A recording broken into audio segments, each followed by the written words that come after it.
Well, welcome back, folks. And here we go. This is the last weekend of the PPD qualifiers for the Tournament of Champions coming up in late and early October. I'm joined by my good friend, Mr. Tom Ottaviano.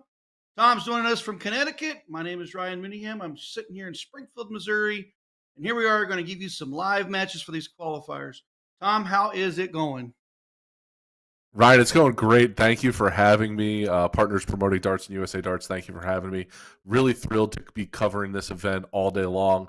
Forward to a lot of great matchups, a lot of cricket. Losers bracket, I believe we'll see some 5-0, but primarily this is going to be cricket. And looks like this is going to be a great day. Yeah, for those of you who joined us in the past and understand the PPD program, or if you're new to the stream, this is a qualifier that's going to set finals situations for these players. They're playing for positioning for the TOC finale. Everyone wants the sweet spot of the elite finale, which I do believe has a first place prize of 30,000 this year. If I'm incorrect, it's a pretty close to that. But that's what we're going to be covering today. We're going to watch these players just bounce their way through these brackets, trying to get to that top 4 spot. And me and Tom are going to do our best to cover this and give you some good action. Yeah, I believe you're correct with that elite bracket, Ryan. Was listening to the stream for the last qualifier before we started here. And if I'm not mistaken, Nick did say that elite bracket has a prize of 30K. That's an impressive day of darts if you can take it down.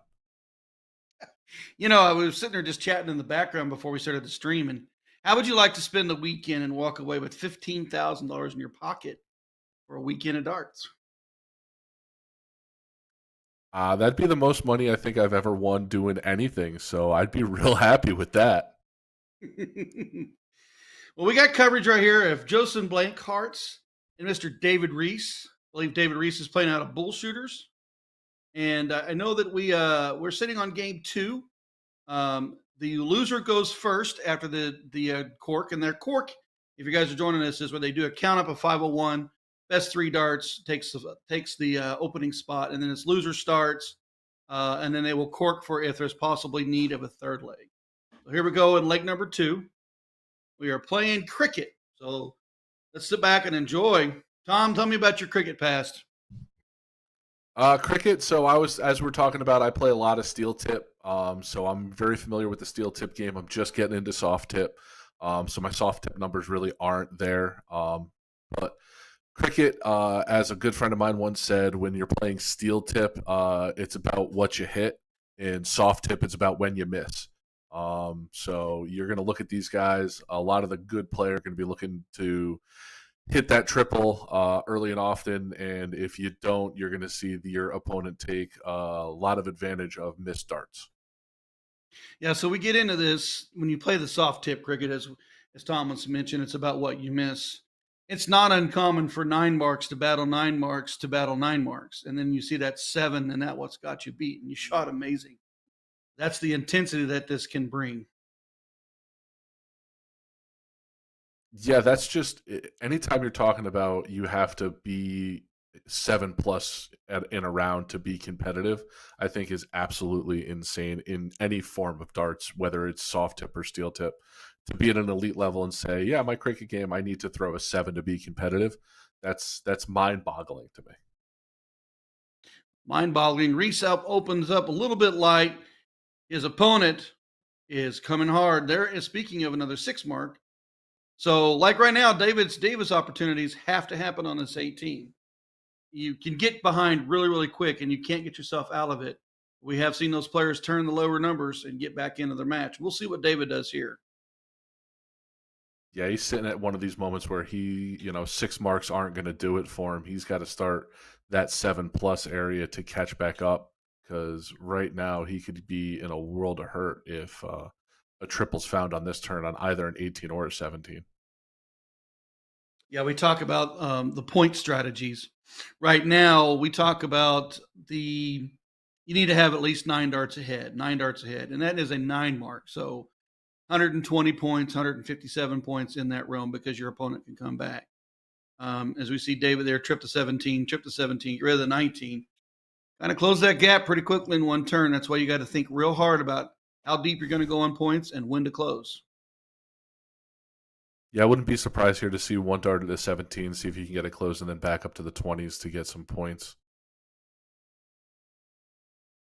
Looks like that first dart is going to be 2 errants, and then gets a close at the 17. So It's not a bad it's a rough idea. turn. It's David. Yeah, David struggles on the 20 in the opening rounds. He either has to close down that 20 or open a new number. Do you like that idea of not leaving that 20 open? It's a rough one. You have the ability there at that to get it closed and cut off the points and be in the lead, and now you leave that 20 open and you can get buried real quick. Yeah, we've listened to a lot of players talk about owning the high ground. Owning the high ground is so important when you're playing the pointing strategy. Keep that 20 open, keep that 18 open, whatever your high ground number is. But you have a trip 15 here. So he closes the 15s, can't take advantage of the points. Small point deficit. So it'd be interesting to see how Jason attacks this turn. Does he go with the 15s? Does he try to pile on points? Actually, he grabbed a second number. If you've seen that, Yeah, started the 18s. It's not a bad idea. well, you got two high grounds now. Your opponent's Yeah. 45 per turn on the triple. You can back him with either 54 or 60, depending on what happens for you. Now, there's a big 9 there. Like that. Yeah, you get to close the 20s and pile on some points, make him go all 18s this turn. Maybe that 18 was a good strategy. What is Mr. Joseph going to show us right now, folks? Oh, do you see that arm motion? So, Yeah, he liked that first one, but the next two, that arm just dropped as he threw that third one, and it didn't go where he wanted it. talking about opening up different numbers. Trip 16 there. You get the 18 close. Oh, that's great darts. That's saucy on that one. Now I got a 2-hole lead, and I got the point lead, and I just took away your high ground. That's a heck of a move, Mr. Reese. Just how quickly this game has turned. Joseph at one point was holding an 8-dart lead, and David only had a single mark on 2 numbers. Now look where we're sitting in this game. You're not out of it till it's over with. You've got to play to the end. No thought of going bullseyes there. What's the strategy? Why is he not going bullseyes there for the win? It just looks like well, so if you add the 50 to that, it would 181. 116 created that extra bull. So he popped the 16, and then I would have went bullseye, knowing that I have that extra bull in my pocket. And he's not even going to look at it. He's going to see that 15 did not add a bullseye. The previous round 16 added a bull. The 15 did not. Yeah, a 16 there would have added another bullseye. That's why I was wondering, maybe just some bad math there from him. That or sometimes you see the strategies where I'm going to point first regardless, and then I'm going to throw for the close. Maybe he's carrying that strategy into this, trying to get this leg. I mean, regardless here, Jason's got to throw a plethora of bullseyes to get back into this right now.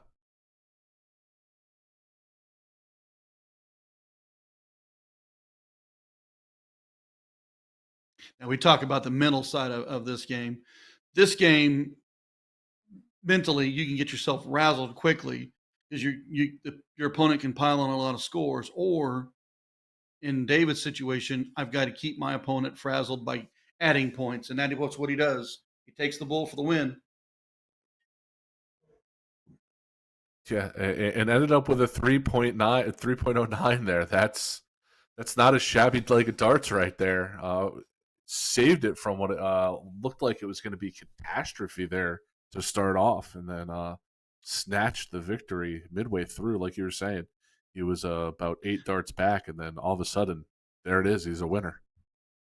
That monster 7, actually it was a monster 8, even though it was all triples, right smack dab there late near the end of the game, and then grabbing that extra 16 to go with his 15s really pushed his opponent completely out of it. He got rid of the 18s, added enough points that Joseph was forced to the bull and just didn't capitalize. Looks like we're moving on to a next match here. Is that Alyssa Moriano versus Tracy Hammond? Or Tracy McQueen, I'm sorry. Yeah, that's what it looks like.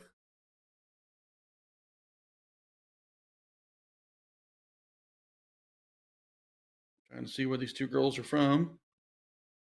Uh, Bear with me. Alyssa's playing out of bar 2, bracket 2.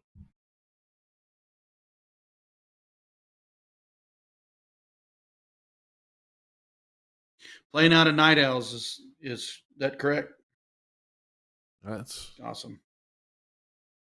other one looks like it's Alyssa looks like she's playing out of Stolas Lounge.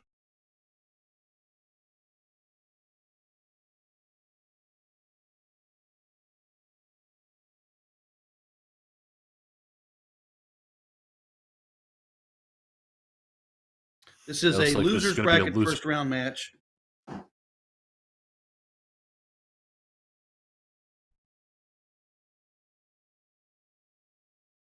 Let's a little on behind. One bull for Mrs. Tracy.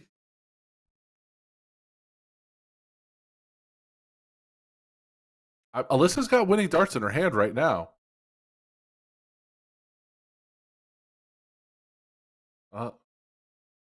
Tracy needs points, and she gets it.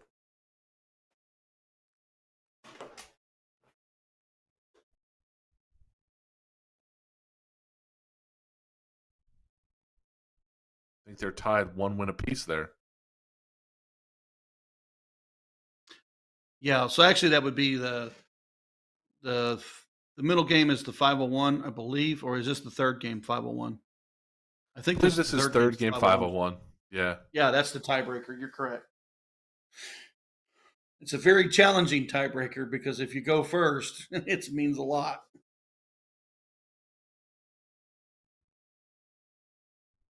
I believe this is the court portion. Nope, it's the scoring portion.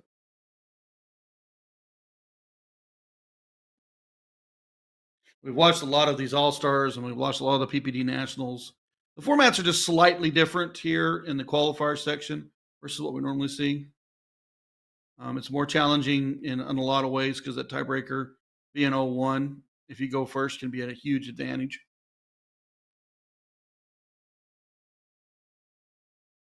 Anytime you have the ability to go in at first in 0-1, absolutely huge advantage. We've seen that time and time again on the other side of the pond too, and on how that first going first is huge in 0-1. I believe you've called one or two matches, and it looks like the CDC and that going first can be the deficit fixer for you. When you get to that pro level of darts where you're talking about your need a 15 dart game to win, going first is so important because if you get to the point where you blow a 12 dart leg and you miss that out, that getting to go again right there, in the 13, 14, 15 where you may have set yourself up for a single dart out is such a huge advantage versus if you're the other player and you're both sitting on 12 darters and you both miss, and now you gotta you're always just kind of behind that 8 ball a little bit, and it's always just sometimes it doesn't matter if you're right on a 12. You're through 9 darts, you have a 3 dart out and your opponent hits it.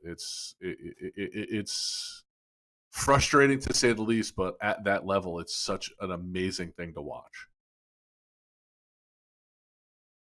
Can't disagree because I've seen many of those and then been on both sides of that hockey for those as well.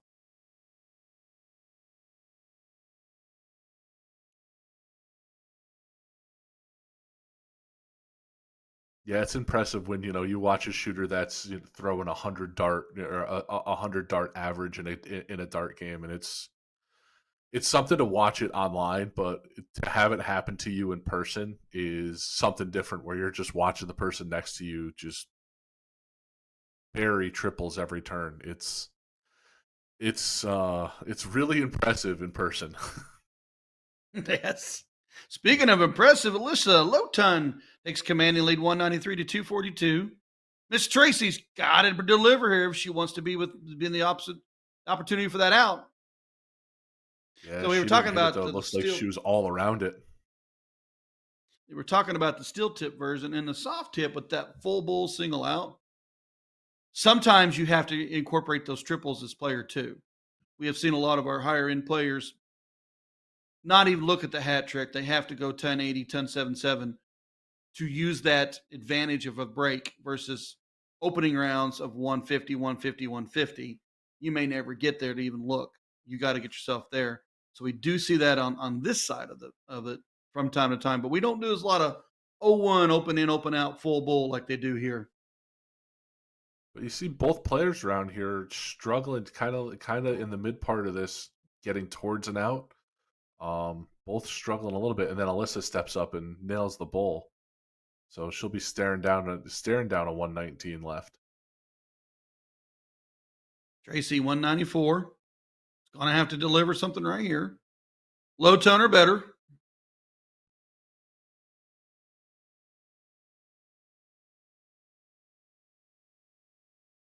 64 is doable. 119 for Yeah, Alyssa.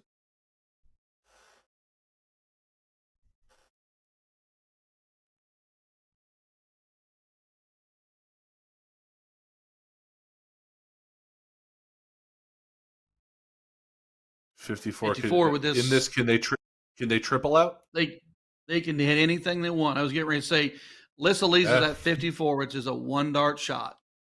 Yep.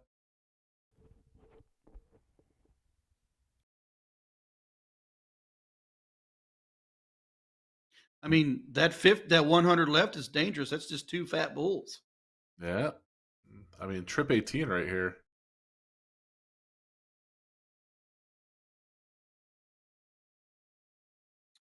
Double 18, moose. Oh.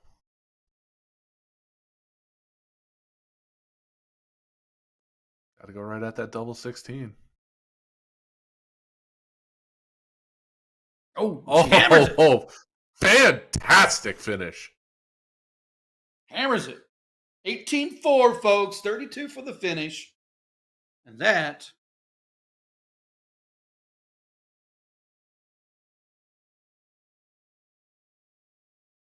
it's out of Texas, isn't it? Well, we're going to go to Cheyenne Richards thrown out of the stadium, but I think that was her just taking it down in a round one winners in the round one winners bracket there. I think that was her just taking it down. Yeah. An impressive 4.24 average for her for Cheyenne. Saw her a couple weeks ago on the stream on USA Darts while she was throwing steel tip in Nashville. Had a great run there. Had a great day. Got to meet her for the first time while I was down in Nashville. She was great to meet her. She threw great darts. Yeah, really nice person. Threw again fantastic darts. Did you enjoy the tournament in Nashville? I enjoyed Nashville. I didn't play as much darts as I really thought I was going to. But that was my own choice. I was down there with my wife. Can't recommend the Nashville area enough. First time we've ever been, so more touristy than I thought it was going to be originally. But really happy that I was able to go down with her, get the time off from work, and have just an absolute fantastic time. Can't recommend Nashville as a city enough if you haven't been. Tournament, as far as my darts went, I threw about as well as could be expected, and there's a lot of great shots in the room. It's one of my favorites. I haven't attended in the last couple of years, but I've had some quietly good success in Nashville. Uh, It's one of my it, higher end single finishes of all time. Lost my semifinals to Larry Butler in the 501 WDF a couple 3 years that's ago. I was traveling there with Jules, and Jules had a rough day, and Ryan for some reason played decent. I don't know how the heck I happened to get there, but I did. Butler went on to Larry win it. Butler's Oh definitely a well, name. yeah. Well, I was it was a great tournament for me, but it was also the talent in the room was just stupid, and I just couldn't believe how many great shots were there. My victory, my path would have been if I had won my first round match. I think my second round match was going to be against Leonard Gates. So I wouldn't have made the semifinals. I would have run into the Soldier, and I don't think it would have gone my way.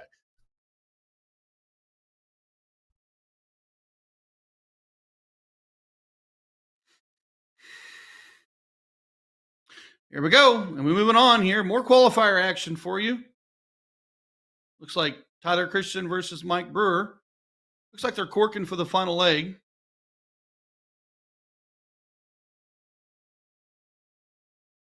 And this is going to be a round 2 match here in bracket 9.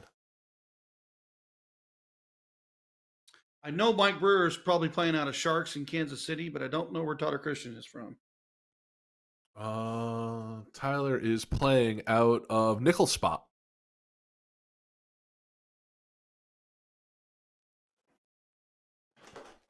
They talk about how great this program is. And one of the things I always mention every time I jump on the stream with the PPD is the fact that that's their home bar competing in a national tournament. They're where they're where they're comfortable. They know their bartender. They know where to set their stuff. This is their home bar taking off an opponent in their home bar in their comfortable atmosphere. That's why sometimes we see some crazy darts because they're playing at home. That's a huge advantage whenever you're talking about comfort. I talk about that a lot with online leagues. When you're playing out of your own basement or anything like that, you're at a setup that that you're super comfortable in. You can really coax the best darts out of you when you're playing in that kind of comfort. Speaking of comfort, I actually just finished a match with Mike Brewer online, and we play at a Dart Players St. Louis, and we played an online match, and he bested me 9-8 in a best of 17. So it was a good match. Tyler Christensen out slow, only manages to get one mark there. Yeah, Brewer commanding lead. He found the neighbors.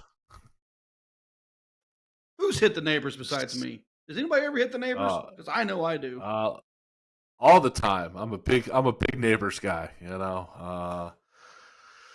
Throwing it at 20, you'll find me in the trip 5 all the time. So, if you had a very tough number for you, what is your toughest number in cricket? That it's not a mental block, but you just know when you get to it, you need to hit it because it's in your head. Is there a tough number for you? For me right now, it's 18s. 20s have been really consistent, and the bottom half of the board has really been there for me. But for whatever reason, I just have a mental block right now when it comes to 18s, and it has cost me a couple of games. I have been a struggler for my entire career on 17, and I've always been a bit. This is what's funny. I'm a big 19 hitter, and I'll use 19 and still tip 01 a lot for scoring power.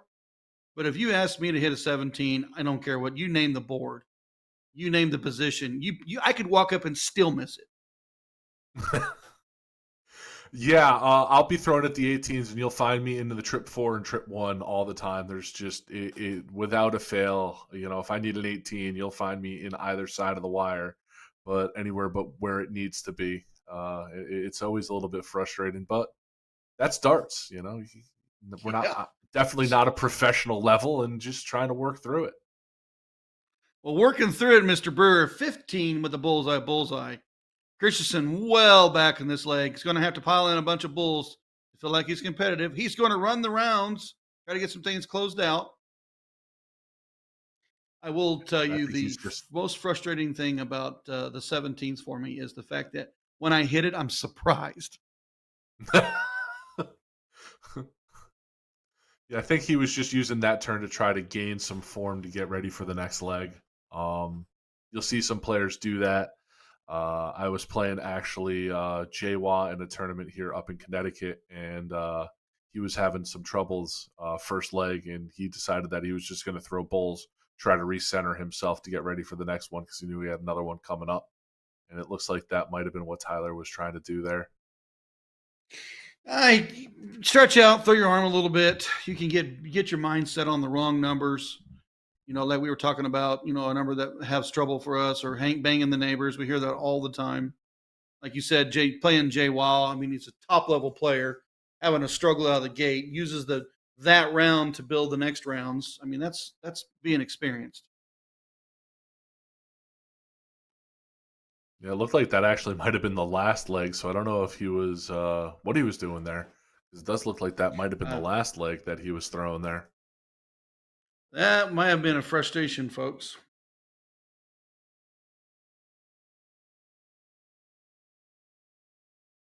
And like we said, darts is a mental game. That's going to happen to you where, you just one gets away from you, it starts to snowball, and at that point you need six bullseyes to get back into the game, and you just you know, maybe mentally move on to the next one.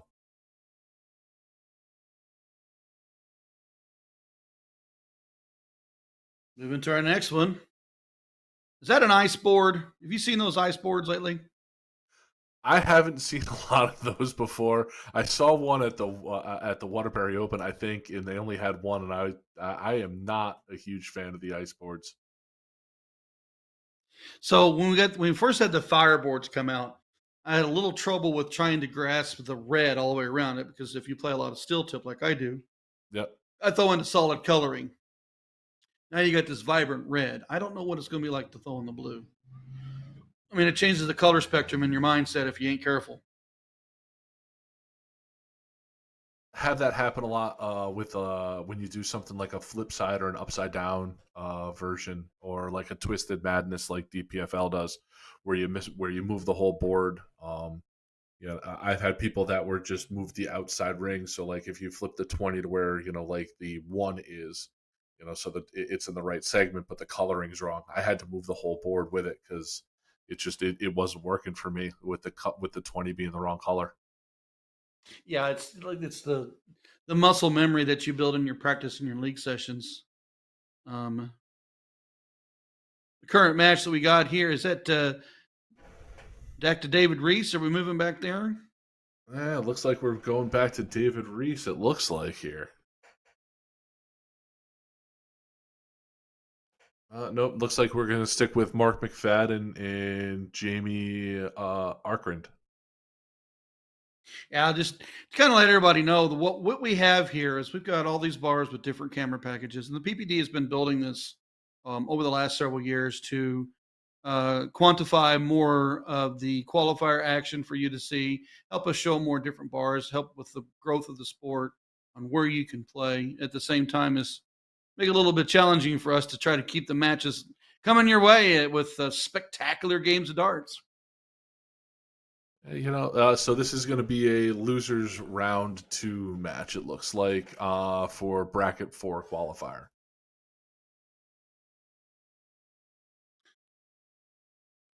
Jeff McMahon doing a fantastic job behind the scene as always.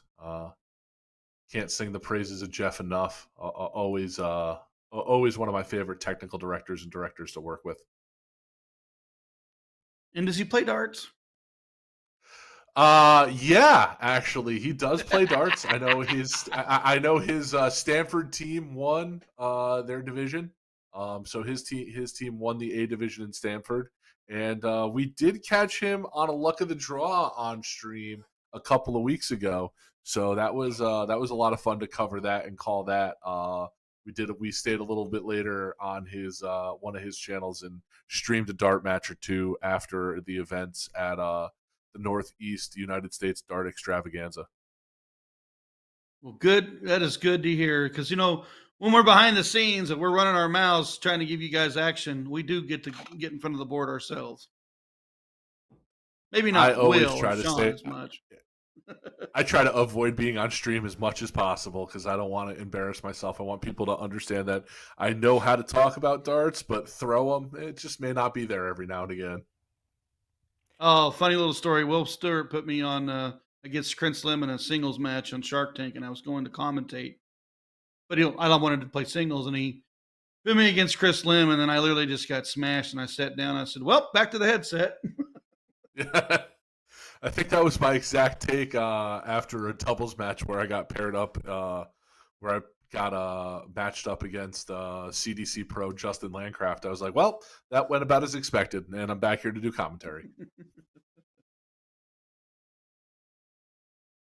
Mark McFadden, long ways back's got the bull. Not getting much to fall for him in that way. Able to get the points, not able to get the points back. Jamie, well back.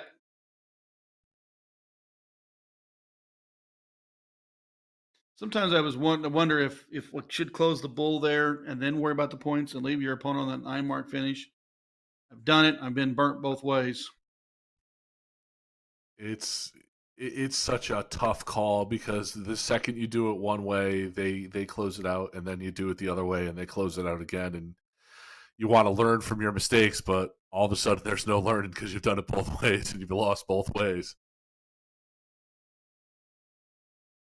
Yeah, when you get into deeper in strategies and closing out the games, like if he goes weak on the 19s here, then his opponent's got the 9 mark finish. If he closes the bull, then he forces his opponent to throw the 9 mark finish. He's going to need the point strategy right here to start. He's going to have to get it to hit.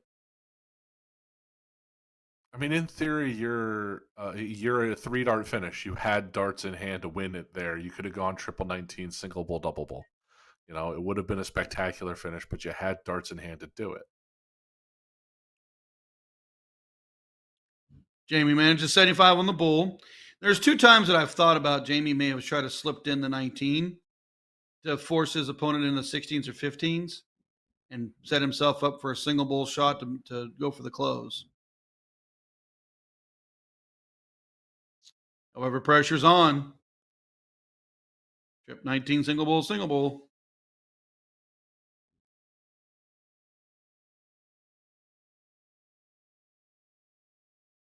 I don't think that's going to do it for him. I think he needed more. He needed more scoring there. There's the single bull. Needs the points. There it is.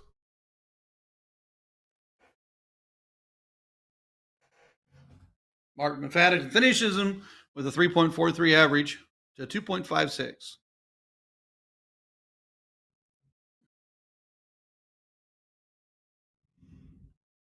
Back on the stream again. We're gonna have David Reese. It looks like coming back. Bracket 1 there. Tom Beats, correct me if I'm wrong. We're still in the losers bracket. Is that correct? I'm gonna pull it up now because I thought David was playing in bracket 1, but I could be mistaken here. Oh, he's in bracket 5. Okay, that makes some David Reese sense. with the trip 19. Yeah, round 2 for David here in the loser side.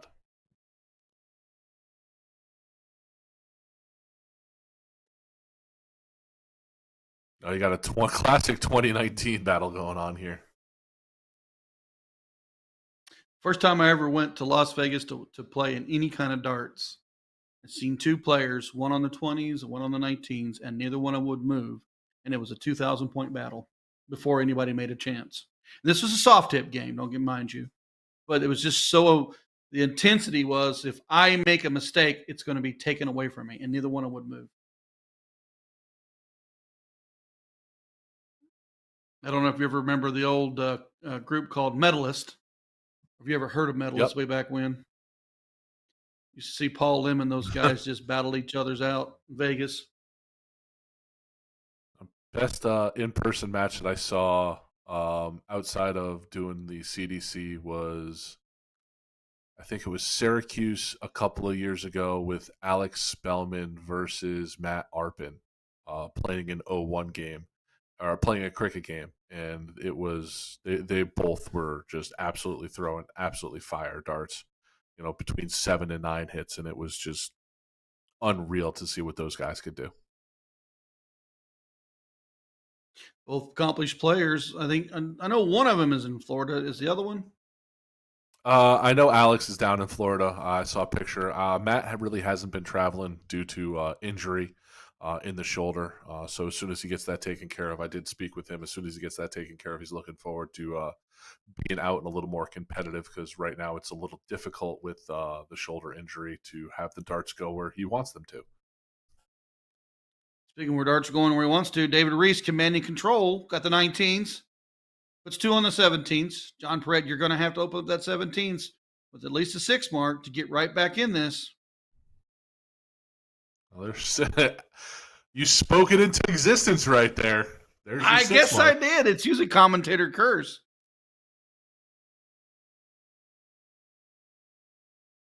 John that Perret. First start, I couldn't tell if he was going for a 17 close or 19 point, but either way, it works out for him. Both. Yeah. We're going to say both. It hit the 3. You split the difference. That's what you're supposed to do, right? John Perret on Tom's favorite number. Oh boy, yeah. Show us how it's done with the trip 18 and some points. There's a 4 mark on 18s. David should point to 19. Take a look at that 18. A lot of times we see at this level triple 19 before they would even move. What's he going to do? He's going to find some neighbors is what's he going to do, and then huge clutch last dart. 57 battling 54 on the triple turns. I speak about the point values for all the segments in this game here more than I ever do in steel, because 57 battling 54 means it's 3 darts to your 4. And I stress that all the time. It's like you're taking 45 against 60. You have to have a minimum of 5 darts to take down that high ground when you have 15s. In this case here, 4 darts from the 18 would be the only opportunity before you could even take a look at the 19 and gain the point lead. David really liking those neighbors. Wow. Just splattered it across trip 7, trip 19, and a trip 3.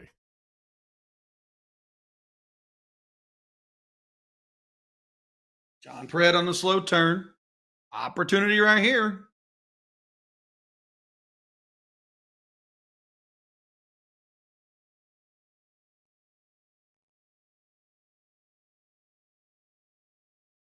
Yeah, there you go. Can't argue with that. You called it. 2 in the 19s, Can't trips the argue 18. with that. 80-point lead. That's some good darts. That turns 6 16s to his 57.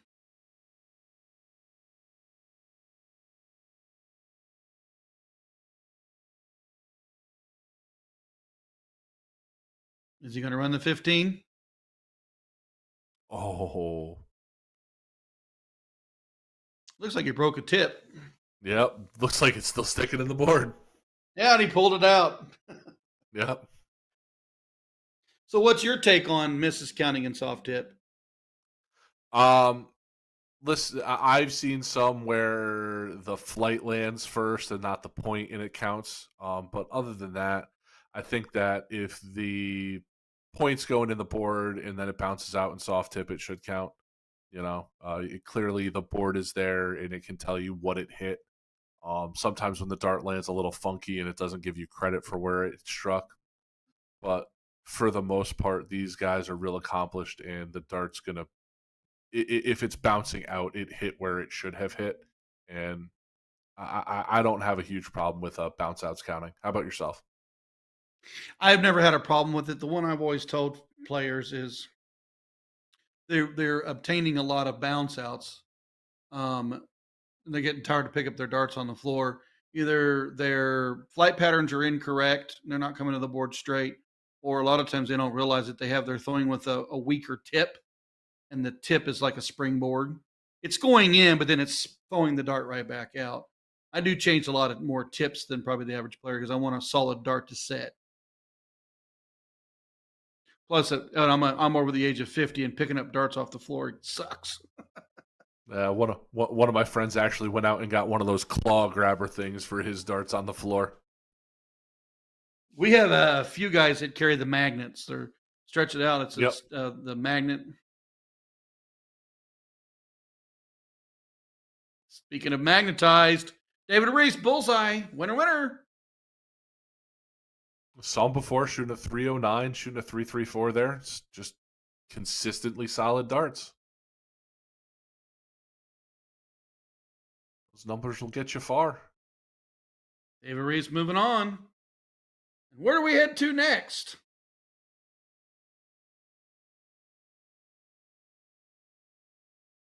Look out, folks. Here we go. We're back to the stadium. Cheyenne Richards up on the board. She's playing Teresa Sullivan. This is a second round winners bracket match.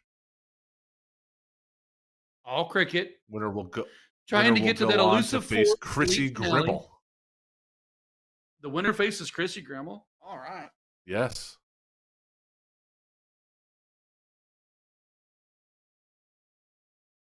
And that will already be a semifinal match. So that'll be a race to 3 instead of a race to 2. Semis are a race to 3 on the winner's side. King seat battles a race to 4. So that's the only real difference on the winner's side. And it will all be cricket on the winner's side. So there's no 501 tiebreaker in this round. Richard taking no problems. Get rid of that 18. Goes for the 17 to open. Slight point lead. Sullivan moves to the 16s.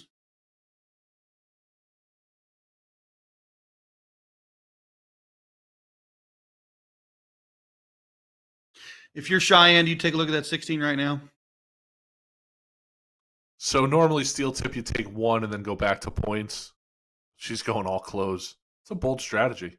Well, when you pick the triple like that to get your points, it's makes you look like you did the right thing. Single dart in the 16, misses, and then trip 17 on the end makes you look like a superstar.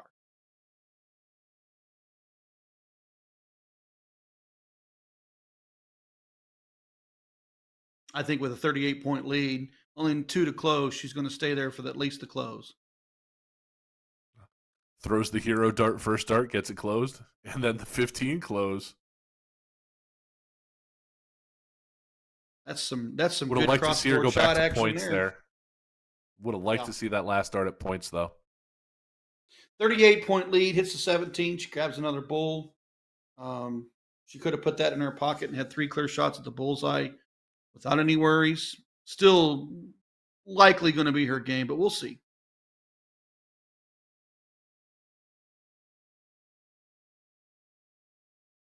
Yeah, but it's small adjustments like that, knowledge of the situation where you are, what one dart does, that can then separate you and get you some separation into another bracket of player. You know what I mean? Like that, a professional level player knows that 17 means something, and a single bull there doesn't do anything for him.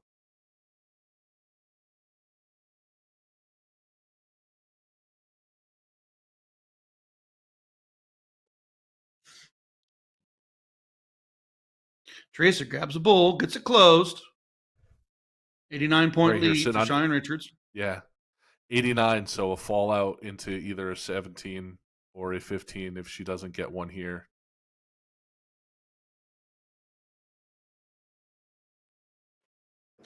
Shaking her head, not happy with that. Does get one. Very interesting here. Double bull gives her some action. Yeah, I think she went for the win there, knowing that her opponent didn't have winning darts in hand. So different situation there where her opponent can't win with the darts in hand. Be interesting to see where she goes here with a 39-point lead if that first one goes astray from bull. Goes into point. Oh, nope. That's closed. Goes for the win and gets it. Aggressive darts. Love it. And that looks like the signal is Cheyenne Richard moves on. Looks like we will have a semifinal match coming up with the Kraken, Tracy Grimmel.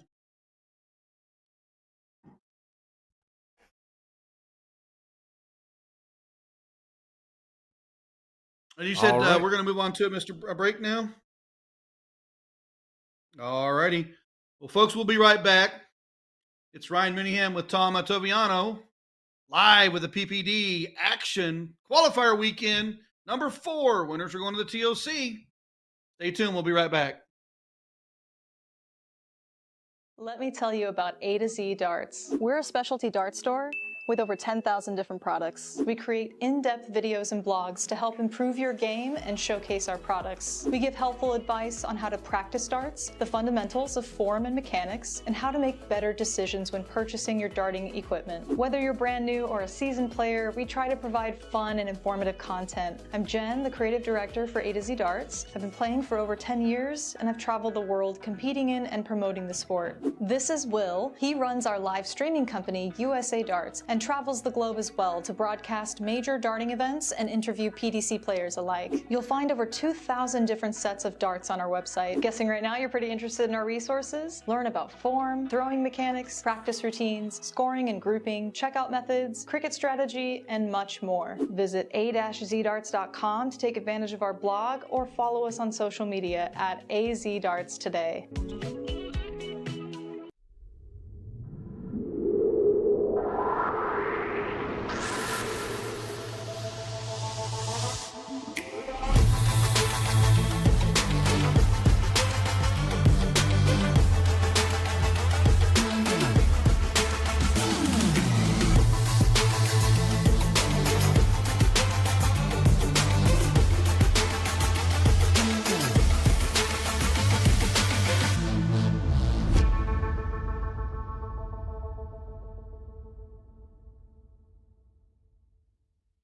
Nathan Aspinall Echo soft tip darts. By the way, I've swapped out the stems and flights for the new K-Flex number 2 standard flight.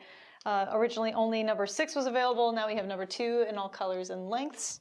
All right, 146 remaining.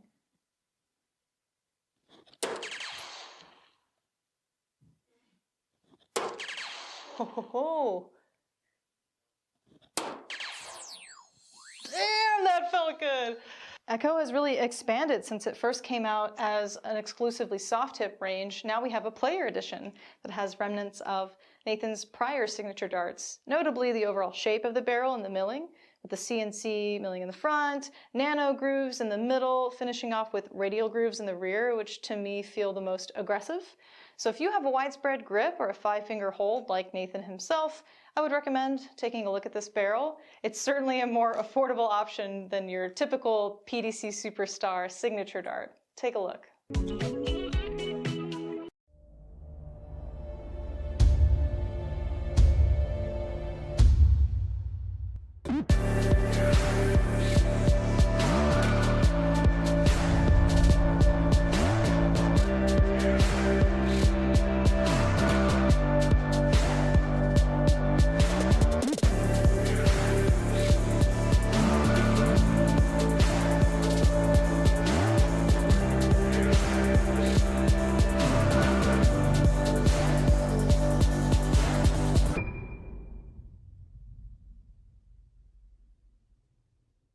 Dartboard lighting systems that work with soft tip boards, starting with what I'm calling your best value option, the 180 Illumina lighting system. Quick clarification, you cannot purchase the cheaper light version, LITE, but the more durable and robust normal Illumina lighting system is going to work since it mounts to the wall. If you want to upgrade to the ultimate setup, we'd recommend the Target Corona Vision lighting system, plus conversion kit that is compatible with most grand boards. This is basically a zero in.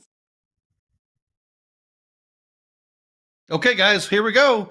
We're back. We had a short break. Now we got Cheyenne Richard playing out of the stadium, taking on Cressy Grimmel. This would be a very interesting match. Tom and I were just discussing about this.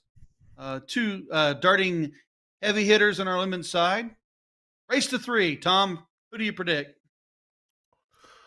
I mean, if Cheyenne's going to throw like that to start off, it's going to be hard to beat her. She's been really killing it to start off the day today. Race to 3, anything can happen, but obviously you want to start with darts. We talked about being able to control from top, being able to control the 20s as it moves down. And we could be in for a minute here if it's going to be a 2019 battle. And battle it looks like it's going to be. 116 battling 76. Grimmel on the 19s. Both very accomplished dart players, both visiting the stream on a consistent basis. Very interesting matches. I'd like to know what their head-to-head record is. Granted, neither one of us would know that, but I'm just curious on how many times these two have taken the line against each other.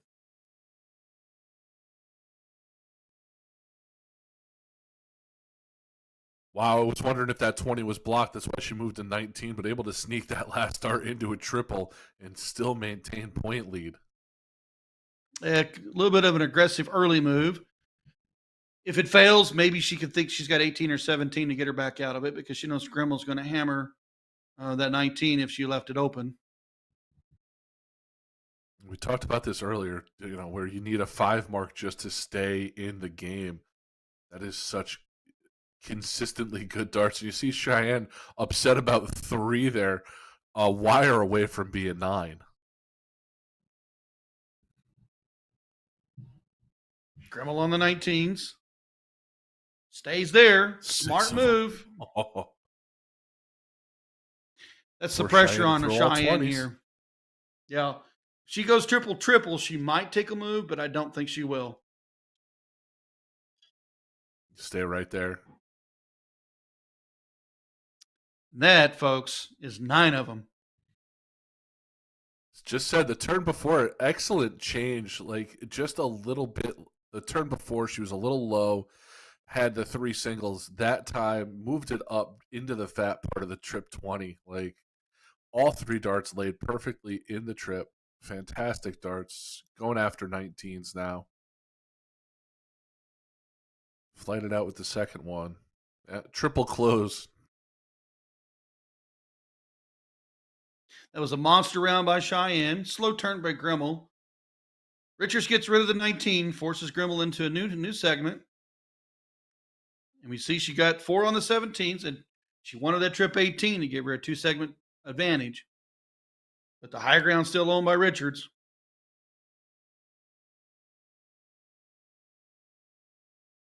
Unrelenting. You think maybe she knows her opponent? You think maybe she knows her opponent?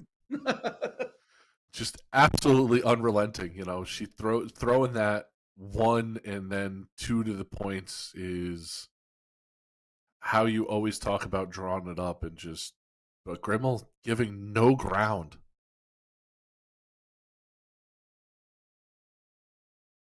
Not going to release her high ground.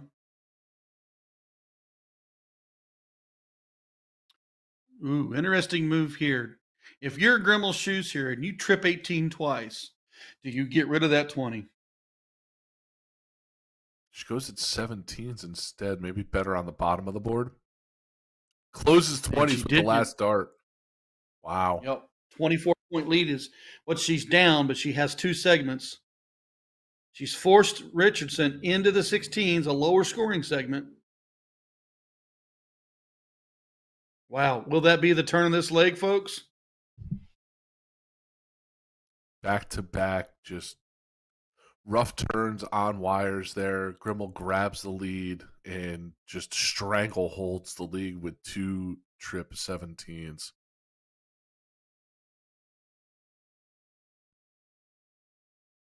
Sixteen's not falling in the triple beds. Manages the third. Still not enough in points. Down 30. Down 2 segments.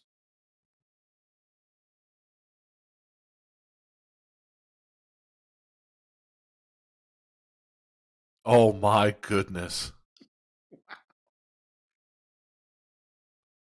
Was that the turn earlier? Oh.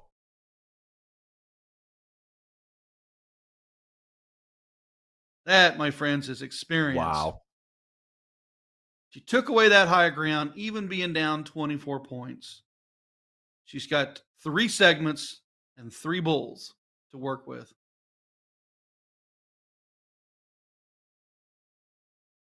And she's not going to be on the points.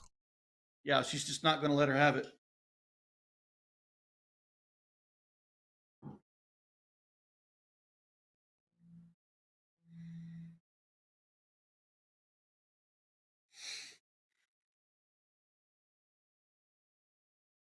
The 17 would matter. It trips it. Okay.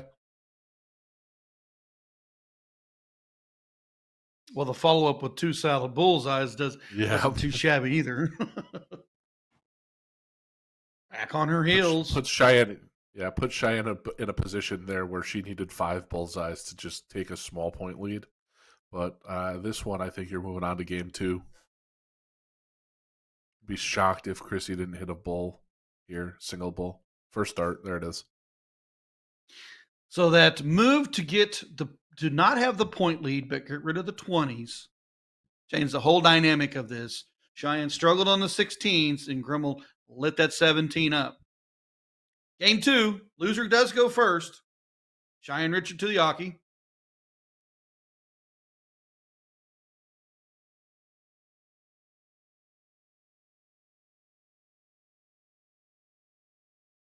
And we saw that she definitely can hit the 20 segment, and it was the struggles around the rest of the board that really hindered that last game where she had a stranglehold to start and then just couldn't stay consistent.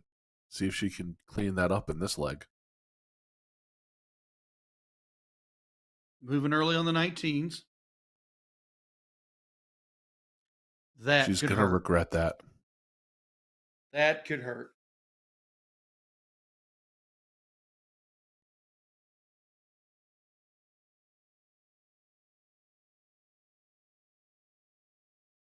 Yep, that hurts. Now, because she didn't point that 19 as hard as she could, she did get rid of the 20. Opportunities are still there.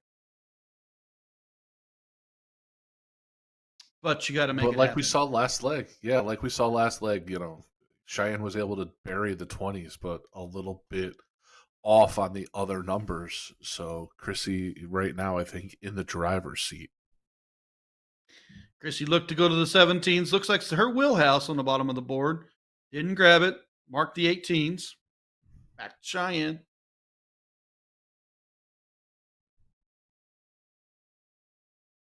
Cheyenne shooting like I normally do there on the 18s.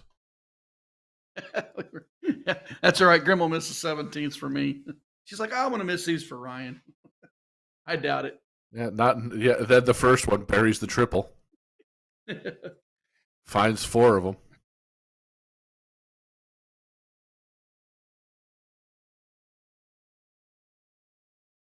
Do you close the 17? Sometimes I swear they can hear us in the booth, Ryan. I really do. You never know. Maybe they got a headset in. They're like, okay, what are they telling me to do now?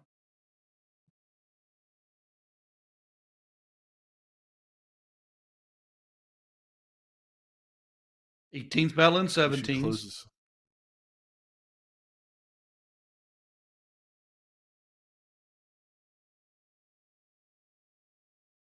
She did take a look that time. Was wondering if she was going to, and you can see that she's a little frustrated there, finding her way into the 3 instead of getting a close there. Speaking of close, she pays for it again.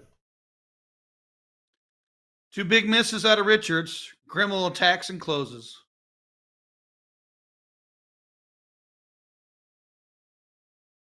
Was that a frustration close on the 17?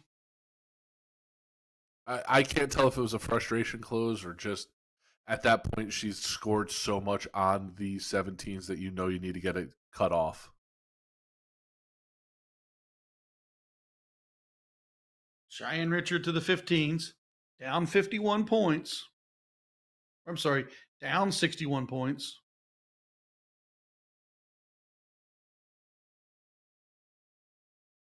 That'll help.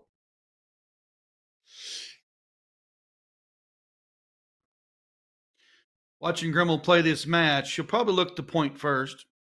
Yes, she does. Trip ball.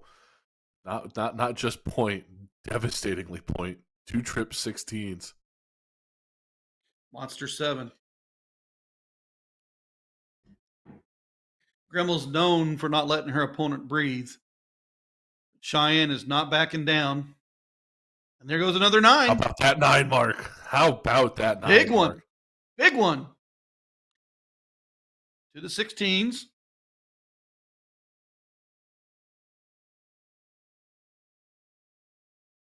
Oh, she did go for it. That means it's an opportunity here. Yep.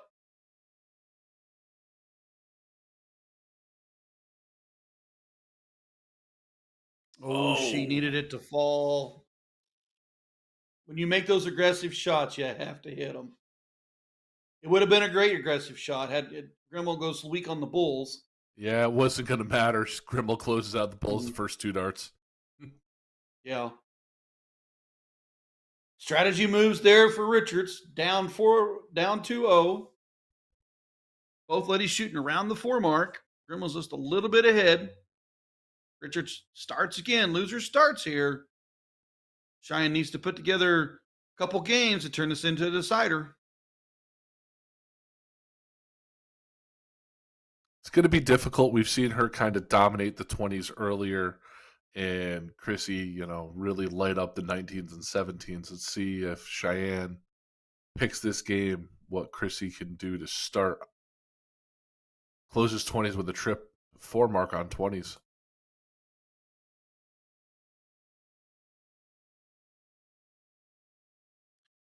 Rich didn't look Cheyenne to use the needs a big 19s or round. 18s. Yep. Here's a big turn right here. She's moving up. Yep. She's like, I'm going to take you away from you.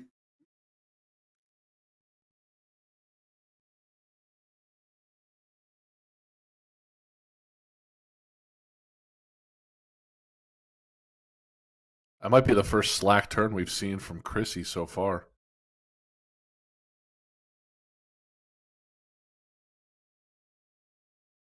Cheyenne's not going to waste her opportunity with those 19s either. Did she play the first 2 legs just a little too close? And then she decides not to play that close? I think it was just more like we talked about to start off, when she missed, her opponent capitalized with big turns. You just can't have the 1 and 2 mark around and when your opponent's throwing 6s and 7s. She finds herself hitting a lot of the neighbors here, and that's really been the difference. Chrissy's been able to consistently find the triple in this match where Cheyenne's just been next door to it. There you see it again. Huge 7 mark. Yep. Grimmel's using that 18 and 17 like she did in leg 1.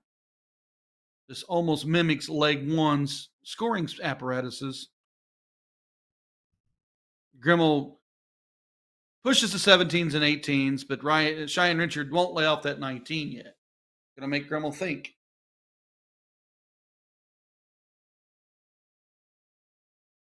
What do you think of that? Grimmel's playing that territory game. She's playing the territory game. Yeah. I love seeing this.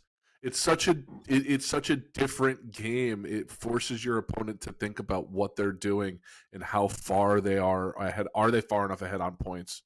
Where do I go after that? I've seen a lot of pros do this in steel tip and have done it to me, where they just make you think about what your darts are going to be, and it's difficult. Well, the thing about this game is to remind you there's only a 200-point overkill. So you can only be 200 points in front of your opponent. That's it. So you're going to have to think some of that close as well. Who's in the driver's seat here? One's got the heavy point lead. One's got territory. What do you think? Right now, well, you can count the point lead gone because Chrissy closes out the 19s. So Cheyenne needs to find a lot of triples this turn. Otherwise, she could be in a lot of danger. She go at bull there, knowing the situation that she's in. It's an interesting strategy. Only up by 94 points. Ooh, Chrissy not happy with that turn, but she gains a little bit more, up 7 or down 76, but three segments.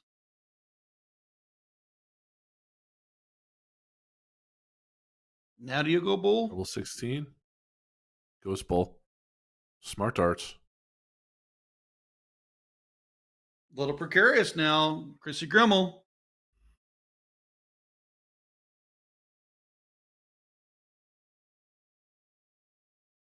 Tides have changed. Winning darts in Cheyenne's hand, not anymore.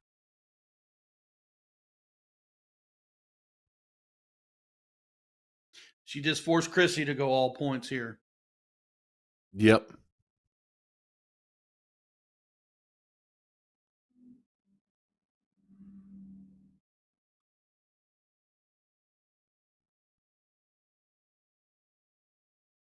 Chrissy's definitely fallen off the triple wagon. Gets the 4 there, but Cheyenne can win this.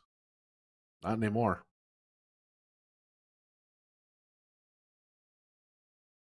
Oh, just a bit outside. Like I said, she's been all over those neighbors. Chrissy here, Single 15, bull, double bull for the win. Goes points instead. Yeah, she was going to stay all That's points. Single bull right here interesting. gives her the look. Yeah. Got to take a shot to win it. Oh, second time finding the neighbor. Underneath the trip, too.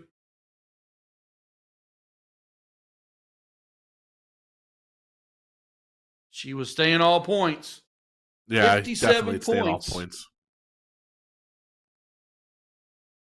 Now Still takes has 3 winning bulls. darts here. There's one. Double here. Trip 15. It's the single all around it.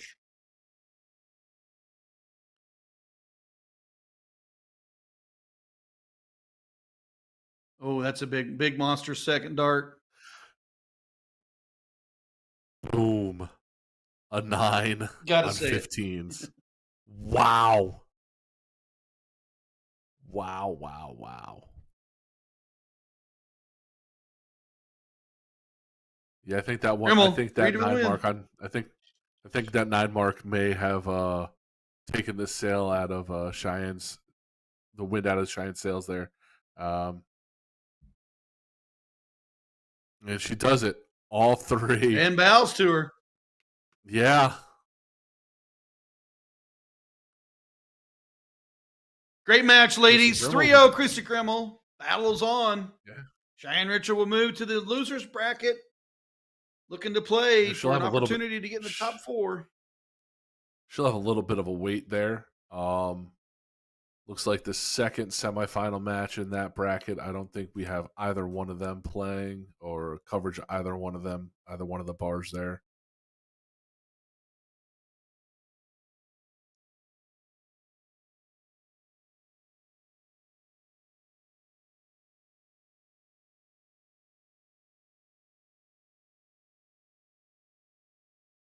Oh, Jeff's coming to us. Oh boy, I don't know if anybody wants to see that, Ryan. Well, so let's say we're halfway through the brackets right now. What is your take so far, Mr. Tom? A lot of fantastic darts so far. That match between Chrissy and Cheyenne, I wouldn't be surprised to see that again. Cheyenne's been throwing great darts. She's going to have a little bit of a wait to come back through that losers bracket to fight back up. But I wouldn't be surprised to see her again on stream facing out against Chrissy because both of them just monster legs so far. On the men's side, we'll see. Long day left to darts, but so far it's been a fantastic tournament. So have you agreed with some of the strategies out of the players? Like we know we've seen Grimmel keep the points alive, but then we see her play the territorial game. What's been your take on strategies from players today? So that territorial game, I talked about it a little bit. When a pro does that to you, it makes you think constantly about where you are in the game points-wise versus what they can do with their 9 darts. Are they in a position with their 9 darts to win the game? Do I have enough points? At that point, you then have to stop thinking about 9 darts ahead. Now you have to start thinking multiple turns. You can no longer just sit in what's in front of you. You actually have to start thinking ahead and start planning ahead of saying, I'm going to do this turn. I've now had this outcome. I now have to do this. You get less time to react, and it becomes so much more akin to chess than darts. It can be frustrating, especially when your opponent like Grimmel there was just massively pouring in points whenever she wanted, was able to find triples of all the numbers. We've spoke highly of the player base in the PPD over the years, and watching the strategies unfold.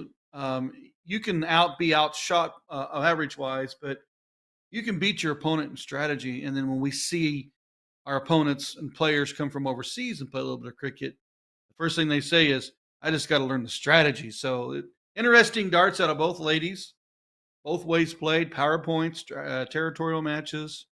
aggressive shots for both hits and misses. So it's been exciting so far.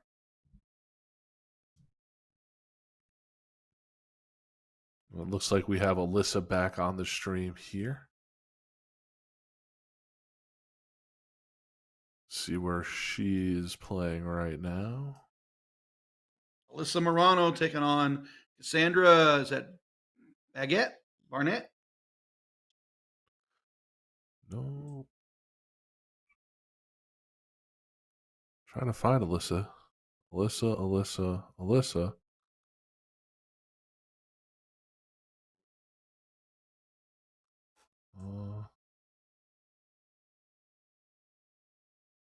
Dudes. Just give me 1 second here. I'm having a problem finding her in the bracket.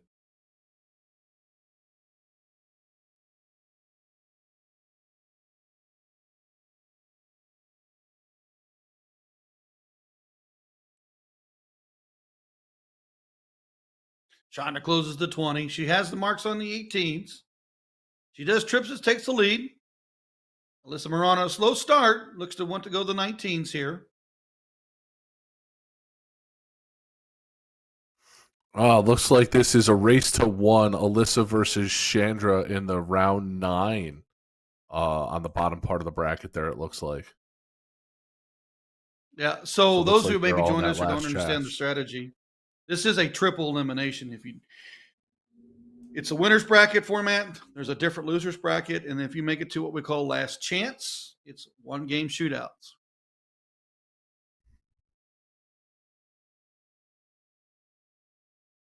So the 1-game shootout still all cricket, is that correct? That's correct. That's correct. It's crazy because the triple elimination I have seen over the years. I've been part of the PPD for going on my 12th year, and we have seen players lose 2 straight and then run the gauntlet, double dip the third place match, and then triple dip the finale to win. You're not out of it just because you're in a 1-game shootout. You need a lot of luck and some good darts, but you're not out of it. Nothing's over till it's over in darts. That's the one thing I like about it. I've seen people with commanding leads just unable to close out, and all of a sudden a mental block. You start getting it around 3 and 4 where you have a chance to win it, and then all of a sudden you just find yourself on the losing end because you couldn't take advantage. Alyssa Morano 76, Chandra 90. Last chance match here. Now, here's another one for you, Tom. This is a 20-round round out. Have you ever played round out before? I have not played round out before, but I saw it last year at the Waterbury Open. An interesting strategy game that I really came to like by the end of that tournament. I have seen more segments closed and lost to one player sitting on 15 that rounded them out by just keeping the 15 alive and pounding the points enough.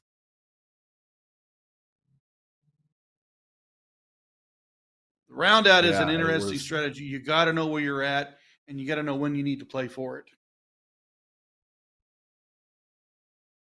I do like how on the screen there it does have the counter what round you're in, so you can keep that strategy alive.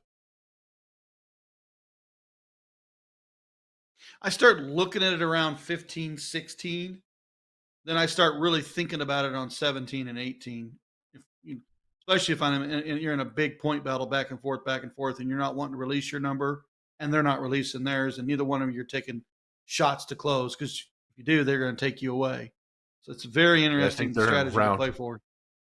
If I can read that correctly, I think they're in round 11 right now of 20.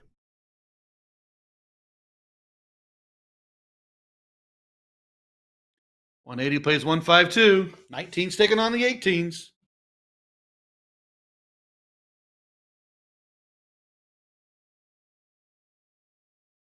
So tell me about the Waterbury Open. So last year we were able. Jeff McMahon had us cover the Waterbury Open. They were nice enough to have us out. Huge event in Waterbury. All different skill ranges. All different players, different player types. Men's events, women's events. Haven't really had a chance to look at the flyer yet. I know it's out there for this year. But it was a 3-day event. We covered, I believe, Saturday and Sunday, and we were there all day Saturday and Sunday. And it was a fantastic turnout, and it was a great event. I had a lot of fun, learned a lot about soft tip, kind of rotated some people in to do guest commentary at points, and had an absolute blast. Were they playing on the bullshooter boards like we're playing here? They had, I believe, Bullshooter, Phoenix, and a couple of different boards. So they had kind of a mishmash of boards of whatever the different bars had. Very interesting. PPD primarily plays on the plays all theirs on the bullshooter board. I know that other organizations use a mixture of the boards. The NDA, go to the big NDA tournament in Vegas, you're going to play on all kinds of boards.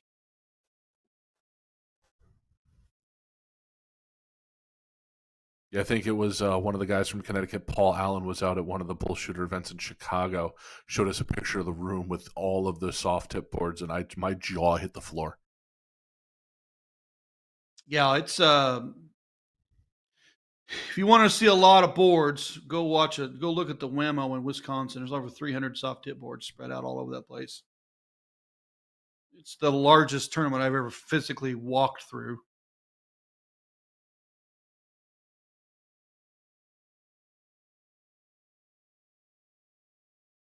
.270 playing .228. Alyssa Morano needs that 17. We're getting up there in rounds. Are they going to play for round out? That's what I said. I was going to say. You started talking about you start looking at it at round 15, start thinking about it right around now. So what are you thinking strategy-wise as you start heading to the last 4 or 5 rounds here?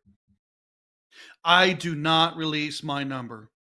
If I own the 18s, I stay owning the 18s. If I go triple, then I want to do an aggressive shot to get rid of their number. If I'm not tripling the first 2 darts, I'm not going to take that aggressive shot. Make them chase me on the point values. I don't need anything else but the win. And round 20 will produce the win if I get the point lead. Don't see a whole lot of the round out in the higher levels. Yeah.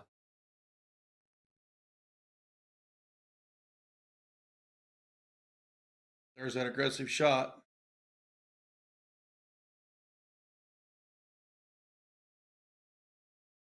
And this is where that strategy comes in as well. Do you take that pot shot and get rid of their number, knowing they have to open a new number and you're late in the rounds?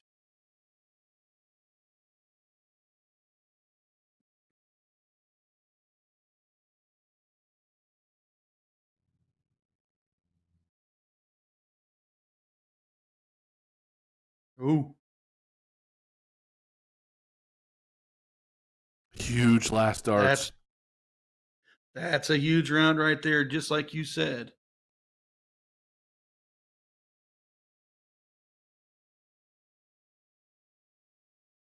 Able to find the triple, though. Wow. Big answer.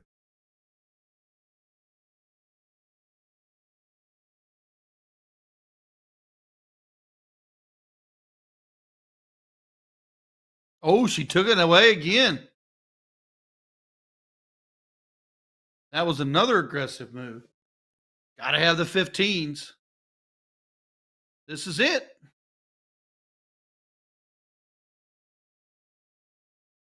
Snakes it. Oh, my gosh. She has to hit. She just needs the 118.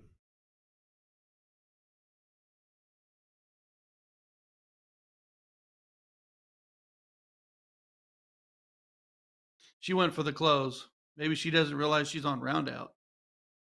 There it is. Yeah. A round out.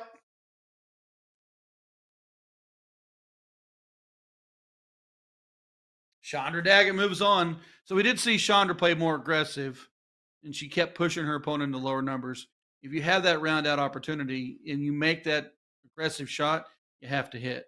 In case Chandra was able to hit it.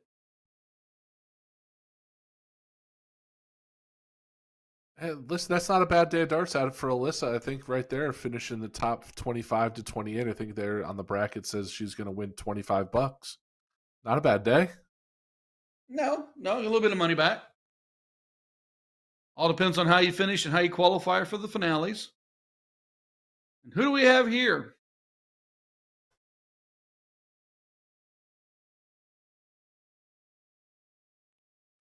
Wesley Orr, and I can't see who he's playing. Fred Wright.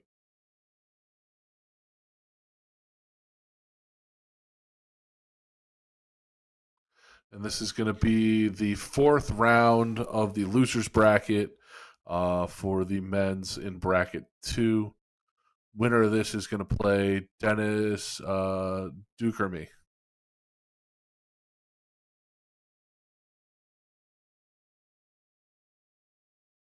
This is leg number 2. Looks like Wesley got the first leg. It's 2 out of 3, and I believe it's cricket with the 501 break.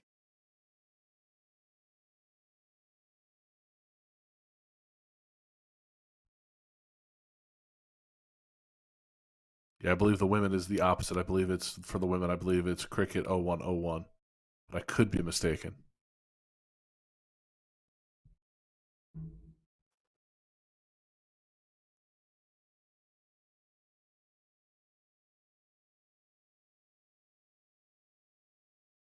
Fred an absolutely commanding lead at this point, though, in this one. 299 plays 177. Another 18 added. 17's goodbye.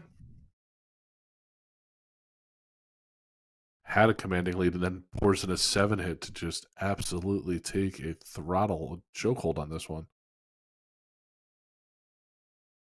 We talk about how you don't want your opponent to breathe. If you can keep them frustrated and moving around the board and you push them around, especially when you're playing a 2 out of 3 situation, you can turn that third leg into more of your leg because they're already frustrated. Yeah. Wesley finds himself in that situation where you need the 7 and 9 hits versus just being able to close here. A 4 really does nothing for him here. Only getting the 1 that's going to put Fred was already in a situation where he had a massive lead. Even now, it's just going to grow.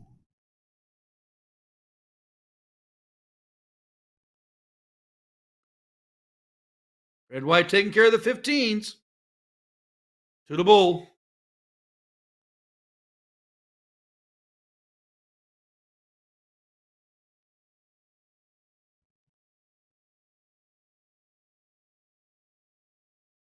He went with the military strategy there. He had it surrounded, just couldn't find it. Couldn't get it in the bullseye there. Put darts all around it.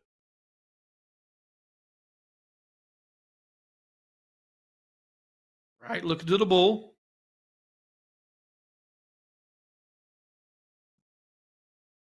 He gets 2. Big ass for Wesley here on the bullseye. Need all 6.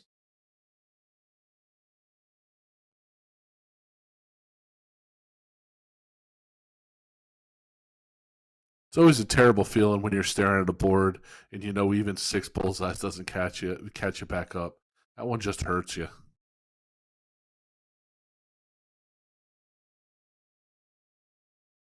Sometimes you just want to get the leg over and get into the next one. You want a fresh start.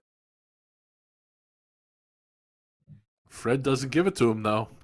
Back to Wesley.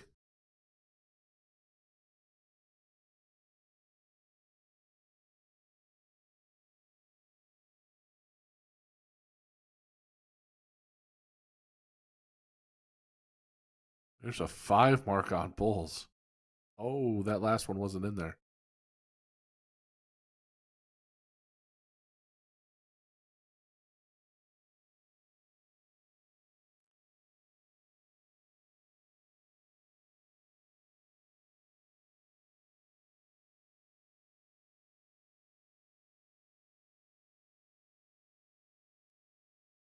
So we go to 5-0.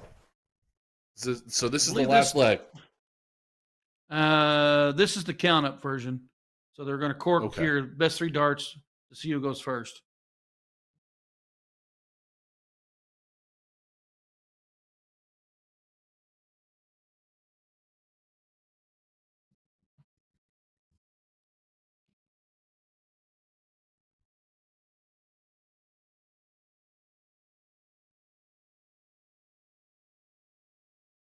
Ooh, it's going to have to score here. He's going to give the Needs start the to trip. Wesley on 501. Oh, no, he's not. Steals it with the trip 20. Here we go. Third game decider. Winner will move on. Loser to the last chance.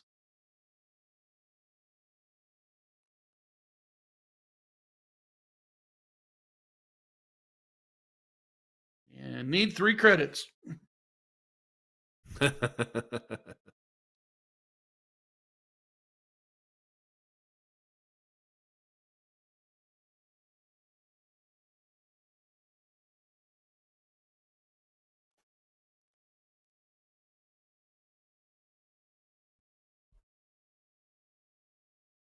Oh, interesting. You're going first. Full bull. Single out. Just be steady Eddie. Low tons to hat tricks. Big advantage.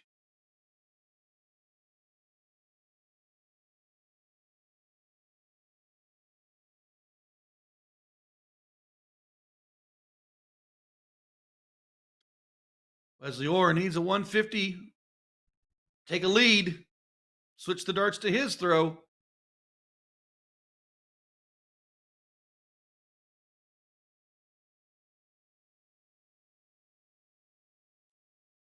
Talked And about the together on bounce this, outs counting 4-3-3. earlier there.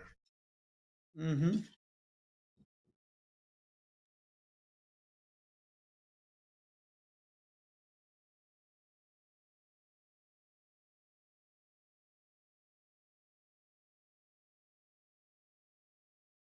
There's your low ton. Or back on his heels. Low ton or better.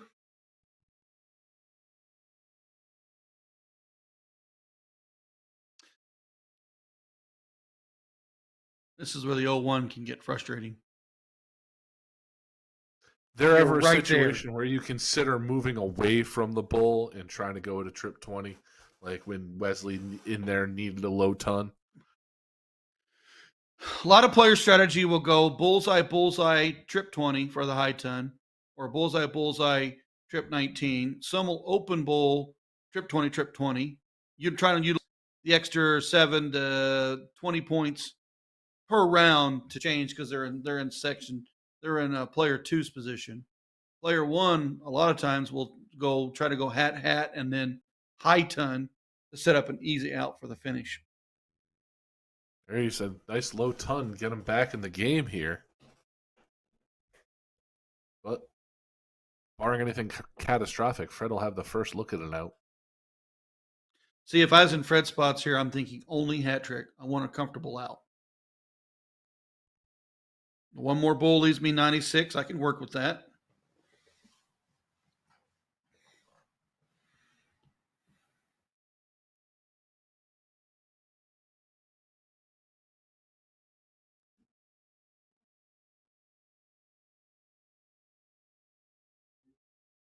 Another bull sets the out. This is interesting, Tom. Yeah. Fat bull, trip 13 for the win.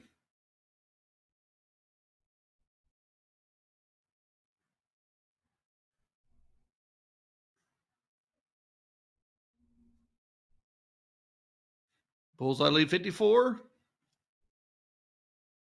Oh, Trip 18 leaves aggressive. himself 50. Okay. Yeah, That's so that's an aggressive shot because you got a smaller segment. But I would open here bullseye first start. It's not going to go.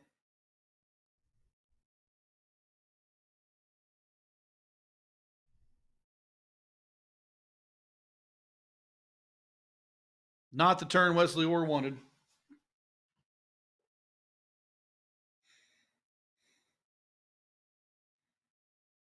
And that'll do it.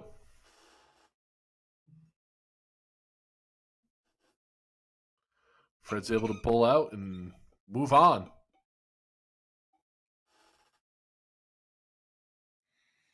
Continuing our coverage of the PPD weekend number 4 qualifiers. Players preparing themselves to get ready for the TOC in October.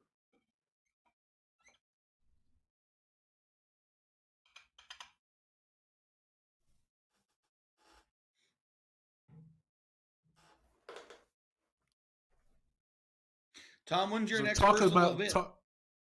our next, oh boy, my next event, I'll probably be on stream hopefully next weekend for doing a little for the CDC. They'll be from Niagara Falls, but I believe there's going to be some remote commentary. Not sure yet, but there should be some commentary going on that weekend. But if not, I'm hoping to be up at Witch City a couple weeks after that. So we'll see. How about yourself? I think Shark Tank is my next travel. Shark Tank is a great event, both player and streaming. It's $25,000. Is what their prize fund is. 24,000. Not bad for a soft tip tournament. Yeah, I think my next one on USA, I think I'll hop in a little bit there with Will while I'm up at Witch City. Always a great event. Love that event. Always a big contingent from Connecticut going up there to the Nashua location. So it'll be a great weekend and a lot of fun. I've been to the Seacoast. I've never been to Witch City. I'm the opposite. It's the last 2 years ago. I was going to go to Seacoast, or sorry, 3 years ago. I went to Witch City instead of Seacoast. Just wasn't able to get both of them. 2 years ago, same thing. There was I was actually away the weekend to Seacoast, and then last year I actually had surgery on my shoulder before, like a couple days before Seacoast, so I wasn't able to go anywhere. So hopefully he'll get out there this year. Really depends on some other issues that we got going on, but we'll see. Would love to get up there. I've heard it's nothing but fantastic things about it. So I'd really like to get up there and be a part of that weekend. Excellent. Here we go.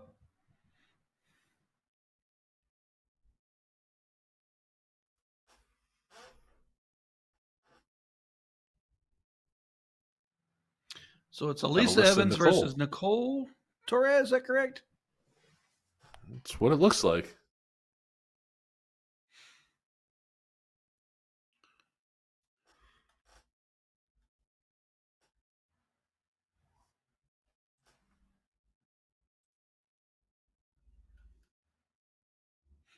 Evans in control over Nicole. Is this a king seat match? I'm scrolling through trying to find out where. Yes, it is. This is the king seat for this one. This looks like it's the opening round. Just a little bit of technical difficulties. We'll be right back. Bear with us there. We'll be right back to that one. Back to the blue screen.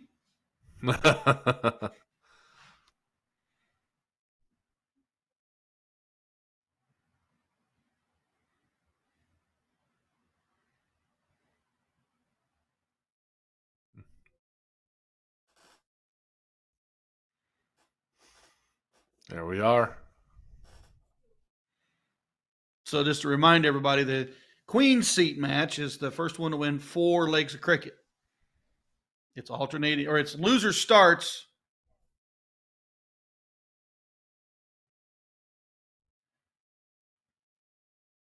Alyssa with a big lead here in this one. Torres closing the pool. Advantage Evans.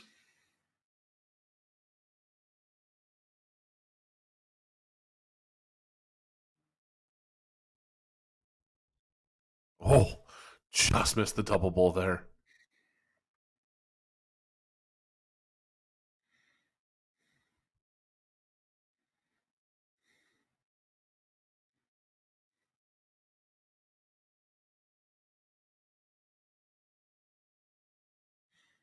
One bowl to win. Move on to the next leg. First tart. Pins it in there. Shot.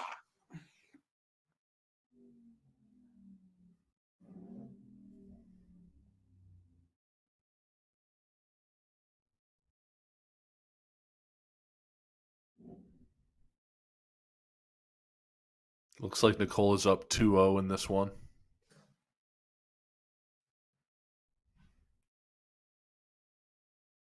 Sorry, looks like Alyssa's up 2-0 in this one. I apologize.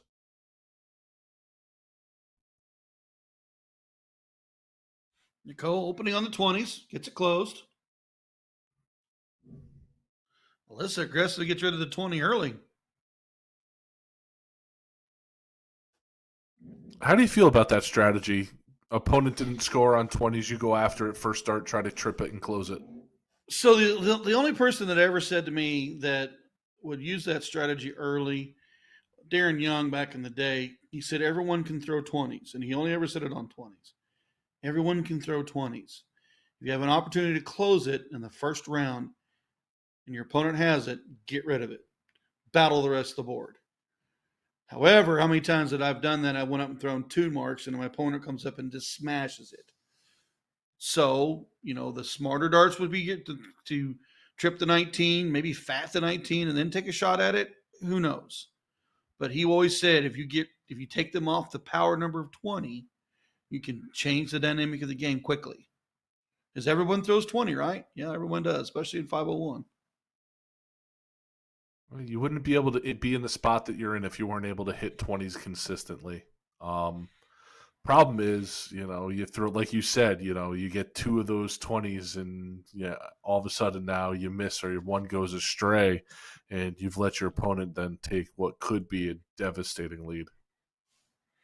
Yeah, because you know how many times that you leave that open and they go trip 19, trip 18, trip 17. So, yeah, so 16 and 15 to work with early in a cricket game, it sucks. No, don't get me wrong. You can work your way back, but it's a lot of game to be played. And that situation, working your way back, you're more hoping your opponent is missing versus you hitting. Also, understanding your opponent. When you're playing online, you see them through a little camera. And when you're playing them live, and you either played against them or know them or watch them play, you might be able to use a little bit of that strategy thought process. I don't know. Playing remotely from your bar, you're going to tend to play the board more than you will your opponent, because other than seeing them through the camera, you don't see how they're acting. You don't see they're frustrated.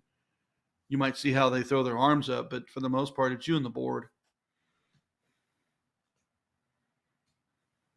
Part of me likes that a little bit more, especially for me who can, when they get frustrated, be a little more animated than most people. It does take me a little bit to lose my cool, but when I do, and I start getting frustrated, it's definitely a little more evident than some others. Well, so when you get 2 high-end players together in a live match, you would be surprised on how much more they're playing the player than they are playing the board. You get let's say you get a Jeff Smith against a Baggish. They've played together 100 times, and they see one of them get frustrated. They look to take advantage of it. Whereas when I you're hear that playing name. online, it's you and the board, and you're hoping you see a miss. You're looking for just a miss, and that's you. I hear that name all the time. Is that Danny Baggish fella any good? He's come over this way, done a couple of events here with some PDC players. Always just seemed like he's an okay guy. I don't know. Yeah, Is he a he's an good dart okay player? guy. Yeah, he's got raw scoring power. Man, I tell you what, you can catch him on the right time and playing a game of cricket, and you're in trouble. I got the couple years ago. I had the fortune of getting to play Danny at one of the events that he hosts, and that was a lot of fun. And then last year, I was able to be the MC for the event, so I got to pick on Danny a lot more. So always a great sport, always a great time when he comes through. So it's always a lot of fun, and when he's taking it seriously, he can take it to a different gear that you rarely see in darts. That is true, and it's just crazy because it's an exciting player to watch, both on the hockey and then talk to him off the hockey. Yeah, there was only one that unfortunately I had to miss because I wasn't able to get there. Stowe Bunce was actually up in our area in the Northeast. He was up here doing something, and I saw he was up here with Crystal, and I missed them. So I was a little bummed that I had to miss that event. But I heard everything went well, and that tour went well for them. So hopefully they're able to do it again, and I can catch them because you want to talk about personalities at a dart line. Stowe is definitely one of those. He looks like I've played him online, but he looks like he'd be a lot of fun. And I've called his matches remotely, but it looks like he'd be a lot of fun just to have a conversation with. One of the first guys, my first weekend at the CDC that actually took the time and actually, talked to me about darts and strategy and everything like that. Because at that point, it was just me trying to gain a little bit more perspective as we see Nicole taking down that leg there. So Alyssa will then go first in the next one. See Nicole fighting back now. It's 2-1. See if she can break Alyssa's throw here. But yeah, Stowe is the first one to go out of his way, talk strategy with me, how he approaches the events, what he does to warm up and everything like that. And just an overall amazing guy and just super, super nice. Can't say enough about how nice he was and a lot of the other players were to me when I was able to volunteer some time a couple of years ago for the CDC. Yeah, that's the aspect of PPD, CDC, and other organizations bringing darts either live entertainment for you through our streams or tournaments that they manage or events that you qualify and play in. I mean, we're pretty blessed with some of the player pool and how cool they are to hang out with. I mean, I know a lot of them for over the years, and like Danny's fun to talk to. I've never got the chance to talk with Stowe, but we're in different corners of the continent, as you would say. The Chris Slims and like Kevin Luke and some of those other players that we see in and out of our streams, they're fun to talk to, and they're funny when you really get them away from the game. Kevin Luke, I've actually only gotten to talk to once. It was at the last tournament I was at, and he was absolutely hilarious all weekend long. Every time I'd run into him away from the line, So it was really nice to meet him and finally put a face with the name and everything like that. And he was absolutely hilarious all weekend long. Definitely gave me the business. It was a lot of fun. Speaking of the business, Alyssa Evans commanding over Nicole. Pushing Nicole out of it down. Wanted to see how Nicole would react here. She needs a break a throw here to make this 2-2. Evans up 2 segments. Looks to point and close the 17. How aggressive is she going to be on dart 1? It's always a great shot when the first dart goes in the triple for the close. That right feels great. When you throw a dart and it's in the center of the segment where you're aiming at, it feels fantastic. Nothing like throwing that double bull in a cork and it's in the center of the board. Unless you're me, and then you open up, in an 0-1 situation, you're like, here's a 1, a 5, and a single 20 for my 26. Thank you very much. I'll move on. Well, the best ones for me is, all right, it's game 5. It's deciding leg. I won the cork. I'm going to open up cricket, and I go blank. Yep. Okay. Always happens. Great. I didn't want to start at all. Thank you. Here you go. Oh, you start. And what always happens to me is I'll blank on that open on the cricket. It's always a deciding leg too. And then my opponent like buries a 9 or a big 7 or closes 3 segments or it's just frustrating.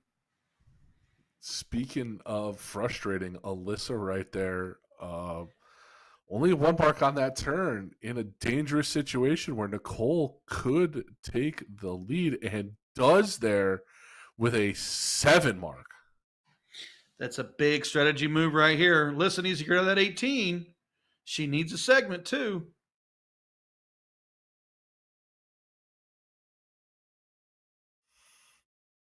And does frustration set in? Well, we talked about earlier how all of a sudden a game can turn. It's about when you miss. And right now, Nicole really not missing and taking advantage of two subpar turns by Alyssa to really take it over this game.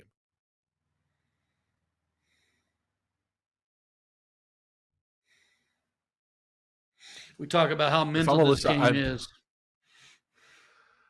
I might have thrown bulls there if I was Alyssa after that first start into the 8 and just try to reset myself to set myself up. Throwing the 16 there. It's been a couple of turns where she's been a little wanting and a little off. Maybe use that bullseye to reset.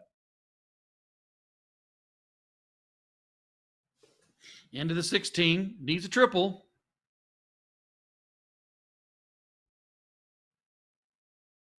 She definitely is frustrated flying high into the 8s.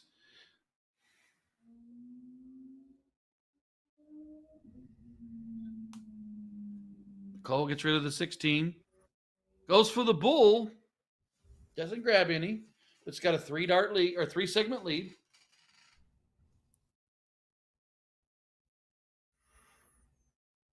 I really think if she had put some more points on the board there, it really would have frustrated her opponent and more than she's already frustrated. Closing down 2 segments. Still leaves the 18 open. Nicole can use that, which she looks like she's doing. Now to the bull.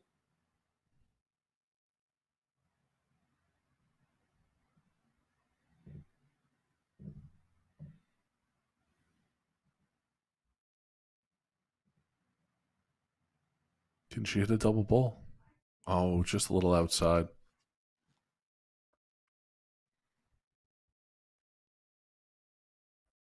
Does Nicole go for the win here? She does. Takes it down. Nicole able to break Alyssa's throw, square this back up 2-2 in this queen seat match for the 5th bracket. Winner of this is guaranteed the finale. And I think the loser of the queen seat match guarantees a minimum of 4th. Remember how the brackets break down. So both in good players in good position for the finale in Kansas City this October. But right now, it's all about winning. It's all about winning what you're doing. Yeah, I don't think any of them are thinking about where they're now for TOC. I think at this point, you're so laser focused on winning this and letting the future shake out that I don't know at this point if they're thinking about TOC.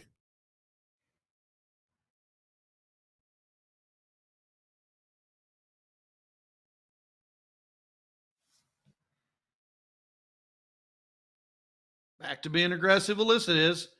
Another 19. Trips at the 3rd one. Big start. Alyssa Evans. It was aggressive throwing that 19s, but with the trip closed, she was still able to point. So I don't hate the switch out of that because she was able to get that triple close and get some more points out of it.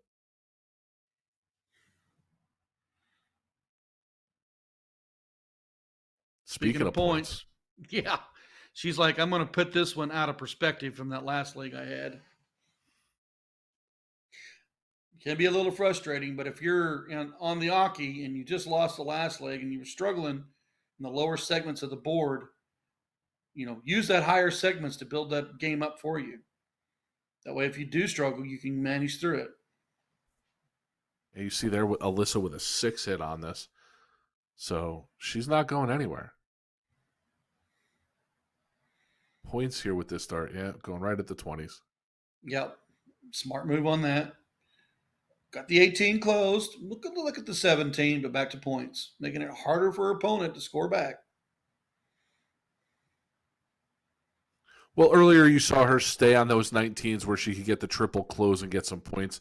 In that situation, the 17 triple doesn't get her any points. So she went back to score on the 20s. You'll see her right at the 20s, not moving. Ooh, goes to the 15s. Interesting switch. Monster round. But if you remember the previous leg, that 16 was frustrating. She puts it to the last of needed. It's now last needed outside of the bull. And she may even go bull because she frustrated on that 16 last turn. Her opponent threw 1 mark on 16s. I think no matter what happens, she's thrown all 3 there. High into the 8 again. Points. Got to go points. I like your strategy of going Wow. the bull. That third dart, I may Yeah, have thrown the bull. I might have thrown the bull too. I think either bull or point there. I don't think either one of those is the bad call. Her opponent with a monster round on 16s, though, puts the pressure on her. Manages the first. 20 does mean something here. Goes a bull. Okay. 20, I think, would have been the smarter dart because of it creates another bull and it challenges your opponent to do more on the bull. Yep.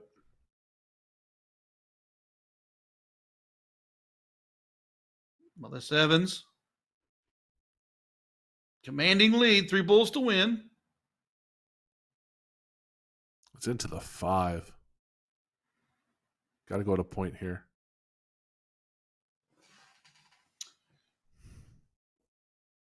Laying both those darts up. She's throwing a little on the high side. High on the bull, high on the 16s. Maybe she needs to step back just a little bit or maybe just release a little bit late.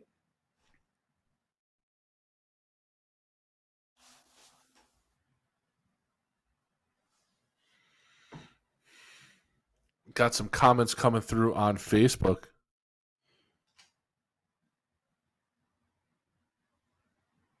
No. Sorry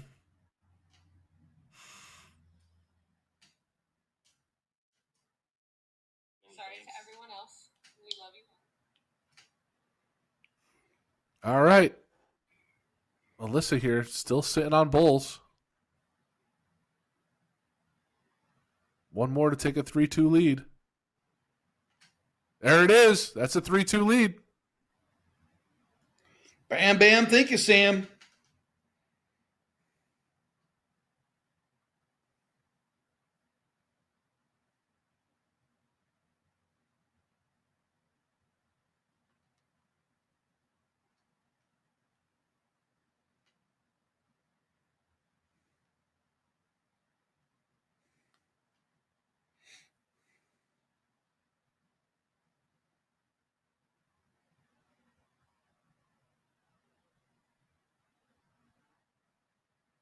It was 3-2. There should be one more there, I believe. That or they took a quick 5-second break or had to put money in.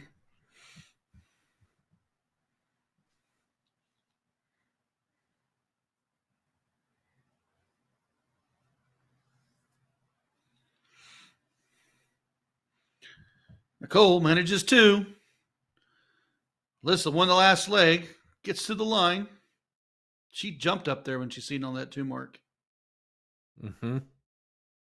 She does have a nice straight shot. If you notice that elbow straight.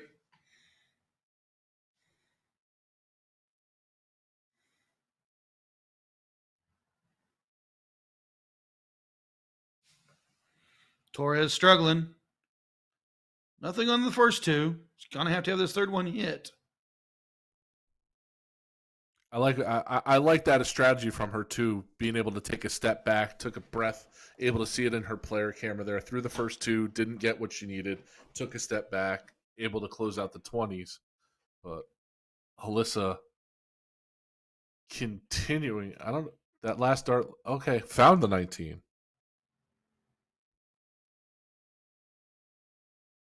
To the 17s. 5 on the turn. Evans Nice should go darts. 18s here.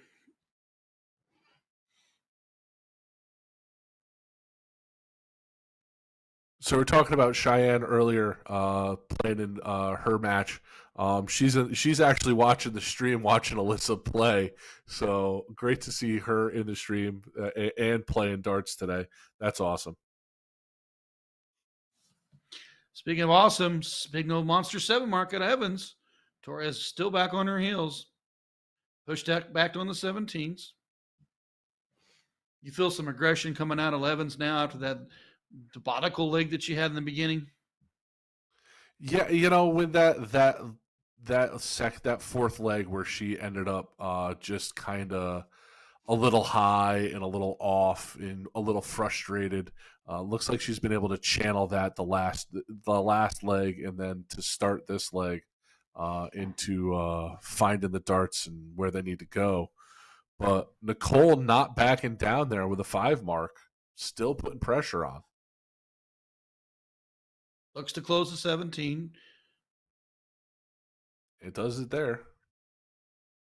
Oh.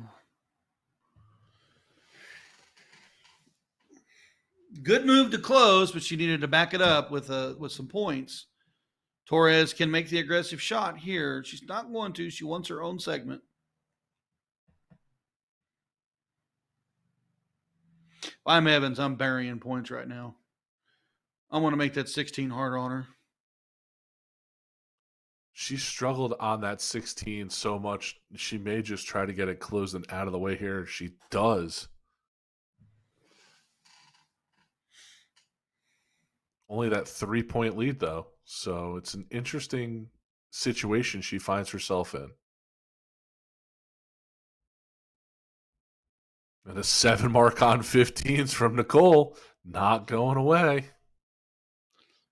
Torres down in points, but it's got 3 holes. Yeah, she's just right now just trying to trip that 19. Tied in points. Interesting. Trip 19, trip 18, trip 16. Can you do it? Do you go at it? Nope, right at points. Okay. No, I'm going to put 60 points up because 45 right now is playing 57. Oh, aggressive move right there. I like it. With the 3 segments open and able to score, I like that dart. Try to get that 15 closed.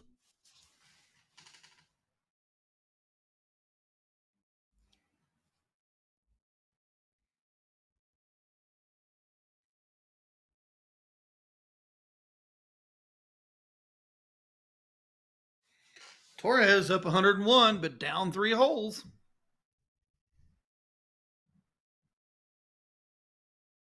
See what Alyssa does. She's thinking right there at the line.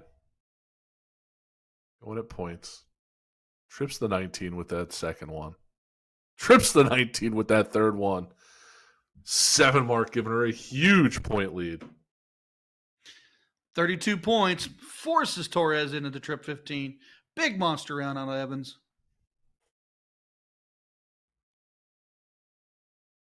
Now Alyssa close.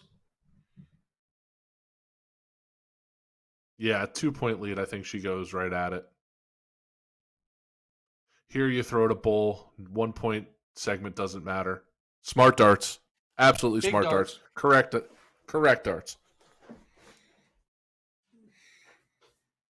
Would have needed a triple in either one of the segments that she has open to put her up another bull. But her opponent throwing 3 single bulls. Now she has opportunities and options. Would expect her to go right at the win here. Follow up that first one. Gets it with the second one, and she's going to be sitting pretty in the queen seat. That is a big win for Alyssa Evans, as she will wait the winners coming through the losers bracket.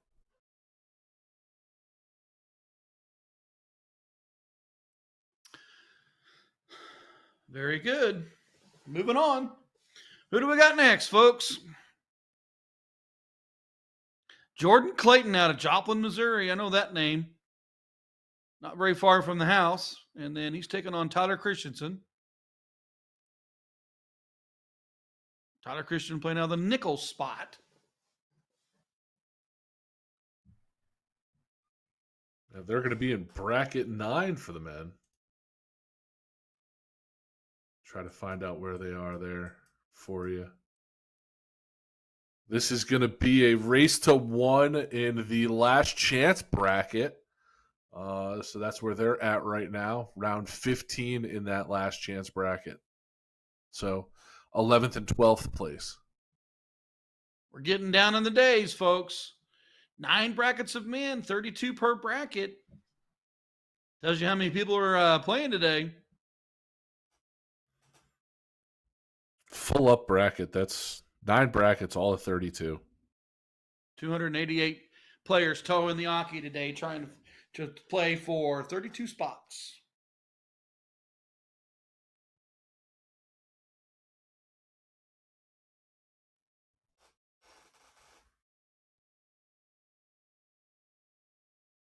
Yeah, 288 men, lead. 159 women playing today. So 159 women across the 5 brackets. And everybody is playing from their home bar. That's what's crazy. Yeah.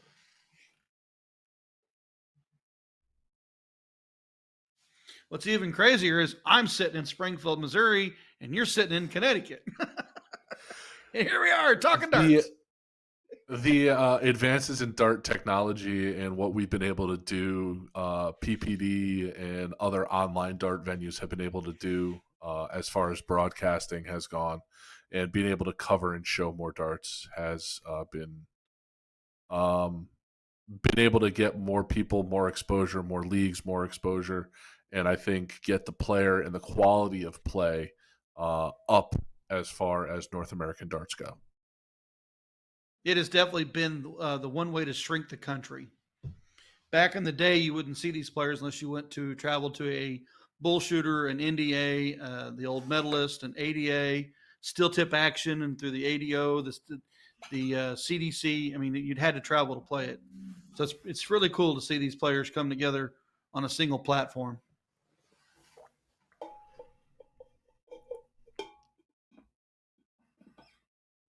Clayton not managing much with 2.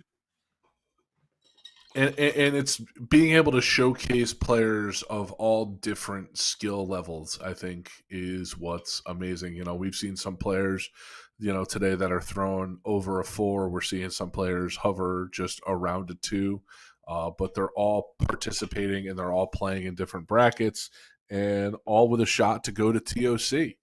I think that's absolutely fantastic. We're struggling with some. Oh, they're fixing a dart.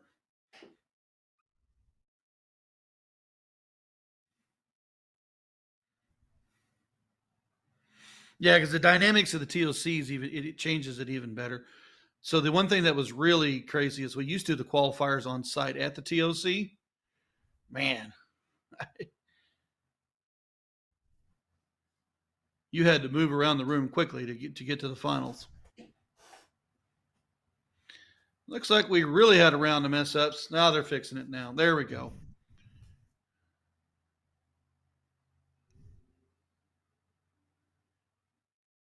Christian managed to bull, sends it back, gets his bull back in there. Clayton to throw.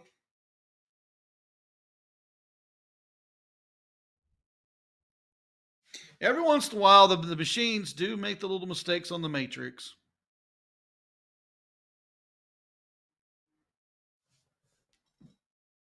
Yeah, Christensen here with a chance to take this leg down.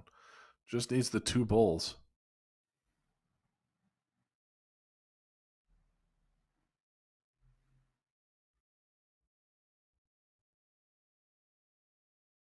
Second dart. See him throw the angry last dart. That or I finally got it dart. I needed that dart.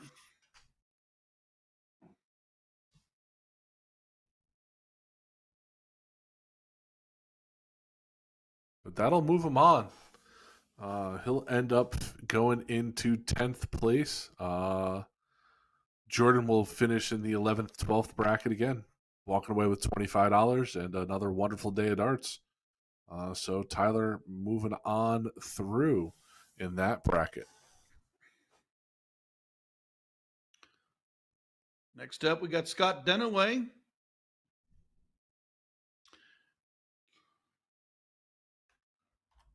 He's taking on Jason Amundsen. Hope I said that he's right. He's playing out of Starkeys. So I usually butcher names. So it's Amundsen. That's the one problem not being on site. I can't go apologize to the player when I butcher their name. No, but I'll get the message. This is how you say it. And they'll give me pronunciations for it. I just kind of get cracked up. Like, I'm trying. You'll get the phonetic pronunciation. Just be like, hey, listen, I'm sorry. Looks like this is in bracket 3. Scott and Jason are in the 10th spot. Winner will be going and playing Ken Judd up next. So this is going to be, again, last chance bracket, and this is a race to 1. Dunaway's going to have to do a lot of work on the 15s.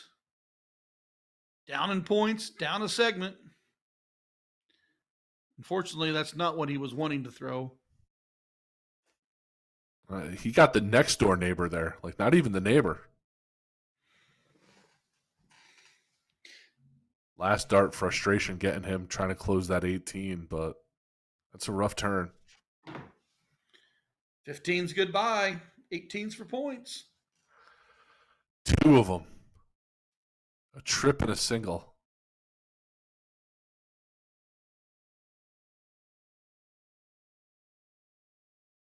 Wow. Nice darts. I thought that was more. I thought that was at least 4.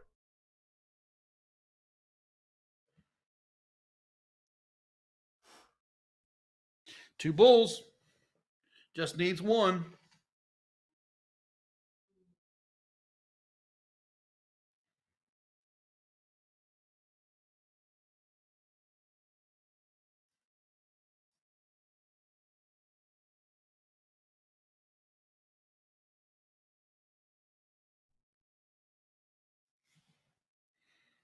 And that'll do it.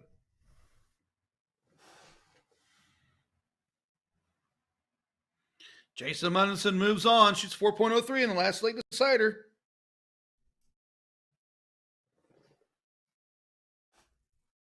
And we're going to go back to Cheyenne, and she's playing Karen McGee. And this is going to be the semifinals of the losers bracket. So they're waiting on that there. And I will shout out that Cheyenne did post on Facebook that she thinks it's an accomplishment that she has not cried on stream yet. So, Cheyenne, you've been throwing great darts today, and hope to see you continue doing so.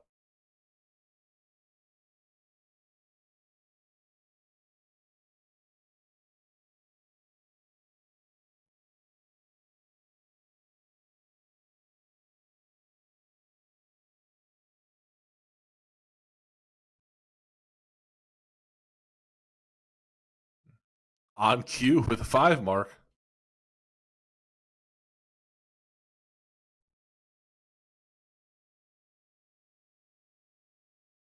So this one's still a race to 2. So Cheyenne here, I believe this is game 2. I can't see for certain, but I think that's what I saw. 2 bulls here. There's 1. Just a bit outside. At 17 will point, though. Doesn't put her up another bull, but her opponent would need 4 to take the point lead.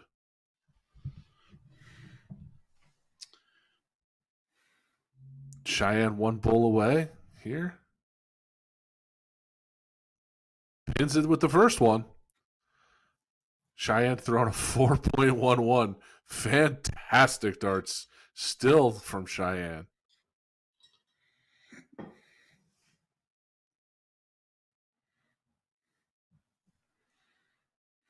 So that was the first leg because it was cricket. Now I believe it's 0-1 and 0-1. So this will be what the count So up is this for the 0-1? finale of the losers bracket? This is the semifinals for the losers bracket for the first one. So this is Okay. still just a race to 2. Gotcha. Wasn't sure if they just went straight alternate or if they did a count up here. It should go loser starts, if I remember right. And speaking of starts, Oh.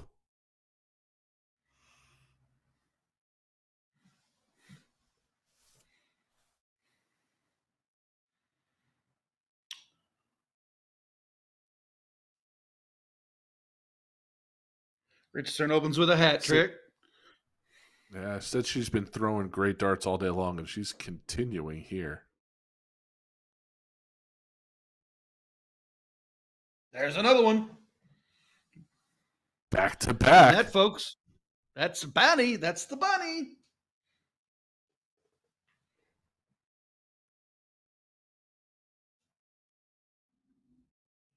So I asked you before, in that situation where you're now almost 100+ points back, where even a low ton doesn't do it, do you try to go with the triple 20s if you're Cheyenne's opponent there? You have to start thinking that because so Cheyenne gained the lead with back-to-back hat tricks, so she switched the throw segments where it's now on Yeah. her throw.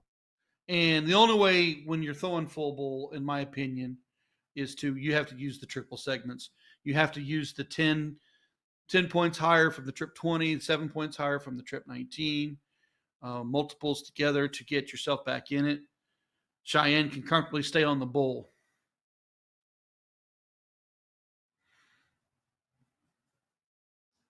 Just absolutely there. fantastic. Dagger darts. Wow. And that is how you take out a 122. Just the confidence to go and know that you can go bull, double 11, bull for the win there. Absolutely fantastic darts.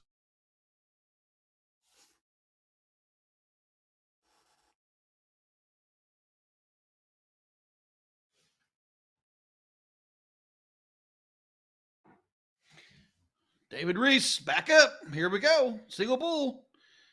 Is this in the last chance decider or is this still in the loser's bracket? Let me take a look here for you. I'll find David here. All right. David's in bracket 5. So let's take a look here. Or is David just playing an online game at home? Oh. Sorry, my whole thing just crashed. I don't see David. Looks like David is playing an online league or just an online casual play. Yeah, I don't see. I think Mr. Reese has been eliminated today. Yep. Well, a little bonus coverage.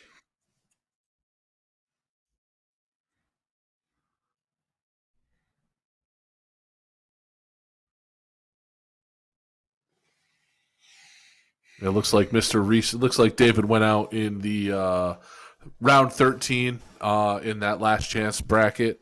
Looks like he went out in that 15th, 16th place. Is where his day ended up here.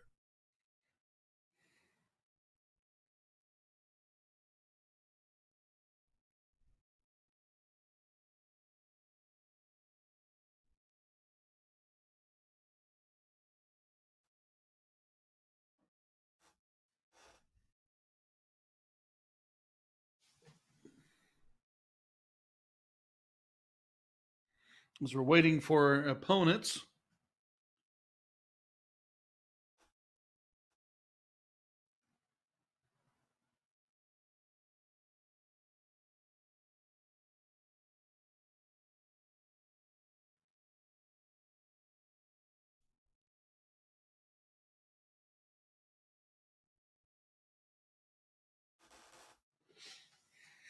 Yeah, day is slowly winding down, so we'll be finding some matches for you here.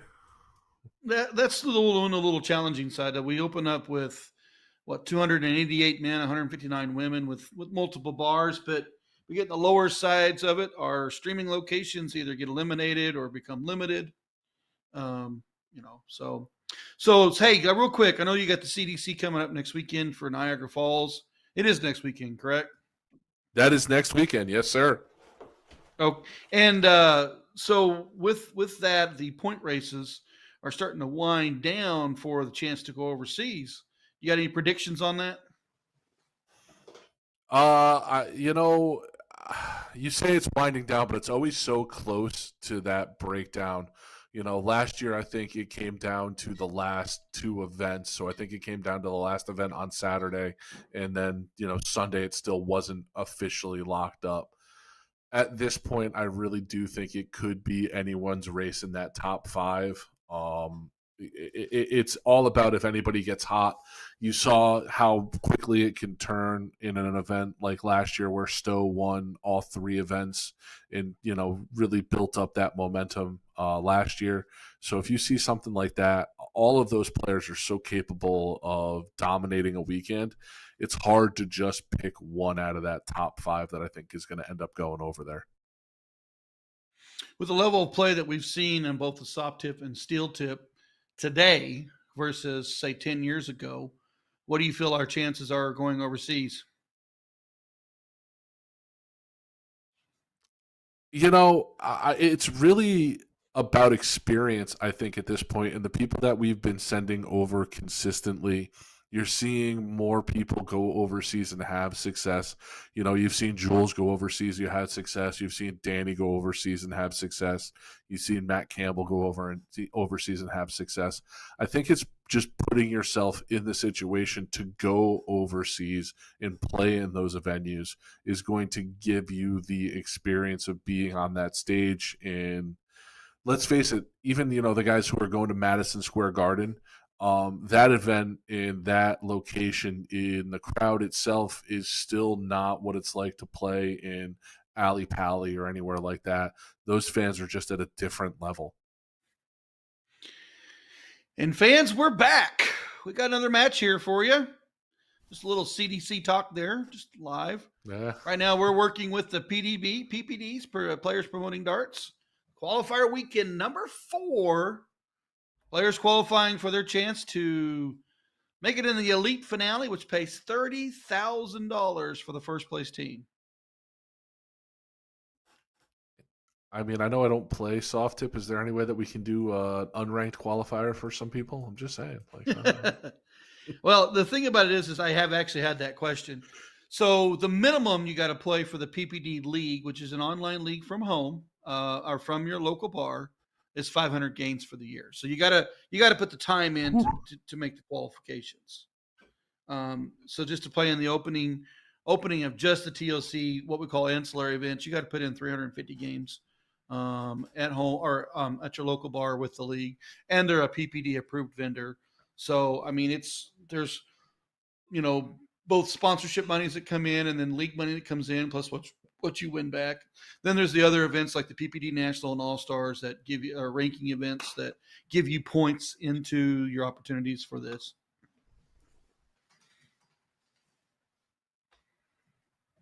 So it looks like if this is Gabe and Jeff, I believe was where we were at. This is a round 17 race to 1 last chance for in bracket 8. As I believe where we're at. As they coin up. What do you think so far about today's action? Again, I think that we've seen tremendous darts. I think the person that we've had on stream most has been Cheyenne. We saw David on stream a couple of different times. But across all the brackets here, I think we've seen players of all different skill levels really show their talents on the board and the different strategies that you can have in the events. How about yourself? How are you feeling about today? It's always exciting to be able to call these events. I also like strategy moves. Alyssa Evans impressed me with how aggressive she was playing there, taking her opponent, pushing her opponent around. I do like seeing that. I do like seeing people throwing the smart darts, like we've seen Cheyenne go for the bull instead of adding a single 19, which really wouldn't have done anything for a single 19. It would have taken a trip 19. So seeing those strategies and those players make the right moves is really exciting for me because it's good quality play.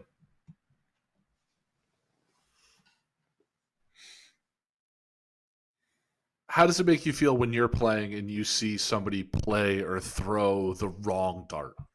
Well, if they're my opponent, when they're your opponent, how does it make you feel when they throw the wrong dart?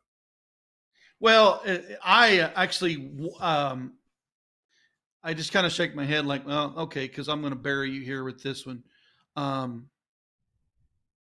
Miscounting drives me nuts, even when either myself or my opponent, especially in 01. Throwing a fat 20 when a 19 would have left a 167 or a 164, depending on this. Miscounting drives me nuts, even though you just put 3 more darts in my hand. Or I make a accounting error in my head where I was thinking of throwing the 19 and I threw the 17, which now I'm like 171 or 172 instead of 170. And I was, bonehead mistakes. That stuff drives me nuts. Cricket strategies. If you're going to make an aggressive move, you have to hit it in dart 1. When players don't hit it in dart 1, they don't throw smart darts. They get frustrated and just throw at the segments. Most of the time, they'll leave themselves really out to dry on it. And here on the stream, we've seen Wesley Orr before. Looks like this is Wesley Orr and Ryan Harnwell. So that's Ryan Harnwell and Wesley Orr. This is men's bracket number 2, round 16. So this is the last chance bracket. And this is for 10th place.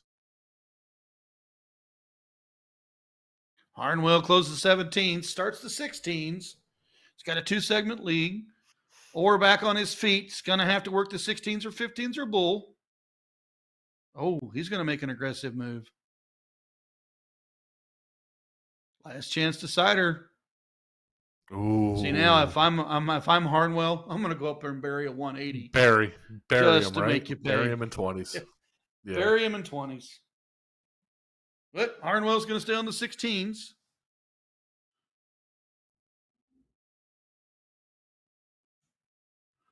They say there's no friends in cricket strategies. Nope. You use the points to your advantage to stay in the game.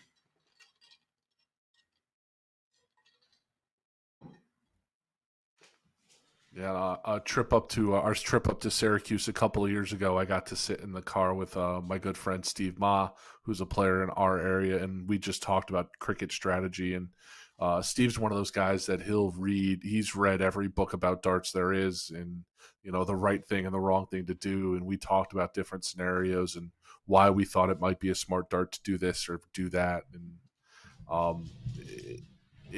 knowing when to be aggressive and when you need to score in a situation like this is huge. Time and experience really helps players, newer players. Having a good mentor and mentoring them through cricket strategies is huge. Like you said, your friend read a lot of stuff on it. Time and experience, understanding when a single shot is not necessary for points because it just really was not worth anything. But then making the smart shots. Like, I should have just pointed first and then taken the triple close with my third dart. Or, like you said, throw a shot for the close. If you only took the first dart, use those last 2 darts to go up and point.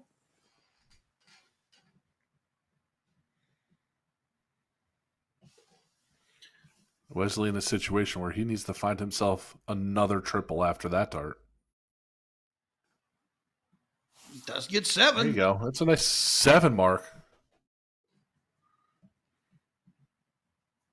Put the pressure on Ryan. See what Ryan decides to do here. If he goes at 20s or if he goes close and then 20s. Be interesting to see what he decides to do here. Right at the 20s. So I'll probably stay there and then go 15s. Oh, yeah, he pulled that 5 twice. Yeah.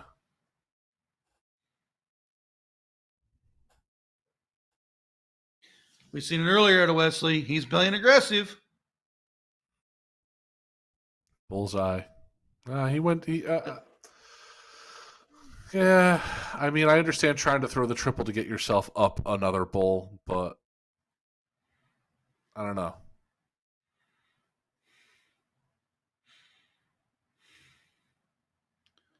It's a bullseye race. Last late decider. I don't know if that second dart was intentional out of Ryan, if that was just a fallout, what that was. But to close off the 15s and make it a 3-3, smart move. Just needs 1. Missed Wow. 3 bulls here, darts in hand.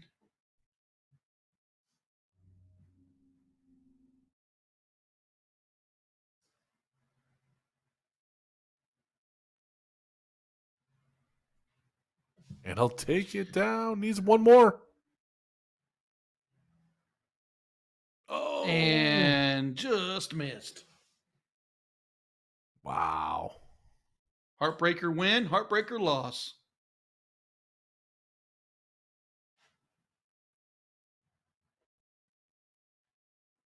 Whew. And Wesley Orr says, let's go. That's such a tough situation to be in right there. One bull needed for a win in a situation where you're no back against the wall, nowhere else to go. Huge win out of Wesley there.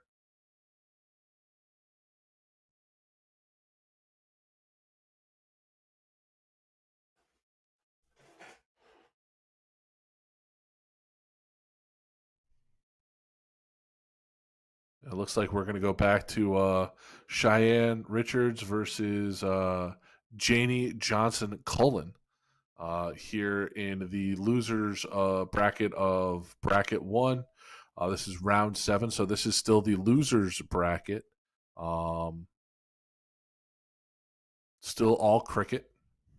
And Cheyenne looks like she's got herself a pretty big lead at this point.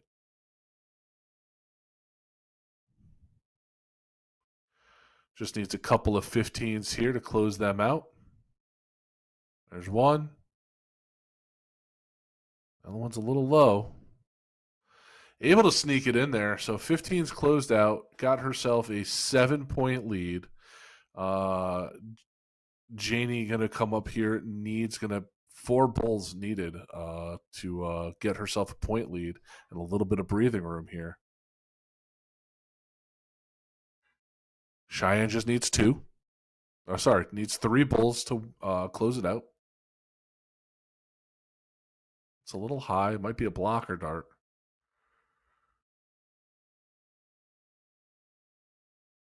I can't talk about how many times I do that at the line where I've thrown an errant dart trying to get into a 20, try to take a breath and find the dart again. Can't do it. Can't take another bullseye lead. So Janie does not have winning darts in hand, but she can make this interesting now. And interesting, she will make it. Cheyenne's going to need some 17s here. He's another one. Back-to-back turns there, finding herself a little wanting. Janie now just with 3 17s, and she'll have a win. Going the bull for points. Looks like she couldn't find the 17s, went bull to give herself more of a point lead. Cheyenne's going to need to find some 17s here.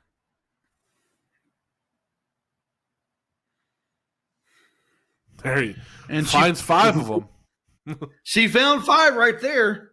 Janie Johnson pushed back.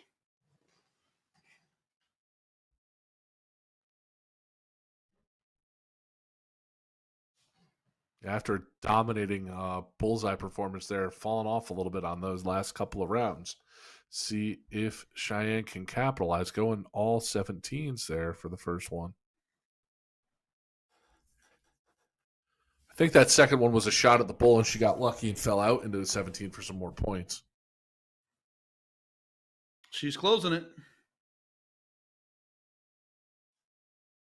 Oh, that's such good darts.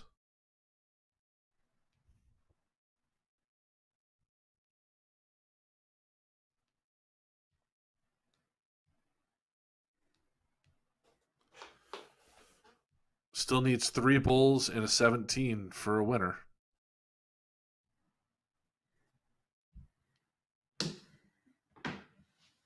Close 17s. I don't know if I would have wanted to leave that 17 open with Cheyenne Richards. Yeah.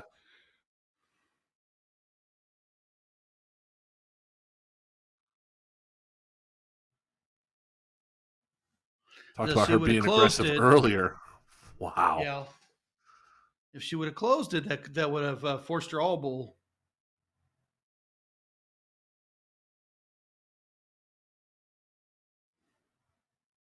You see Janie there just around the bullseye there. into the 11s. One more bull for Cheyenne.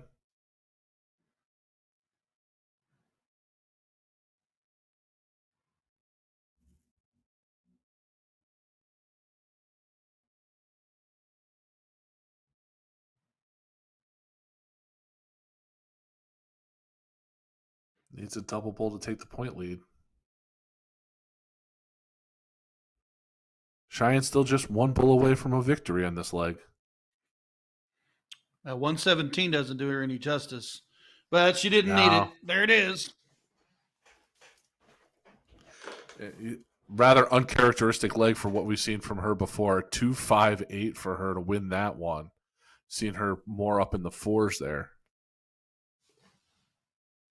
Well, as we know, And, winner, chicken dinner. Doesn't matter how you get there. No, it does not. And when she was shooting 4-1, 4-2 against Grimble, but a 2.85 was just enough. And we saw her last time in 01 go 150, 150 to open. See if she can find it again. Just a little low. Takes it with the last one. Janie's got to have it, and she's had the start here in 01 because she lost the last leg.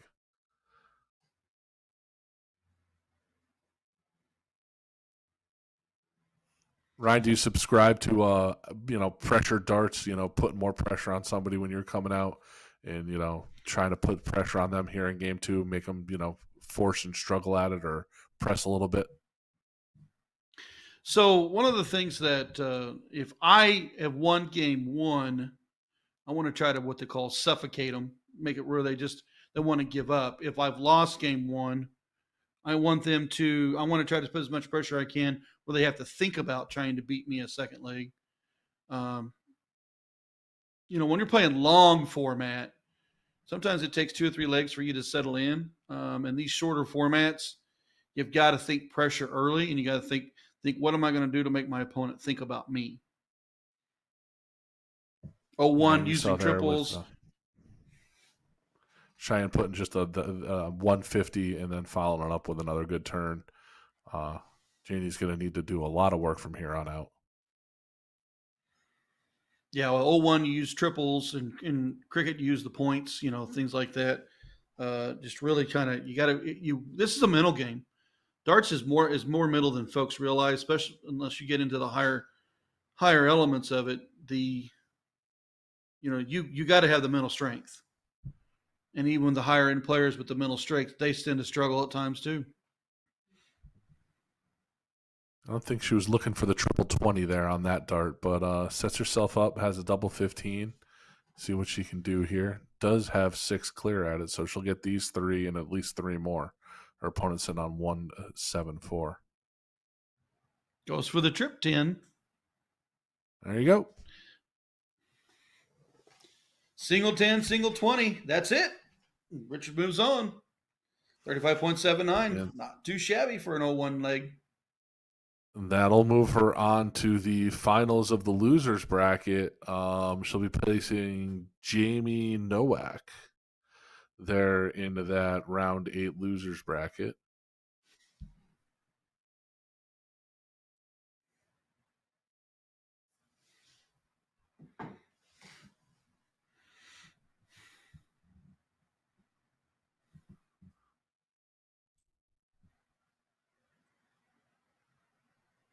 Tyler Christensen, commanding lead over Brett Peters. This was probably a 1-game losers bracket shot. Is that what you said? I believe that's what this is. They're up there in rounds too. I can't exactly see what round they're on.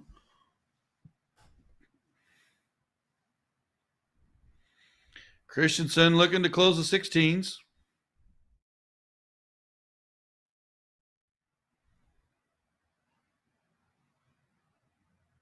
Looks like they are in round 11, I think that says. Big close on the 16. Trip 20 for points. More pressure.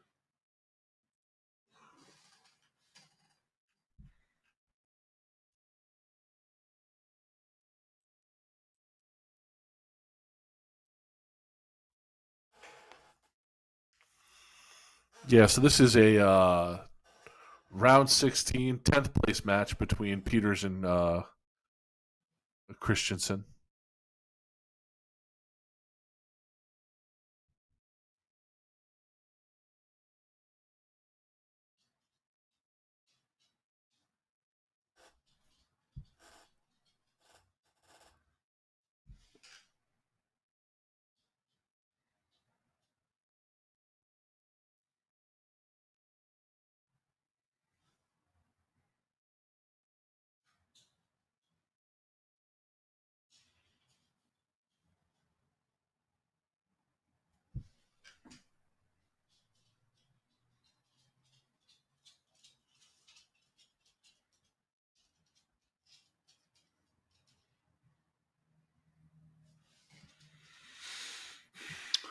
Christensen continues, closes to 15. Peters stuck on the bull, down 80 points. He's going to need to pepper the heck out of it. He's at that point where he needs 6 of them.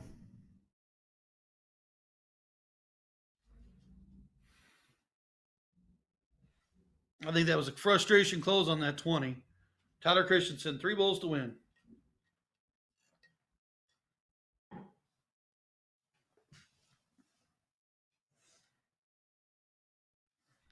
There it is. Solid round there. Finds the 3 bowls, takes it down.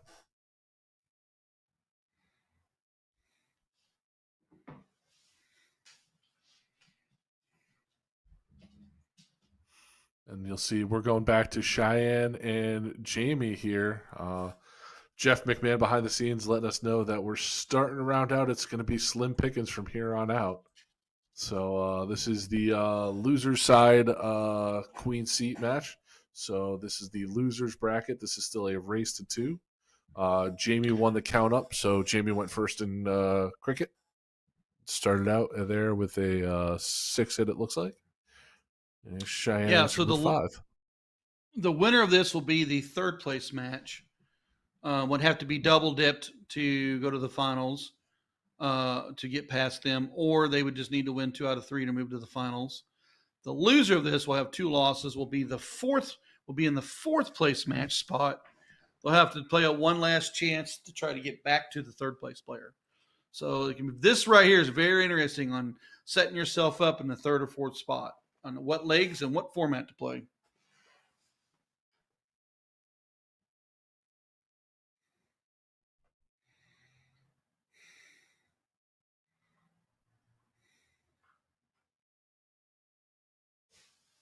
Doing what we've seen Cheyenne do all day. Hammers the 20, grabs the 17.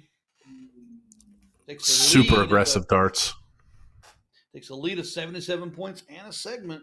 Jamie is not backing down.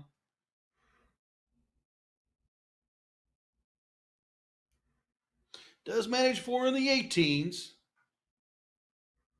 Decision time here for Richard. Does she go to the 18? Does she start with the 17 on points? Oh, she's going 18. She's been aggressive all day long. The aggression pays off. You can see that shoulder action on that 3rd one. Throwing with authority to the 17.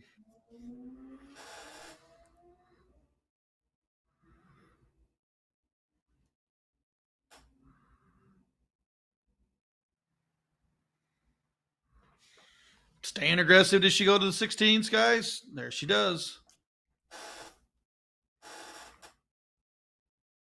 Oh, double bulldog. Oh. Aggressive. How do you feel about that hero dart? Yeah, that hero dart, the double 16. Double. Yeah. Hey, look, sometimes, and I know that I argue the doubles in cricket, but right now she's feeling it, and she's hit that double 16 more than once. By all means, I guess.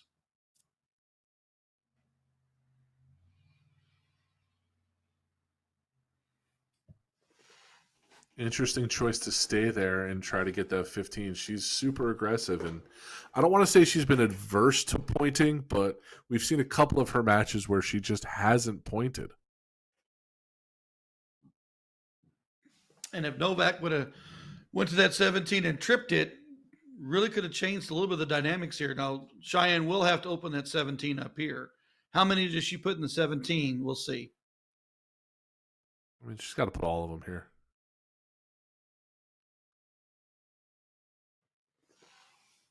Maybe if she trips it with that second dart, she goes after the double 15. I don't know. But, all three want getting in there. And now you're going to turn it into a 15 and a 17 battle. Or not. Novak. Or Jamie's just going to go 7 mark and really put it on. That's great darts. Double bull. Oh. Jamie Novak, 3 bulls to win. Send us to leg 2.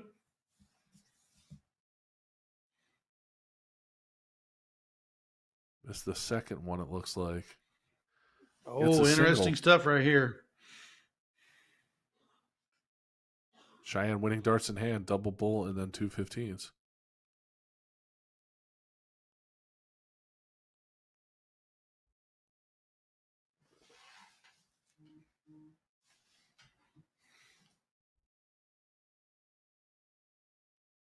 So you got to go all 3 at points here, right?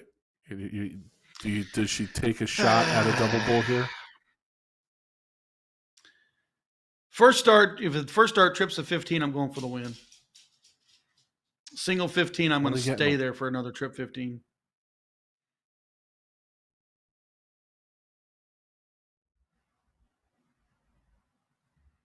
Now I go for the win. 15 does create a bull. I still got that in my pocket. With a miss here, I wouldn't be surprised if they go to 15. Oh, double bull for the win.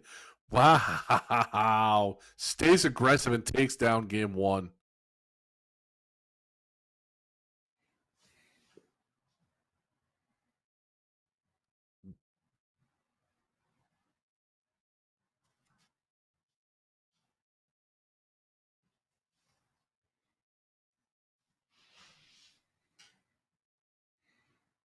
Saw Cheyenne there start out with the low ton, 101. I think this is going to go to 3. I just got that feeling. Well, you know how Cheyenne has played her 0-1. Her 0-1's been strong. 101 to start. We haven't seen Jamie, but right now Jamie is showing that she can play. And there's that hat trick. Answers with a 150, the hat trick.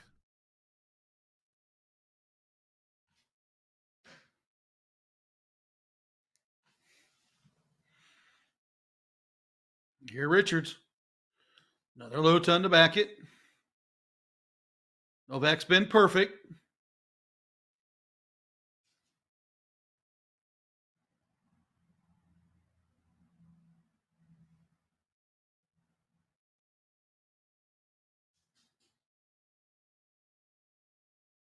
Another low ton out of there. It's a nice start. Nice start.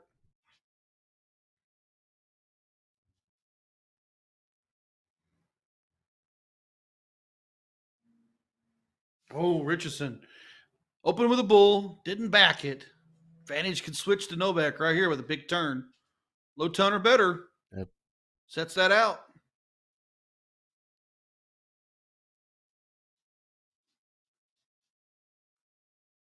It's a huge low ton. A 124 out is very doable in 3 darts.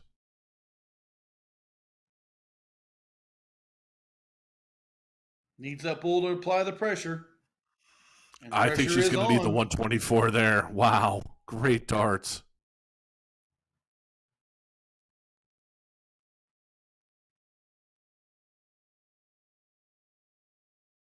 Double 12.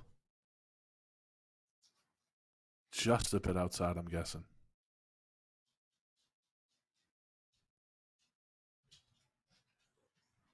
50 to leave 28. Goes to the 18. 18 to trip 20. Got to go with the double. She dropped that shoulder on that third dart. Yep.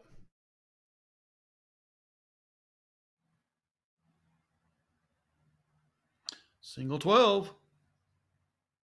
Oh, she busts it. Oh, no!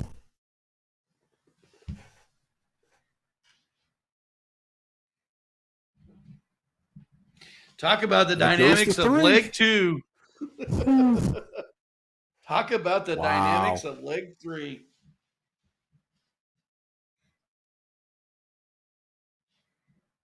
Just found that wanting in the third dart for busts on a 12. Finds the double.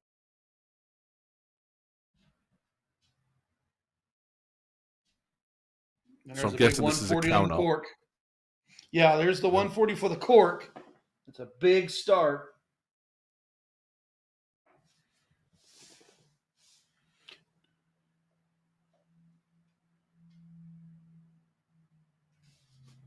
Here we go.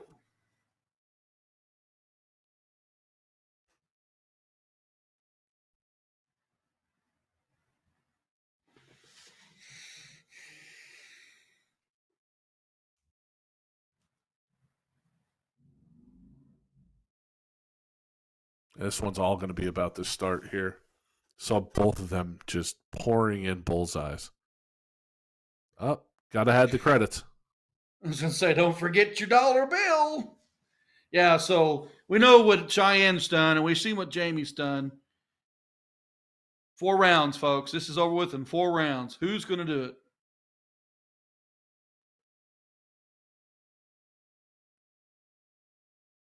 And with a forward eye. She's thrown a little bit harder than I think we saw her throwing earlier. She definitely wants to this one. Yeah, with authority into that bullseye.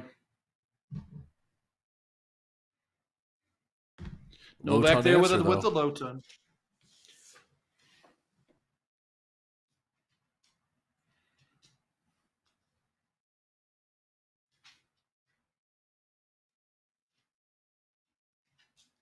Ooh, just outside.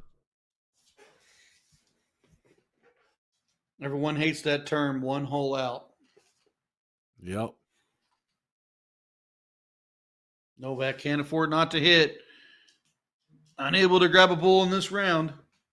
Big advantage, that's switches a to huge Richardson. opening here.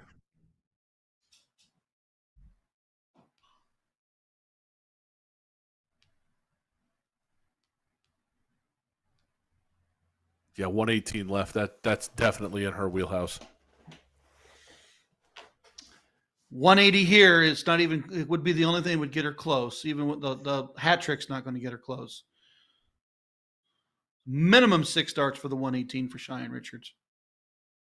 Yep. Does she go 51-51?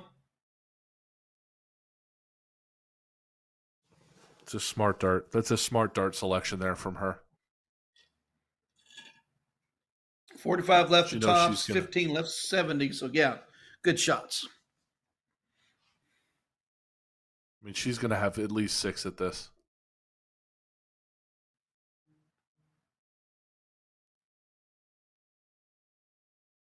There it is. Doesn't need it. Pins it first start. And Cheyenne Richards will move to the 3rd place match. Jamie Novak will go to the 4th place match. Whoever plays Cheyenne will have to double dip her to get to the finals to play Chrissy Grimmel. So that kind of lines out the bracket here that's coming up. And I do believe, if I'm not correct, we are going to take a quick break to get set up.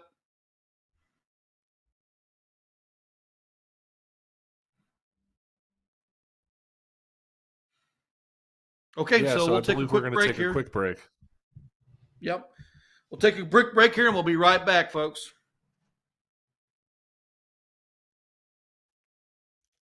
Let me tell you about A to Z Darts. We're a specialty dart store with over 10,000 different products. We create in-depth videos and blogs to help improve your game and showcase our products. We give helpful advice on how to practice darts, the fundamentals of form and mechanics, and how to make better decisions when purchasing your darting equipment. Whether you're brand new or a seasoned player, we try to provide fun and informative content. I'm Jen, the creative director for A to Z Darts. I've been playing for over 10 years and I've traveled the world competing in and promoting the sport. This is Will. He runs our live streaming company, USA Darts, and and travels the globe as well to broadcast major darting events and interview PDC players alike. You'll find over 2,000 different sets of darts on our website. Guessing right now you're pretty interested in our resources? Learn about form, throwing mechanics, practice routines, scoring and grouping, checkout methods, cricket strategy, and much more. Visit a-zdarts.com to take advantage of our blog or follow us on social media at azdarts today.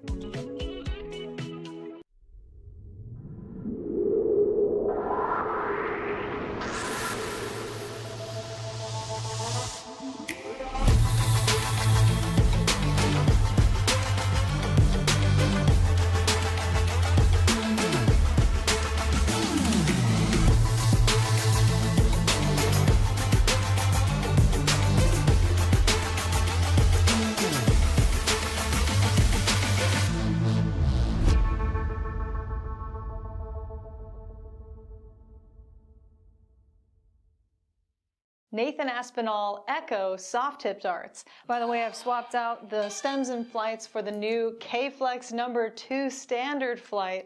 Originally only number 6 was available, now we have number 2 in all colors and lengths. All right, 146 remaining.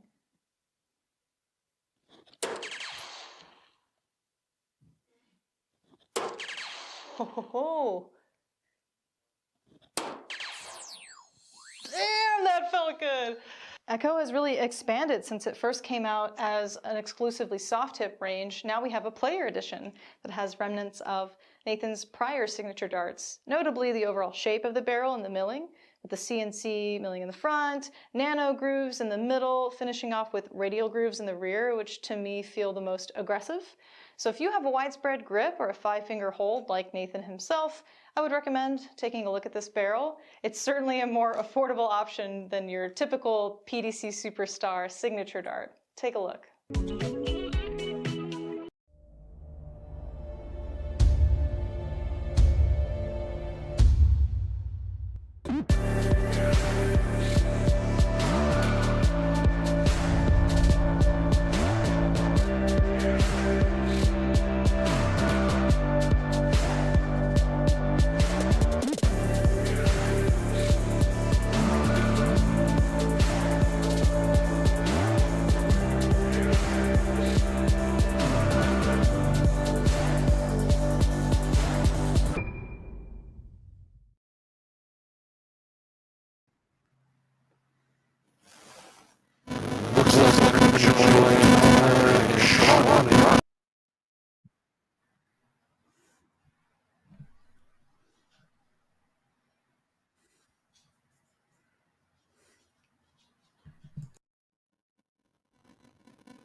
Alright, looks like we're joining us.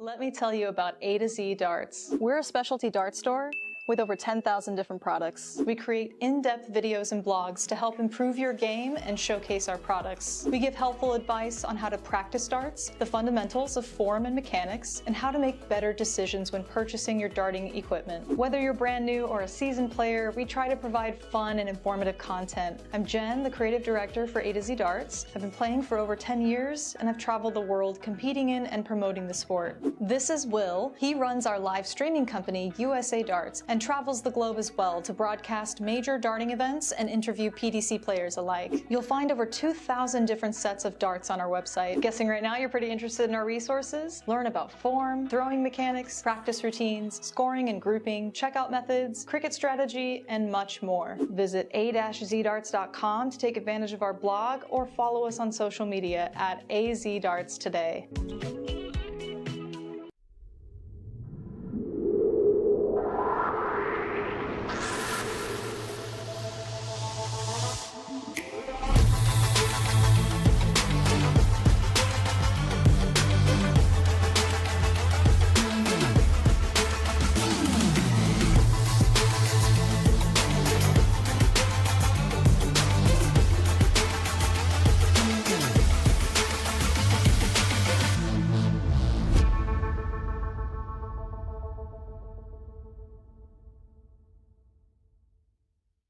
Nathan Aspinall Echo soft tip darts. By the way, I've swapped out the stems and flights for the new K-Flex number 2 standard flight.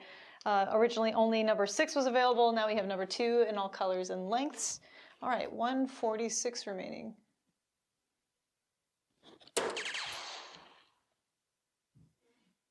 Ho ho ho. Damn, that felt good. Echo has really expanded since it first came out as an exclusively soft tip range. Now we have a player edition that has remnants of Nathan's prior signature darts. No.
All right, I went back out and back in.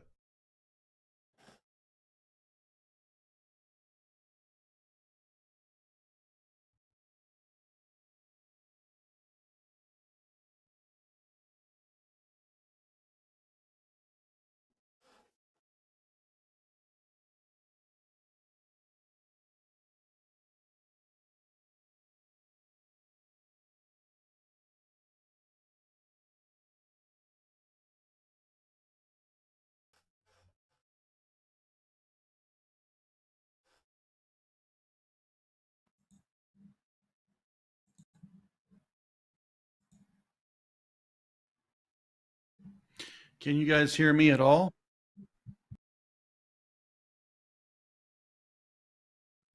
Okay. All right. Yeah, sorry about that, everybody. We're back here with Tyler Christensen and Dylan Hartley here in Race to One, last losers bracket, our last chance bracket here. Do apologize. We've been having some technical difficulties. Remember that technology we were talking about? Sometimes it's frustrating. Hey, listen, and the solution is often have you tried turning it off and turning it back on again? So, got to back out and back in every now and again. I don't know. Just changed a few ports, changed a few things, and back at the action. Tyler Christensen to the bull. Now it's all points. Single dart We'll finish. be moving on. Yeah. 4.43. Nice leg. Staying alive. So that was a race to one. He'll be right back up. He's not going to go anywhere. He'll be playing Art Podlaski. Sorry about that there.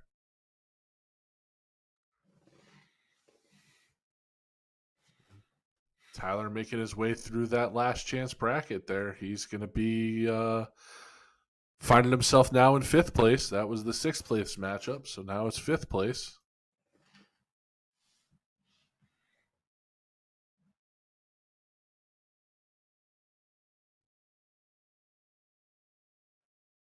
Still moving through that last chance. You're still alive until it's over with. But if you get to the 3rd place match, you have to double dip them to make the finale. And then you get the good old-fashioned triple dip. How do you feel, Ryan, when if you're in that king seat, when you've now been sitting for a long time? How do you stay warm? How do you stay engaged in this type of match? So in the beginning, when I first started getting into the triple dip situations, the best place to be, and I'll take this the right way, was to have the king seat, and you get it's that 3 and 4 hour break. Now, how do you stay warm? But I have seen a lot of players that lose the king seat match, win the losers bracket finale, go strong in the third place match, and then come fired up, ready to play for the king seat match and do the finale and do the triple dip. So sometimes, I'm at the point now when I play that if I make the king seat, then I'm just going to take it like it's a new tournament. I'm going to sit around. I'm going to get something to eat, go get something to drink. I know I got some time. Then I'm going to start warming myself up like I'm entering the first round. I can't get frustrated with the fact that I had to wait 3 or 4 hours. I just have to be prepared to wait 3 or 4 hours. On the other side of the coin, if I lose the king seat match, I want to be back there. So I got to use each match to my advantage is to prepare for the next one and not tire out too. I have seen players that come in, run the gauntlet and get back into it, and they're just tired and pooped and just get ran over in the finale. So it goes both directions. It's for me. It's always been, as a dart player, how do I stay warm? When I'm dealing with either there's somebody in a different bracket that's going along or been playing for a little bit longer. How do I sit? How do I stay ready? I don't know how you would do it in a king seat where you're talking about now 2.5 hours between your last match and then potentially a king seat match. It's got to be a little difficult, especially mentally, trying to stay mentally prepared and ready for it to get yourself out of it and then back into it mentally. It's got to be difficult. So the rest situation, let's say you win the king seat match and you get there quickly. Let's say 3:30 you win the king seat match and you're probably not going to play a finale till 6:30. It's the rest factor, staying off your feet, maybe getting up every 20 minutes or 30 minutes to stretch your arms. Some things, take this the right way. Don't put away too many adult beverages because by the time you get there, you might have had too many. Get a good bite to eat, things like that. It's just it's a different aspect. Playing this format for many, many years now, I understand the weight and I understand how the gauntlet can run. I do prefer winning the king seat because I want to be lazy for a while. Yeah, and I think we're going to stay right here where we're seeing Tyler warm up for his next match against Art. Again, race to 1. This is now the 5th. He's going to be this is the 5th place match. We'll be waiting on. It looks like Ed Spar and Mike Brewer are in the finals of the losers bracket, so they'll come down, and the gauntlet will continue for these two gentlemen. Just about where they'll be next. But yeah, that's where we stand right now. I think Tyler and Cheyenne, I think, are our last two standing that we have at bars. Be interesting to see Cheyenne either play Jamie again or have an opportunity to play Chrissy. It's going to be very interesting to watch.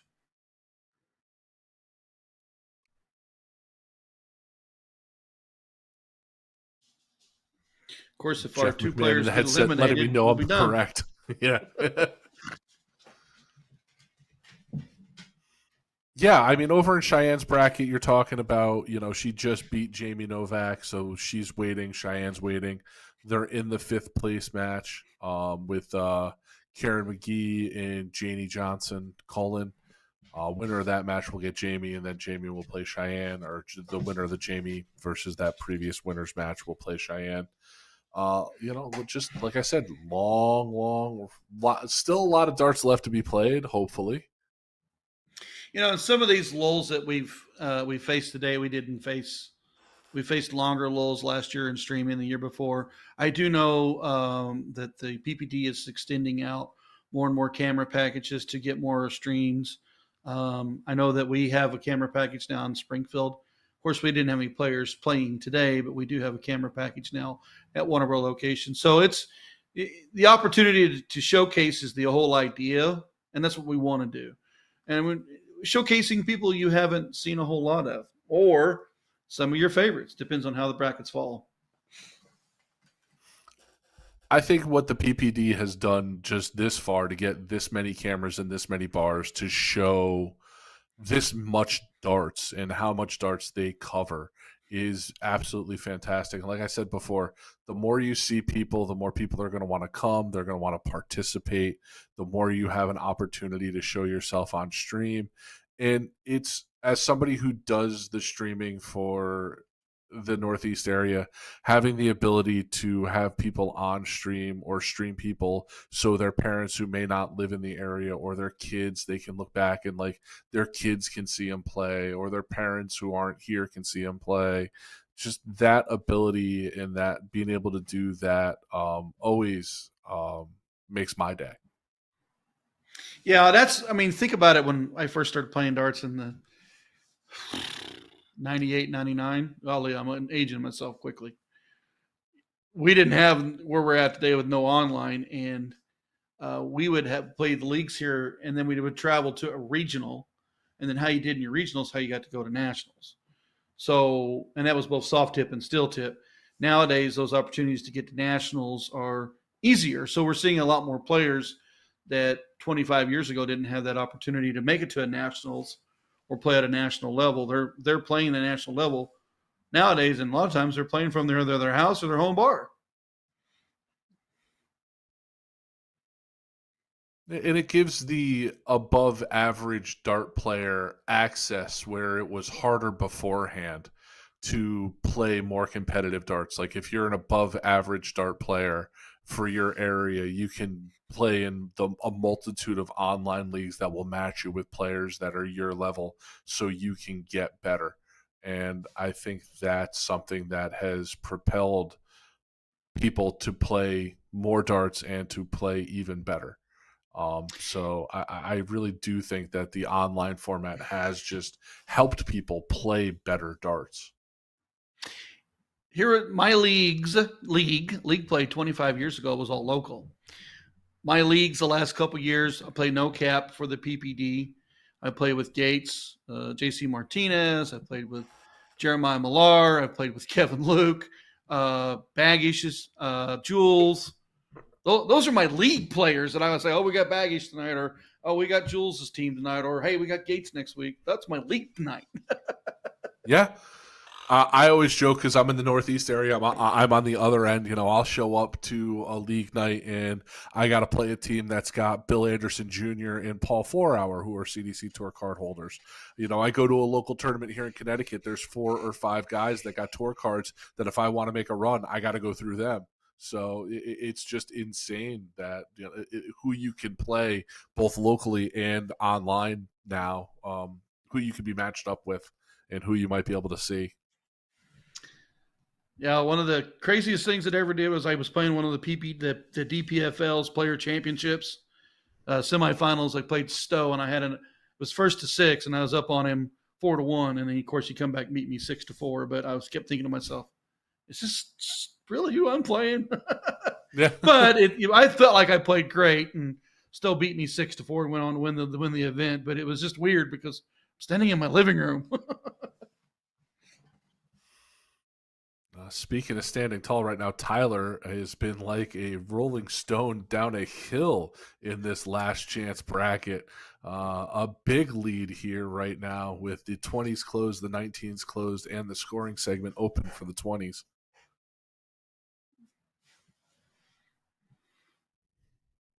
Pat not going away, 7 on the 18s. Back to Christensen, playing aggressive on the 18s. Is that going to hurt? Second dart. We talked about bounce outs counting there. That's a case where the dart didn't get to the board and his dart blocked him from that 18 to close it. See if that's going to cost him here. Only 2. Art only managed. So yep. Art only managed 2. Advantage Christensen.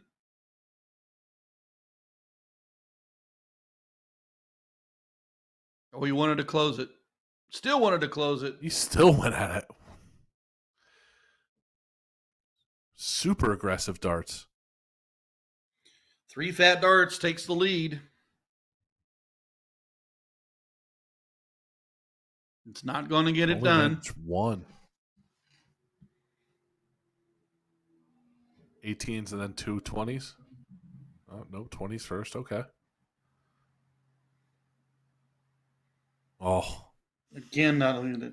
He must have that Tom advantage on the 18s there, huh? hey, listen. Sometimes you just get that mental block. That's why I said I would have tried to go 18s first just to kind of get that closed and then move to 20s. But both of them a little bit on that struggle bus here the past couple of turns. See if they can see if Tyler can take advantage. Christensen does jump out in front. Pushes Art to the 17s. Art already has a mark on the 17s because he started there last time. Like he was trying to open up that different segment.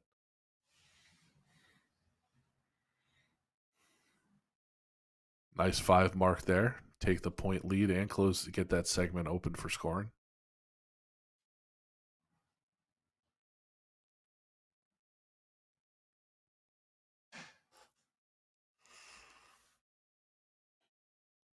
Tyler definitely being aggressive.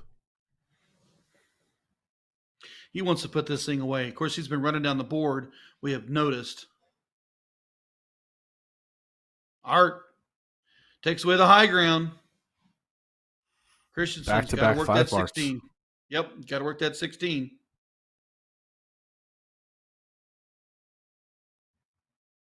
Wow. That'll do it. How That's do a you stem monster the turn. tie to 2 5 marks? You hit an 8 mark yourself.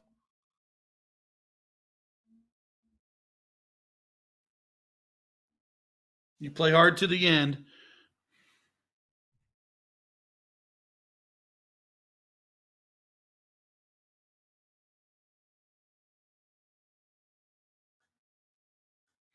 $328 plays $299.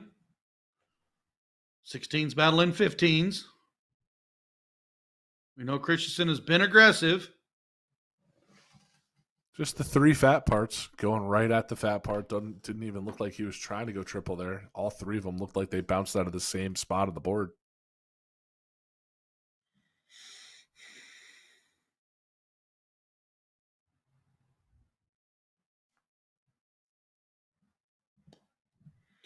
$328 plays $324. 16 plays the bull. Strategy becomes huge here. Smart shots right here.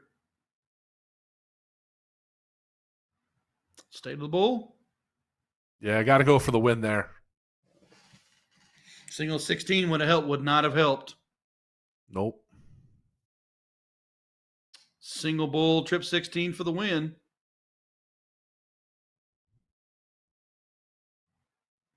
Closes And out did the he not- 16s, but I don't think he realized that he was 4 behind. Did you not think that he had the bull? And that's it. Yeah. Bull first start would have changed the dynamics, but he didn't.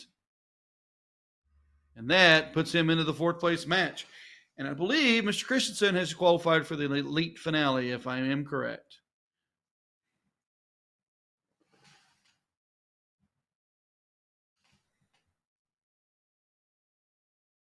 I think top 4 qualified for the elite, if I'm not mistaken.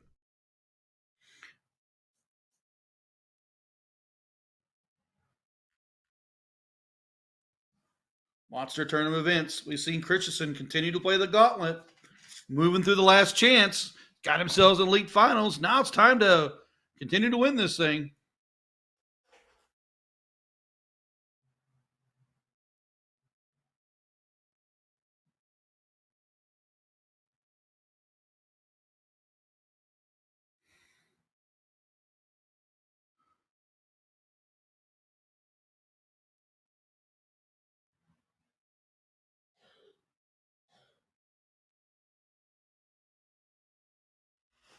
So, like I said before, down to our final 2 competitors here tonight that we can stream.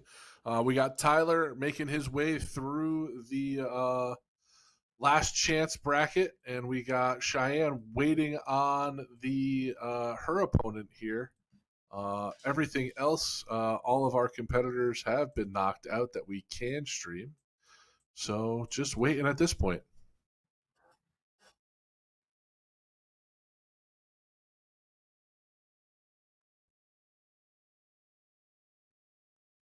Yeah, I had 100 different people that we could stream across 20 different bars, and we're down to our final two.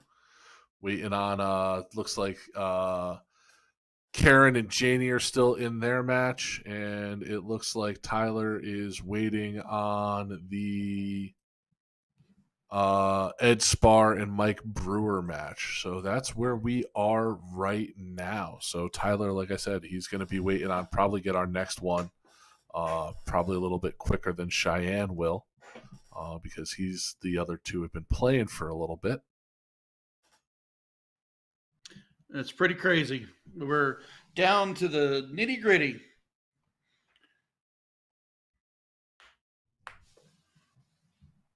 So some of the key things for those that have asked questions or watched this stream, you can join the PPD League. There is a map. You go to dartstoc.com, pull up that map. You can find a vendor that's close to you that's affiliated with the PPD.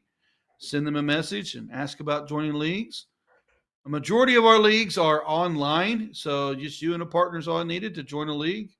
Down here in our Springfield area, all our players do play in the online platforms only. Played out in different divisions, so they play with the caps, they play with the no caps, they play where they feel that is the best league for them, and that's what you can do. So that's dartstoc.com if you need to know the information as we wait for the next match. Tom, any thoughts or comments on where we're at today? Like I said before, Tyler has just been a force here in this last chance bracket. He's now won in this last chance bracket. He has won ever since he's been knocked down, which is in the 13th, 14th bracket. So he's won 1, 2, 3, 4, 5, 6 straight to get to where he is right now. For everybody who's wondering, he started his day out I think he started his day out with a loss there, it looks like. Yeah. He won his first round match in the bracket, and then won his second round match and lost to Mike Brewer. So there's a storyline for you. Tyler lost to Mike Brewer and may have to then play Mike Brewer here again coming up here, depending on the result of that Mike Brewer versus Ed Spahn game. And how are we doing on the Cheyenne Chrissy Grimmel bracket? Let's take a look here. So Chrissy Grimmel still sitting in that queen seat, waiting on the last chance bracket here. Looks like Karen McGee took down Janie Johnson-Cullen and has advanced to play Jamie Novak. Winner of that gets Cheyenne, and like you said before, winner of that's got to beat Cheyenne twice. So Cheyenne's sitting a little pretty there, waiting on the winner of that match. Has to lose twice in order to be knocked out. But like I said, Karen McGee and Jamie Novak, winner of that plays Cheyenne, and then the winner of that would go back up top and play Chrissy Grimmel, who's, like I said, sitting in that queen seat. Looks like Tyler's going to be pulling up a match here. So we'll see here. See who he's got. Does he think he knows that we're exclusively watching him? Does he know? Who knows? Who knows what they know? I know I said earlier. Buddy? We're following you around. I do know earlier that Cheyenne was watching the stream. She had posted on Facebook, and she was watching some of the matches earlier on. I don't know if she's still in the stream or not, but we can see you. So give a little wave if you are listening. Say hey. Just so you know, we are looking in, waiting on your match. And it does look like this is going to be Tyler Christensen versus Ed Spar. Looks like Ed did lose to Mike, so this is still a race to one. Starting with the count up. Best three darts starts first. We have seen Tyler open up with a nice count up to get the start. Spar doesn't have to do much here. A couple 20s. Anything above a 1 points. There it is. Left side for triple 11. So Ed Spar will get the start. Does Christensen make this 7 in a row? We will see.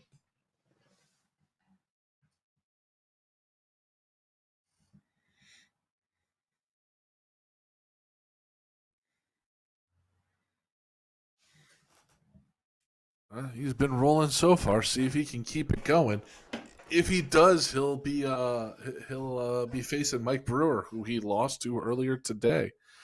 How do you feel about that in tournaments like this, where you lose to somebody early in the tournament? You looking for revenge? You don't want to play him. You don't want to see him again. How do you feel about it? If I played him really, really well and I just got edged out by a dart, I want to play him again. If I just got crushed and I didn't play well, I definitely would think more of the revenge factor that I didn't show you my best stuff. I like the idea of coming into it being edged out last time. I played well, you played well. This time, my turn to edge you out. It's the luck's going to be on my side.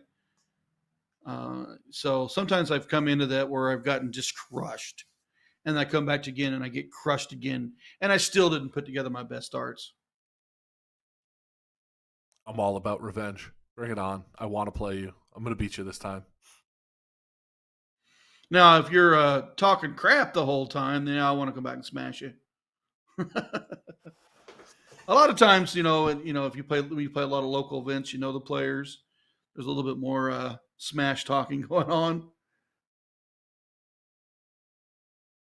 Like we play. We talked about Tyler singles. being aggressive earlier. He was aggressive that last turn, didn't hit it, and then Ed had a blank round. Huge opportunity here for Tyler.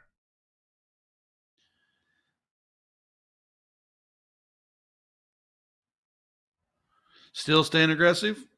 Goes for the 20. Doesn't get it. Points to 19.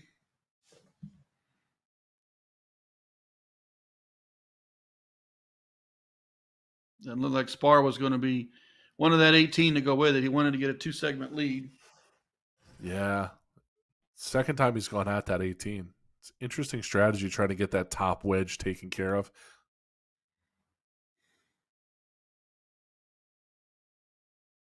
Not happy with 3 fats. Vantage switches to Spar. Goes right at that 19. Closes it down. I'm okay with 3 fat parts. Yeah. I'm okay with 3 because I got a 30-point lead. I do have a mark on the 18s. He has to triple it sometime.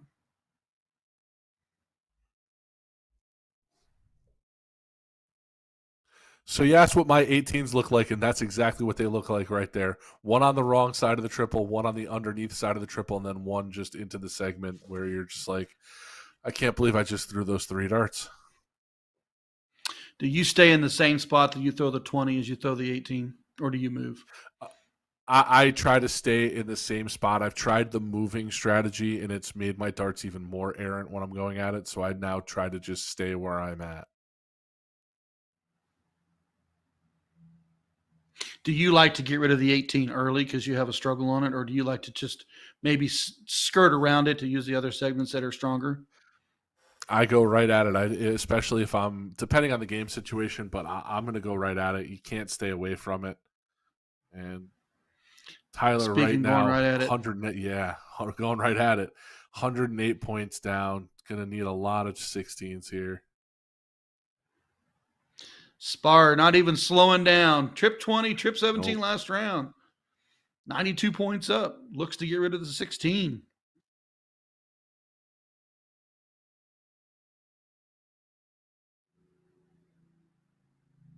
Oh, he wanted the 15 on Looks last like he start. was, yeah, looked like 15, yeah. Single 8, single 8, single 10. Ooh, big round right here. Nice dart. I think the 16s were blocked, so he went 15s there. That was smart. Grabbing the trip 15 would have been huge. He did manage to grab one. Do we have a bullseye? Oh, 17 for points. That was the right dart. Puts him up another bowl. Christensen on the bull. Got to have a bunch. That'll be 2. And sometimes it just doesn't go the way you want.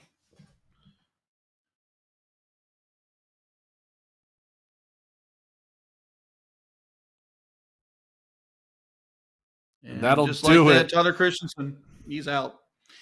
And that Sparp advances. Congratulations to both gentlemen for qualifying for the elite finale. We'll see you in October.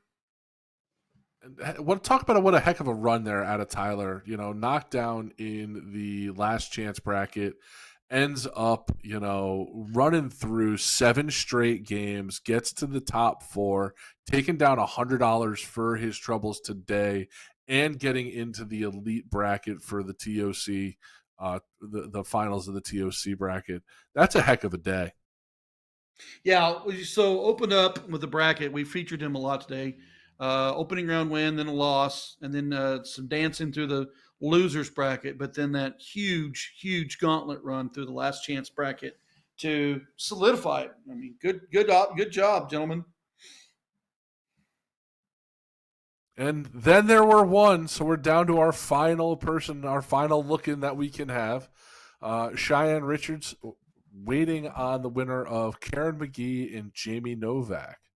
So that will be a 3rd place match.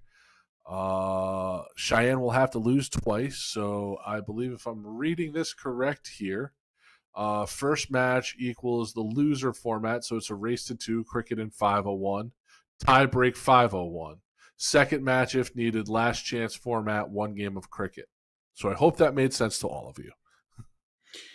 Yes. And then what Cheyenne would want to do is she would want to not drop a leg or drop a match going into the Queens or the finale against Grimmel. So she would only come in carrying 1 loss. So yeah, whoever she faces will have to double dip her and then have to face the Kraken herself and triple dip her to win it. So it's all done. It's all been done. It's all going to be done in the future. But that's what could happen. So if Cheyenne takes this down, doesn't drop anything, she goes back to face Chrissy, and Chrissy's got to beat her twice, correct? Correct. And we go back to the winner's Cheyenne's format. And Cheyenne's got to beat her 3 times. That's correct.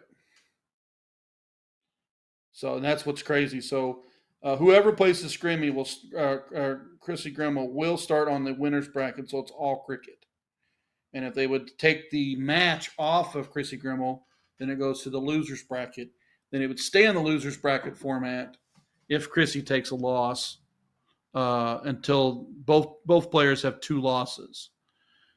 But Chrissy could win if it's facing Cheyenne with no losses, 2 matches, she's done. If she faces Novak or her other opponent, they come in with 2 losses, 1, 2 out of 3, and it's over. You just got to remember how it's going to be in the finale.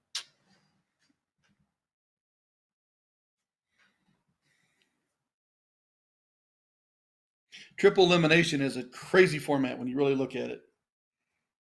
Honestly, it's been a interesting bracket today, to say the least. And like we talked about, Tyler having a run through that last losers bracket. Karen McGee currently winning 3 straight to play Jamie Novak. She wins this one against Jamie. It'll be her 4th straight in the last chance bracket. And we'll go from there. But you see, like we were talking about earlier, Cheyenne's starting to get warmed up, trying to get ready, trying to get zoned in for this next match.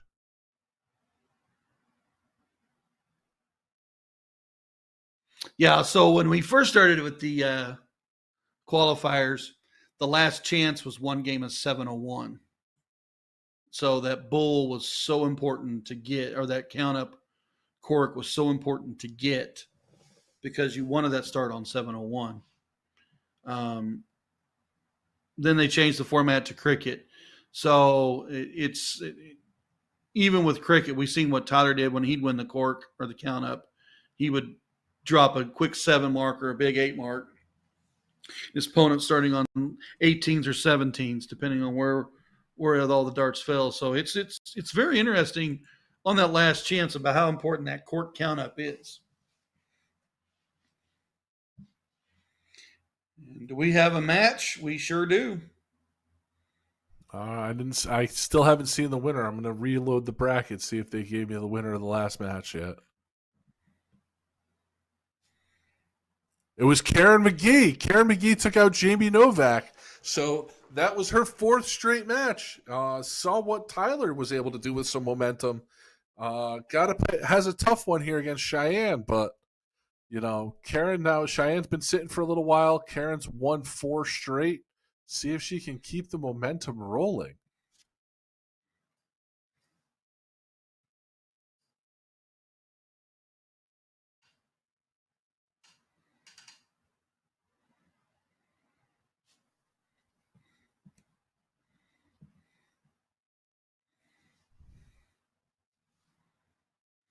And looks like we're waiting for Karen to get loaded up. I mean, she probably just came off a hard-fought win against Jamie because we saw the way Jamie was playing against Cheyenne. May have to take a minute, take a breath. I definitely would want to, especially in this kind of format, gather my thoughts and just take a second for myself.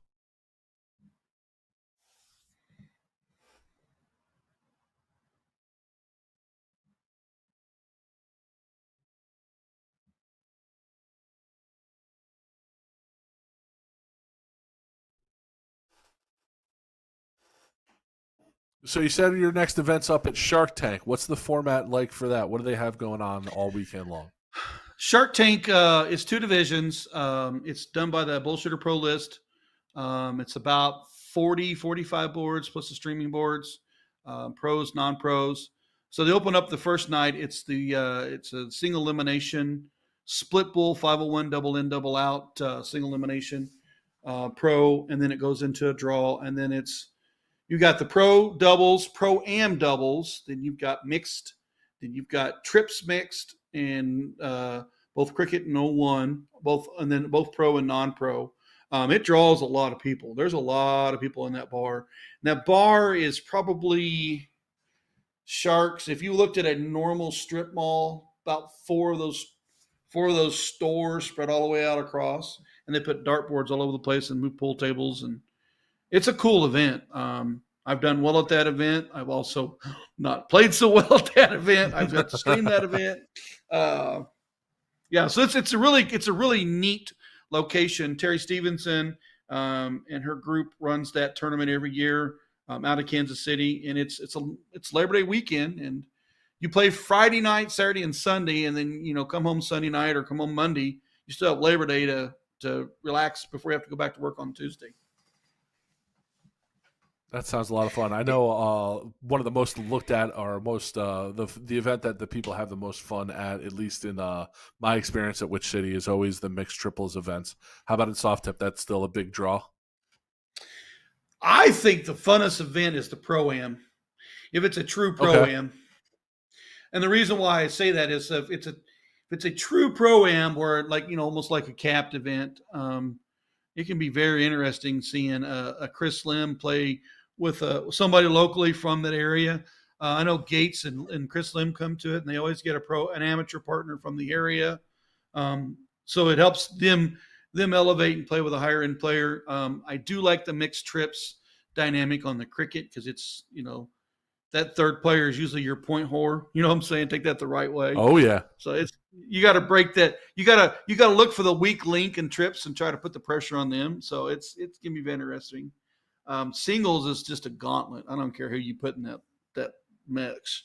That singles is a gauntlet. It's hard. You got to face Jules and you got Gates, and you got, like I said, Chris has been there, and it's just they're all in the way. Is that Van Dongen guy any good? I've heard you mention him a couple of times. Is he any good? Yeah, he's pretty good. I actually have played against him for a long time, traveled with him a little bit, won some tournaments with him in the doubles section. Of course, he got his tour card and goes overseas, and he's had his ups and downs like all pro players. And then the one thing I really like about Shark Tank is you get a shark fin for the win. So last year when Olivia Terry won on one of the events, she was screaming, "I want my fin! I want my fin!" She didn't care about the prize money. She wanted the shark fin. So That's yeah, it's awesome. pretty cool. Yeah, and it's it's double elimination soft tip tournament, and it's open. It's just good players. It's good. It's a good tournament. I like it, and I always try to make sure I go every year. I like to go up and stream it as much as I like to play in it. Yeah, that's why I kind of like Witch City. It's not, it's far, but it's not that far. It's about an hour and a half from where we are. And like I said, there's a huge amount of guys that go up, guys and girls from Connecticut that go up. I don't want to diminish our female players because they turn out just as much as the guys do. And it's a fantastic weekend. And, huge shout out to Will and USA Darts because I'll pop into the streaming room, go, lose my match, and then pop back into the streaming room.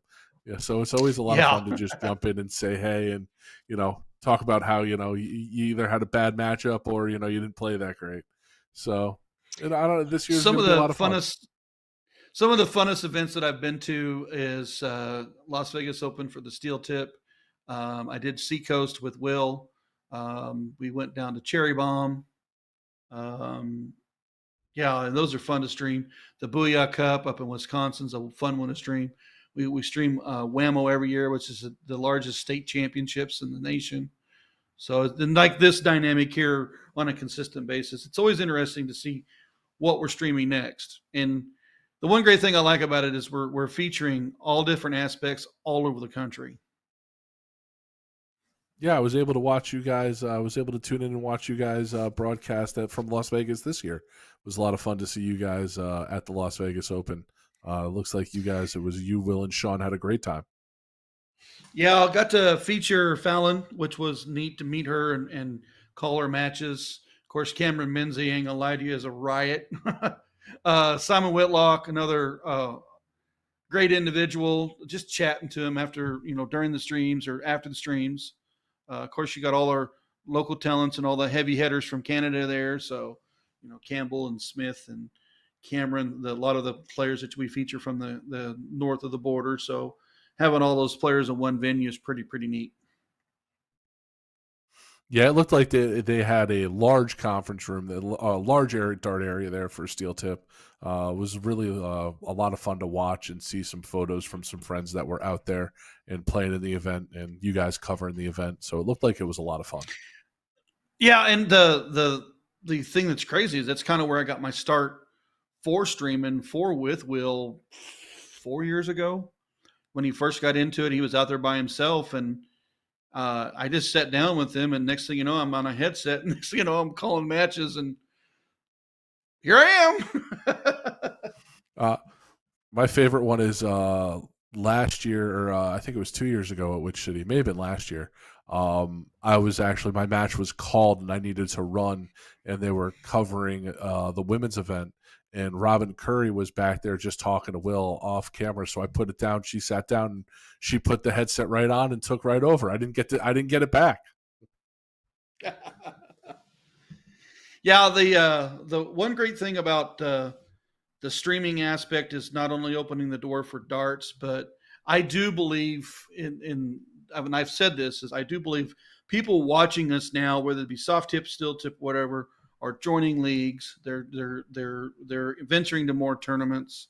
The online aspect is opening up the players that live too far from a bar to play from home, or the players that are the hot end for their area are joining online leagues, playing against the talent that they would want to play in against. So, and then the streaming, you add the streaming aspect to it, and players are your fan base. So if you keep your fan base happy and excited, they're going to play more darts at home. They're going to play more darts in the bars. They're going to travel to more tournaments. They're going to watch more PDC. They're going to watch more CDC. I'm not going to lie to you. I get excited. I watch the CDC weekends. I watch the Cross Border Challenge. I watch the Continental Cup. I watch PDC matches on a regular basis. I watch the USA Darts streams on wherever they're at if I'm not involved. So I'm just a big a fan as a player. In being able, like I said, like today we have this going on, and also streaming the DPFL events in Florida. Nick, Will, and Sean out there doing that, and we're here doing this, and I'm sure there are probably other dart events that are going on being streamed right now. There's so much darts everywhere. It seems to be growing exponentially, and I'm really happy about the culture of the darts. You very rarely, at least in the North American side, I very rarely hear about a bad or a bad encounter with a dart player. And it's crazy because the streaming aspect, and this is just more out from the community side of it, is the people that are watching the stream, and then they see their son or grandson. You spoke of this earlier. Now on the stream, they light up the comments. Like, let's go. I always like to, when you get in some of those, top 8 match, top 4 match, single match, or finals, is ask everybody who you got, and you watch those comments just go crazy on that's Yep. my boy, or that's my daughter, or I want so and so to win, or hey, that's my, I met him at such and such. He's a cool guy, and that's what you want to see.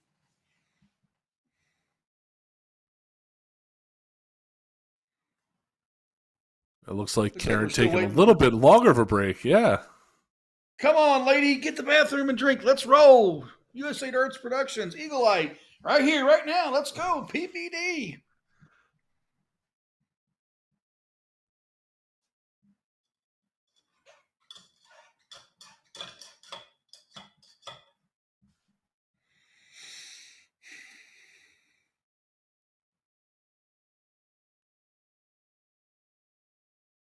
I'm just cycling as we're talking about comments. I'm just going through, and they're back streaming live there at for the Champions event there at DPFL over on Eagle over on USA. So looks like it's just you and me I here on PPD. Yeah, I actually commented. I commentated that one last year. I was remote, so and then that one has grown to where we need live commentary. That having a live commentary is sometimes for those big ones you're you need it, especially on the break side of whatever. I did remote in for that last year and helped them out through breaks. But they'd have the third person this year, so they don't ask, need me to remote in to run breaks. So when you're in that live event, this one, Tom, and you got 12 or 14 hours of streaming, that chair gets kind of hard. It's funny because I didn't even think about it last week when I was a couple weekends ago when we had the Northeast event.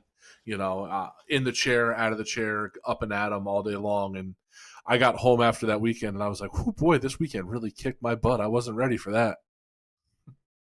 Yeah, I have been more tired coming home from a streaming event than a playing event.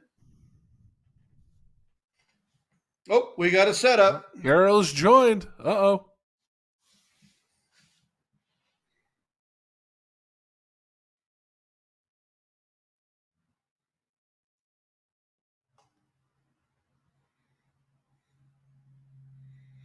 Cheyenne will have the court, 3 darts, best 3 darts.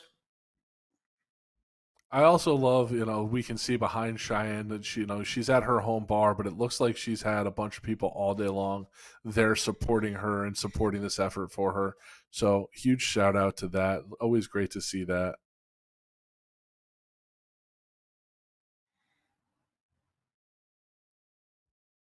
Cheyenne will get the start.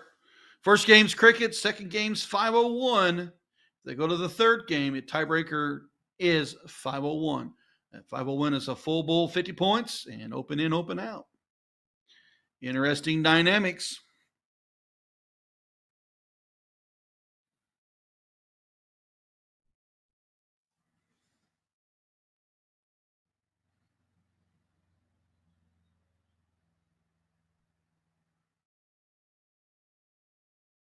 And here we go.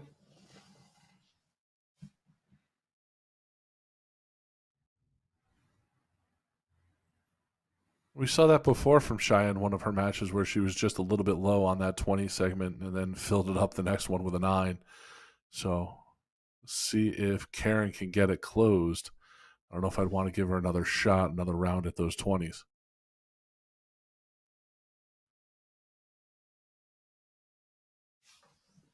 Does manage triple on the third dart. If I'm Cheyenne, I'm going to close that 20 first dart. First dart right at it. Oh, 19s. See what we know. I was going to say, we're not Cheyenne Richards. He's like, no, watch, gentlemen. Trip 19, fat 19, and then I'll close your 20. Don't tell me how to play.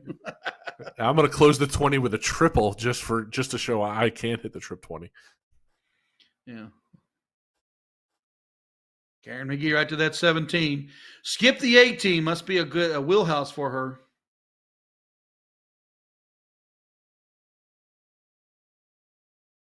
Cheyenne make no qualms about putting up the points. Nope. You saw that last match. I do like the idea of trying to open up that 18 segment there with that second dart. Got the point lead with the first one. Took the 18. Came back for the triple to put even more points on. See if she does something similar here where she goes 19, 18. Oh, nope. Right. Trip 18 close. And looky there. Oh. Looky there. Big 6.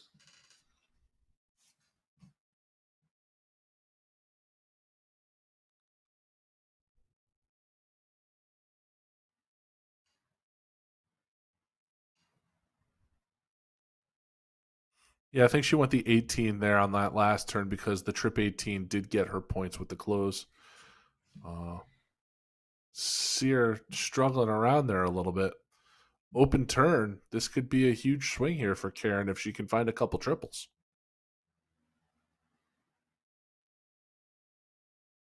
Pulls to the 7. Does grab the 16. A couple single Manages 16s, to. but Cheyenne still's got the point lead and 2 scoring segments. So you've seen her struggle a little bit on the 16s. So see if she opens at 6s or goes 5s. Oh, trip 16 tells me to shut up with the first dart. She is taking everything we say and saying, no. No. No. Watch this, gentlemen.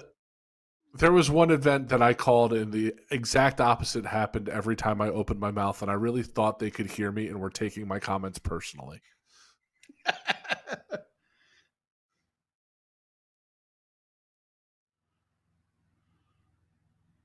Oh, Trips nice the big 19. shot on the 19.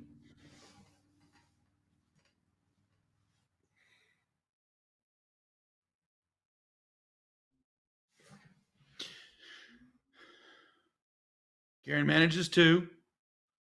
Cheyenne to the bull. A point matters here, so either a 19 or an 18 would get her an extra bull. I think I would just grab it on the fly off. Yeah. If I had a fly off on the 18th or 19th, I don't think I would have challenged for it. But I'm not in Cheyenne's shoes because every time I say something, she does something different. Yeah, well, she went all 3 bulls there. Her opponent doesn't have darts in hand to win, so I don't mind the aggressiveness on the bullseye for the win.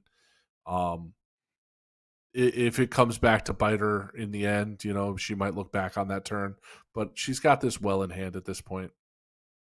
And that the Fallout 19 there gets her another bull, but I don't think it matters at this point. Karen McGee, a lot of bullseye needed. Has to stay everything there.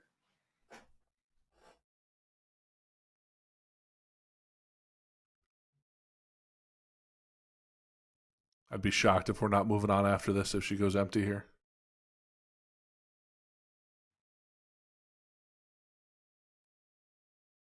Oh, wow. Not empty, but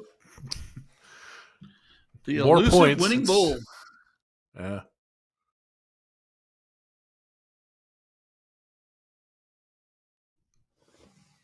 A Fallout 19 and a Fallout 18 last round. See if she can split the difference, find the bullseye here. Moving on to 501. Yeah, first start. There we go.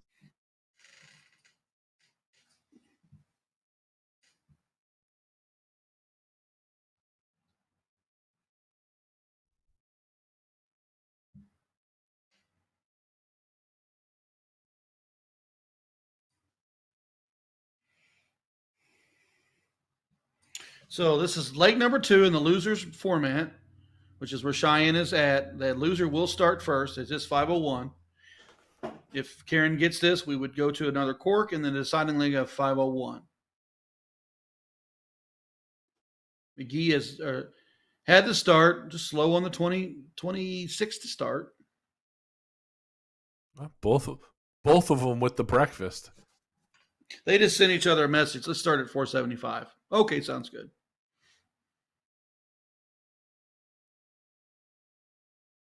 There's a low ton to start. Picking it back up. Puts a little bit of pressure on Cheyenne.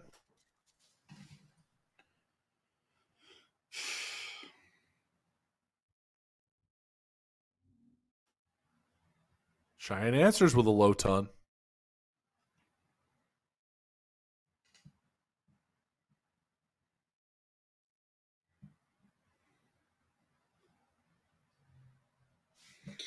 Karen McGee hammering away with a bull.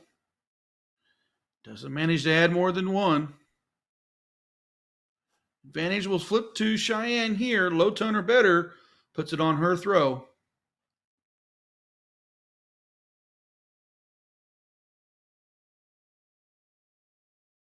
Yeah, you could feel that. You could feel that 150 coming with the way she's been throwing.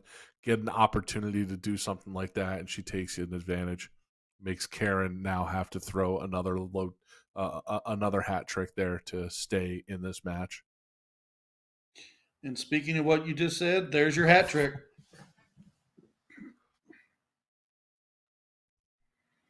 Low ton or better here for the out. See if she goes trip 19. No, but she did grab that 7 to give her. She did grab a single 7. Okay. Yeah, so 2 bulls to finish.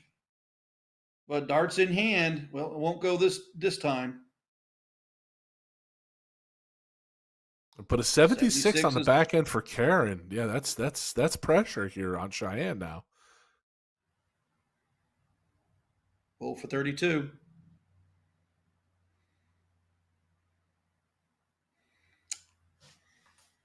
Here we go. 76 has got to go. Yeah, you feel like this definitely has to go for Karen. You don't want Cheyenne to have a shot at a 60. 26. Single 13. And she'll take it.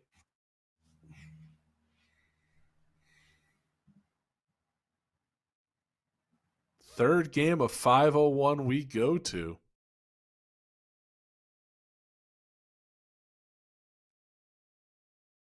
So this is a count up again, right? Yep. Yeah, she's going to 20. There's 3 darts. 60 points managed. We already seen Karen start the last leg and win it. Is she going to get the start here? And she will do it. So Karen McGee trying to send us to a last leg decider. Cheyenne Richard wants to take this leg to go to the finale with only 1 loss. This game means a lot right here, both ways.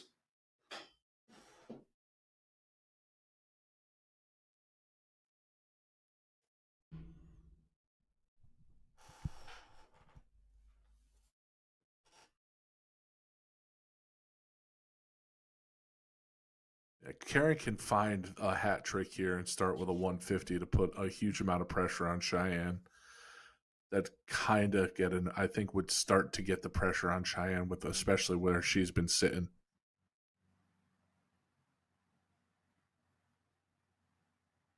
Doesn't manage a bull. Slow start with just 18 points.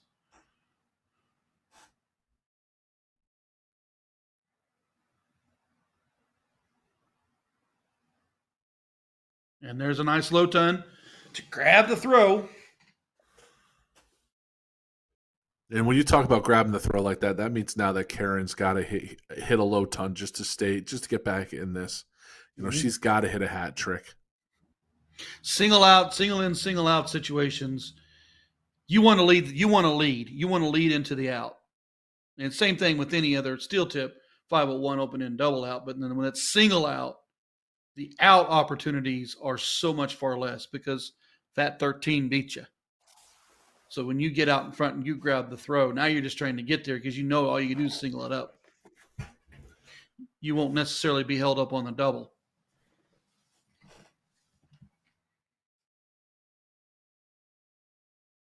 Yeah, well, she's got a 160-point lead here at this point. You know, even a 150 doesn't bring her square. So Cheyenne is widening the gap and scoring down the board just a little bit quicker than Karen is in this one.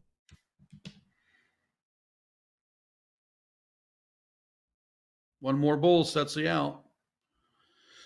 She has an out with 180. Unless Karen drops a massive turn here, I don't think Cheyenne will. Unless try to Karen take goes that at a 180, I doubt. I don't think she goes at a 180 unless Karen hits a 180 here.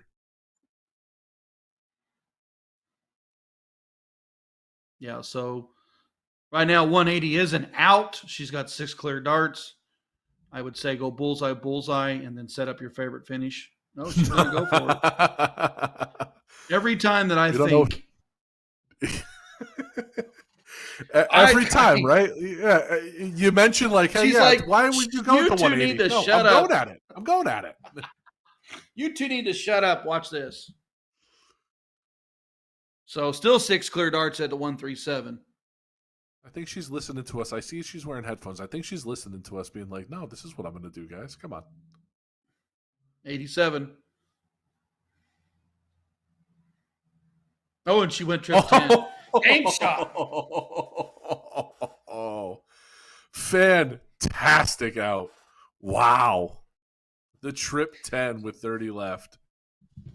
So we have a showdown of the Kraken Chrissy Grimmel versus Miss Cheyenne Richards. So Cheyenne Richards is coming into this thing 1 loss. So Chrissy is going to have to defeat her twice.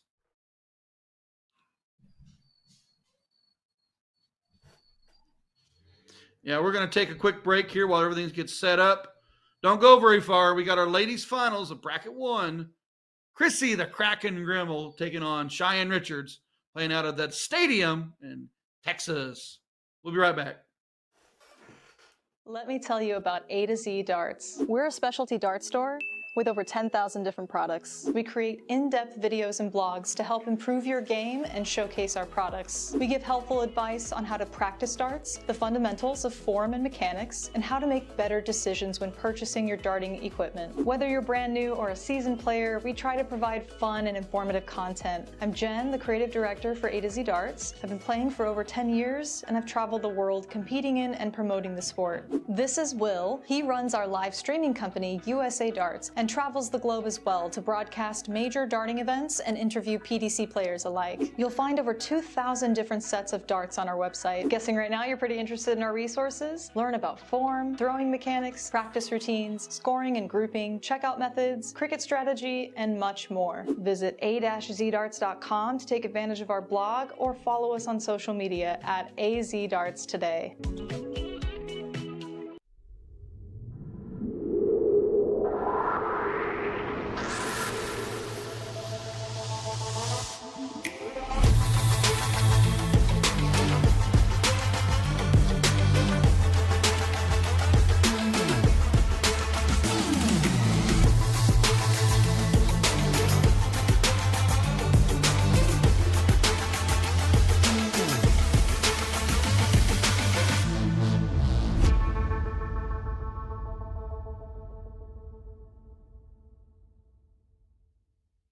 Nathan Aspinall Echo soft tip darts. By the way, I've swapped out the stems and flights for the new K-Flex number 2 standard flight. Originally only number 6 was available. Now we have number 2 in all colors and lengths. All right, 146 remaining.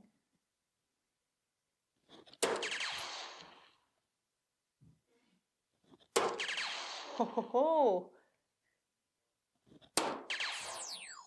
Damn, that felt good. Echo has really expanded since it first came out as an exclusively soft tip range. Now we have a player edition that has remnants of Nathan's prior signature darts, notably the overall shape of the barrel and the milling, with the CNC milling in the front, nano grooves in the middle, finishing off with radial grooves in the rear, which to me feel the most aggressive. So if you have a widespread grip or a 5-finger hold like Nathan himself, I would recommend taking a look at this barrel. It's certainly a more affordable option than your typical PDC Superstar signature dart. Take a look.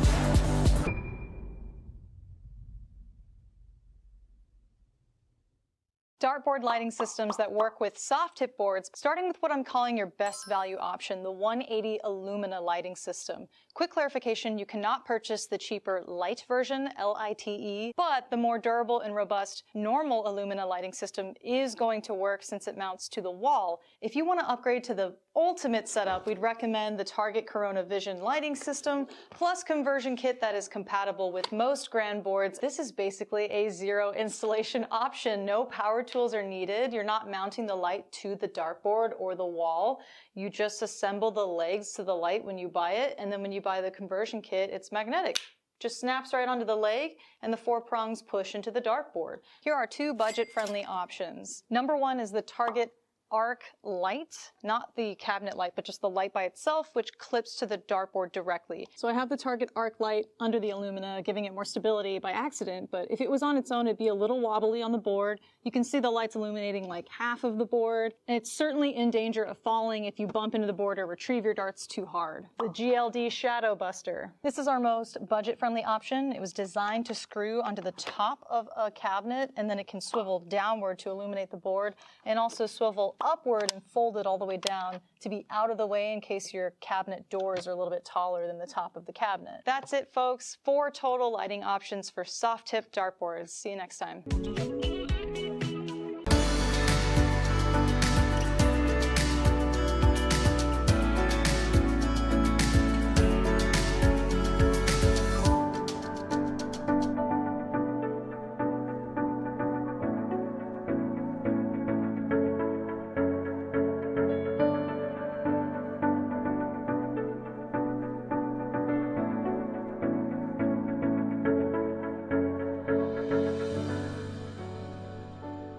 Hollywood Action 20-gram soft tip darts made for Chris Dobie by Target. Can we take a second to appreciate how sleek and sexy these barrels look? It's getting hot in here. We're playing 301 split bowl double out on the Grand Board 3S. Let's see how we fare.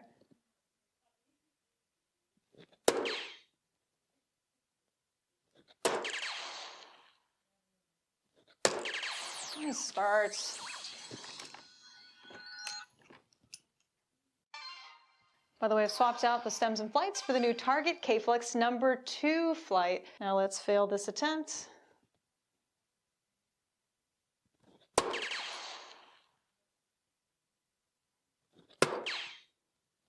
Yeah, should have been positive. Should have been positive to start.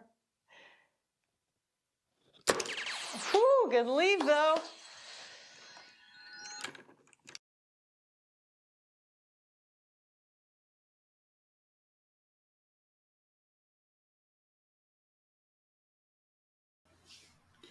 And this is it, bracket 1, ladies finale. This is Cheyenne Richards versus Chrissy Grimmel. The queen seat holder is Chrissy. The opening round of the cork went to Cheyenne Richards. She'll open up this format. It's best 2 out of 3 in cricket. If Grimmel receives a loss, then we move to the losers bracket. Cheyenne comes in with 1 loss herself. If Chrissy wins this match, we will stay in the winner's bracket. Cheyenne will take a 2nd loss. We will not move out of this 2 out of 3 cricket unless Miss Chrissy Grimmel takes a match loss. And here we go. Tommy, excited?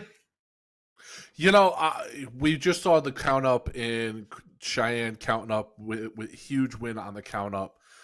Starting out huge here with the 20s and then getting the close in the 19s. I think this one, from what we saw with Chrissy earlier in Cheyenne on stream, and then Chrissy sinking a 9 mark right there. How could you not be excited with darts like this flying? Both these ladies are bringing in 4+ averages to this. And so it's going to be about timing of turns and a little luck on their side on who's going to best each other. The strategies are well known. They each play each other on a regular basis. So it's going to be very interesting. I'm pretty excited.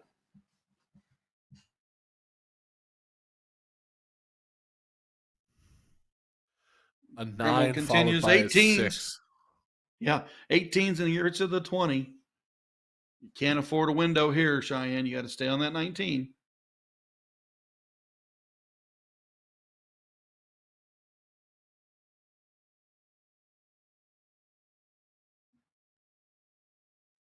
We've seen Grimmel in past matches do monster turns to take possession of the game, and she's done this again.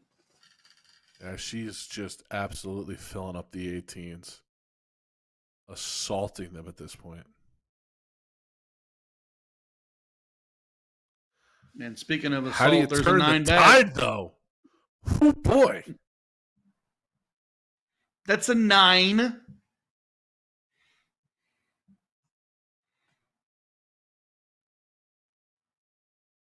It's like Cheyenne's listening to her music pretty good. She ain't listening to me.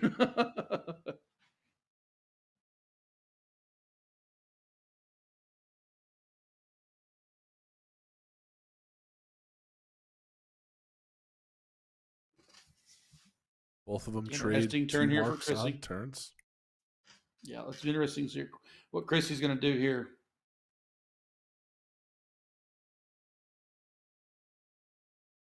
She hit 118 and then right to 17s. Only manages 1, so interesting to see if that trip 17 hit where she'll move. And a 7 mark takes a big lead there.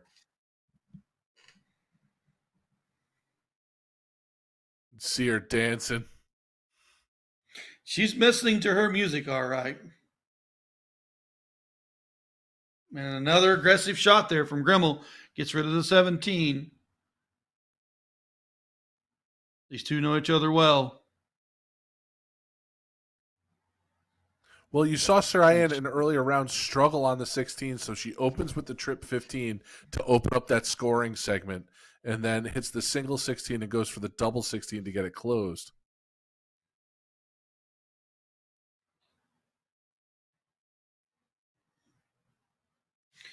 Grimmel with a Got the huge point turn, lead. Looked at just chose the misses the trip 15. Missed it. Yeah, pulled it into the 2.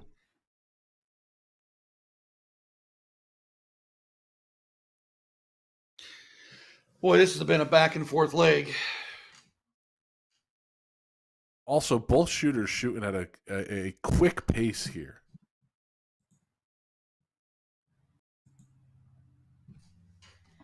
They are definitely Chrissy moving went on. to try to get the 15s closed so Cheyenne couldn't score more there, knowing that she had a 17-point lead, try to keep it to a 1-bull advantage. But Cheyenne's going to be able to open that up now.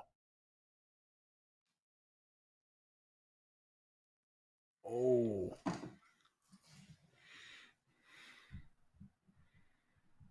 Third dart's a trip 10. That hurts.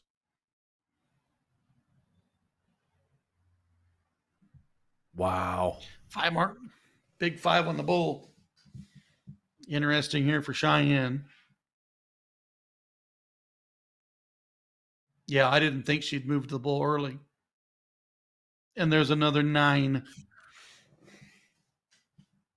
Wow.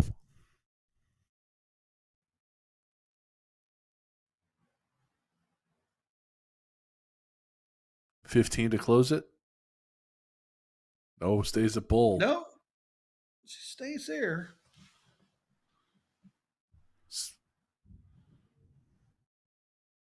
She didn't need to do much. No. 2 double bulls to close it. Wow. 4.54. Wow.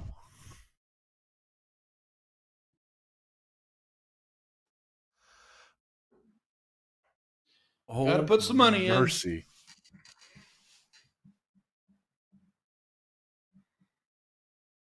And just remind you, in this format, loser goes first in game 2. If Chrissy Grimmel picks this up, they'll cork to see who would go first in the tiebreaker. If Cheyenne wins this leg, she would take a match, giving Chrissy a loss, and they would move to the losers format.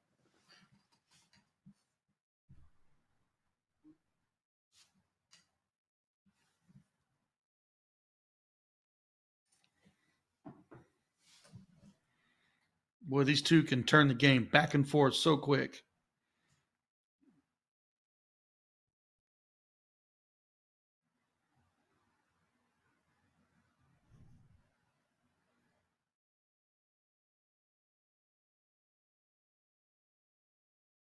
Wolf. And Chrissy doing what Chrissy does.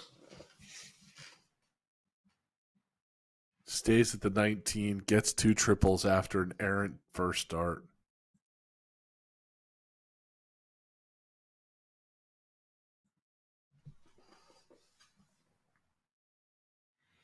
Grimmel's All right. notorious for 5 grabbing mark the there. 18 in this spot.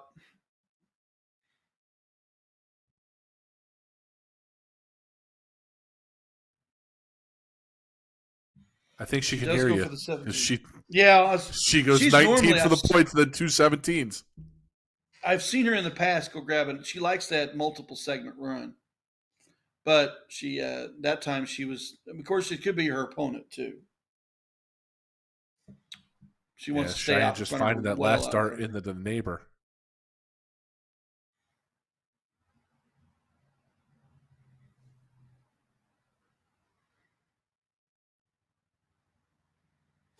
Wow. Huge last start to close 18s. Yeah, she's commanding this leg here.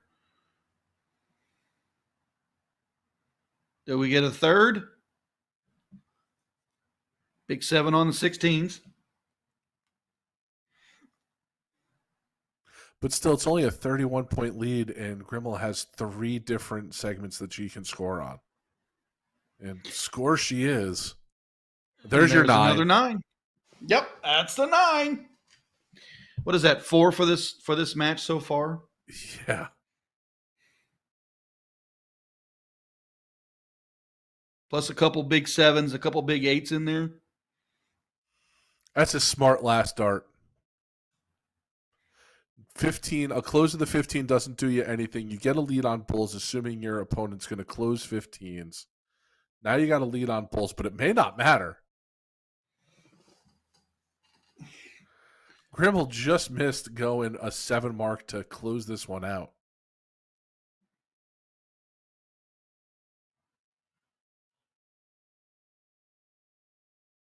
Not able to do much damage. Chrissy Grimmel, single bull for the win.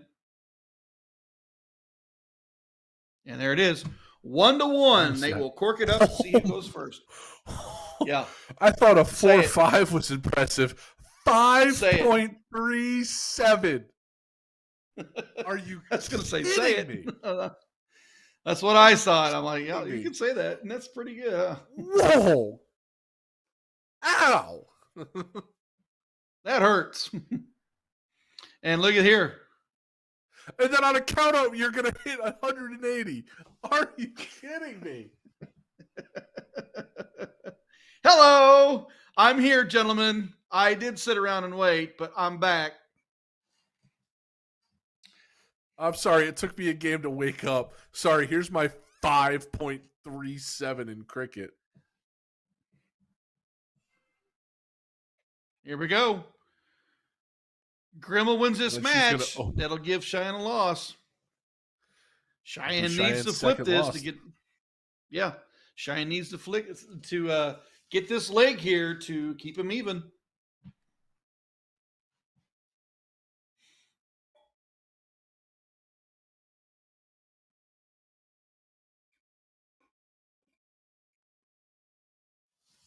After just hitting Nice a 5 to 1080, start. only a 5 mark on the 20s.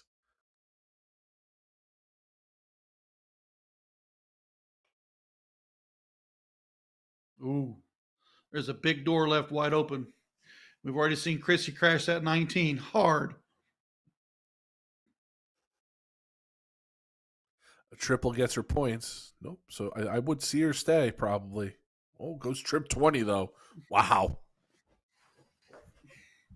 Single 19 or 20 more points if it had been a single, probably would have smarter dart to go back up.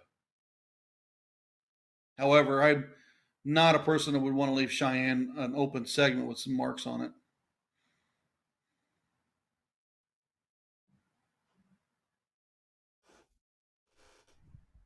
Chrissy's still fighting from up top though. She still has that 20s and she pours in a triple with the first start. Back at it after a trip 3. Yeah.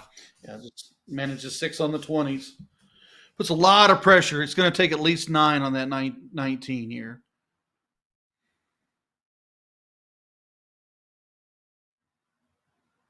See if she thinks about opening another segment with that last dart. Nope, stays on points. Door is really open now to get that 19. We know how Chrissy will be aggressive. She starts with the points.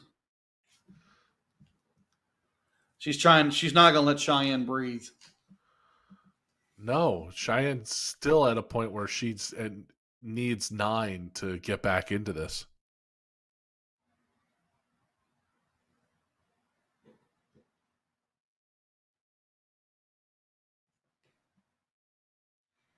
To the 17th. It's one of her wheelhouses.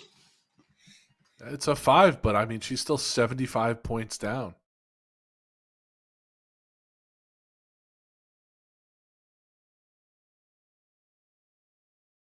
And another big 6 out of Chrissy. Wow.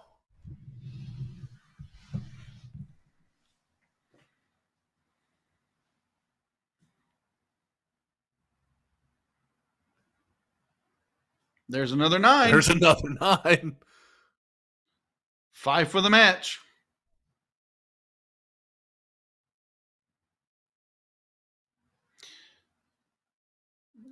I think that triple 20 is just on automatic right now. Chrissy's okay, automatic. All right, you hit 9. Well, here's 6 20s again for me. She's going to continue to make Cheyenne have to hit the 9. I like the last start trying to close the 20 because she's just been getting buried by it. I really it would change the dynamics of the game had she grabbed it, because Chrissy does it again, opens up with trip 20, gets rid of the 18, goes to the 16. Cheyenne has to work 16s or 15s. She has no choice. I mean, there's almost a thought there that you abandon 16s there and go bulls, because even a 9 mark on the 16s doesn't get you back into it. You're down almost 160 points at this point.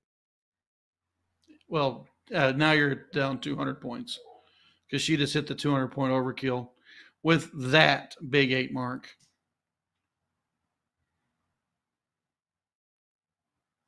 So you were saying that long wait? Well, I don't know if it's bothered Chrissy at all. I don't know what Chrissy's been doing in the background there, but she's come out after a slow first match. Oh boy, these last 2 have been something special.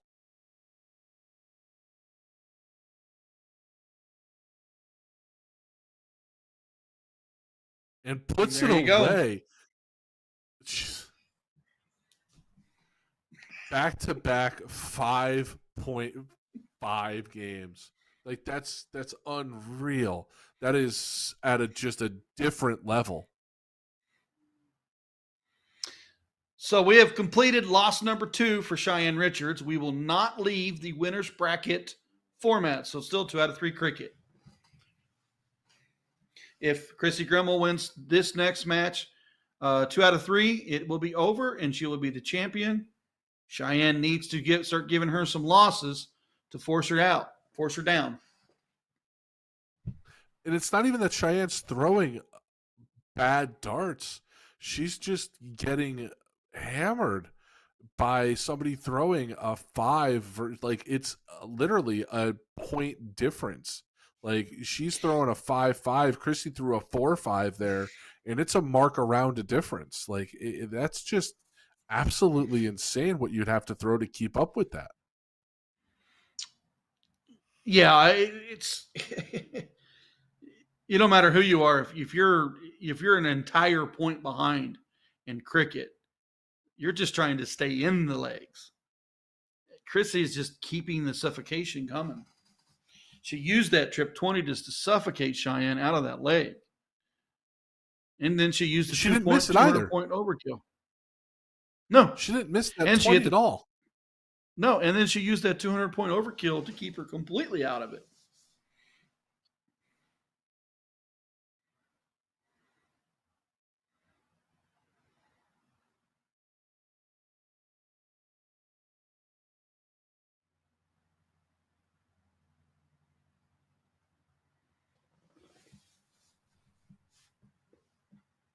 Waiting for Chrissy to get loaded up here. both of these women have qualified for the TOC finals, and they're now battling over. I think second place takes home 250, first place takes home 300. So a fantastic day at darts for both of them.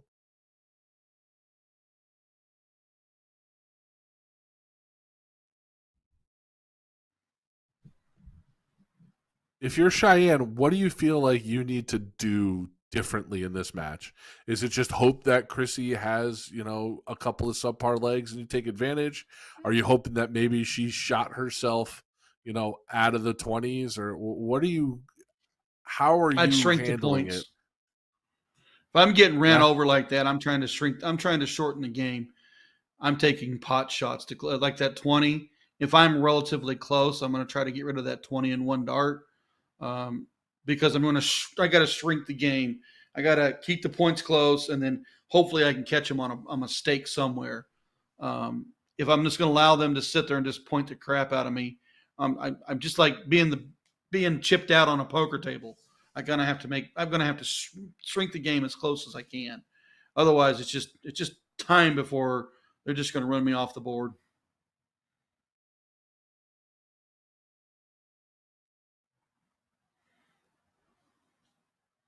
Cheyenne wins the cork here. She's going to have to open up with the big 20s. She can't leave it for Grimmel.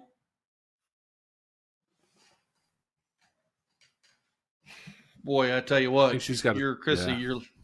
You're licking your chops, and licking chops is what she did. Start with a 7.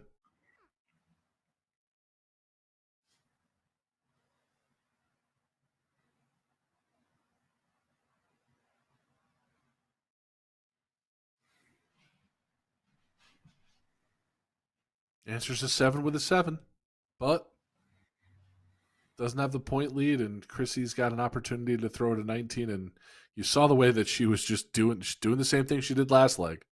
Just that triple 20, she just abused it.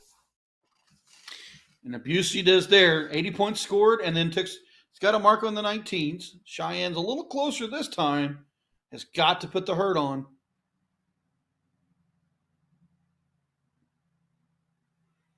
Needed that 5, but found the wire instead.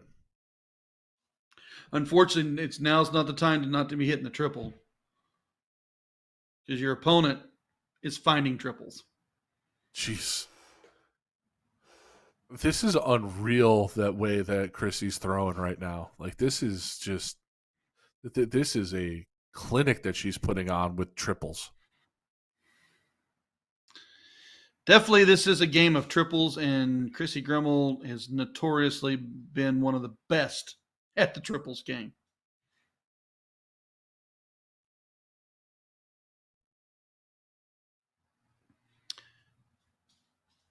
As I say, the triples are continuing on. Yeah. Here's another 7.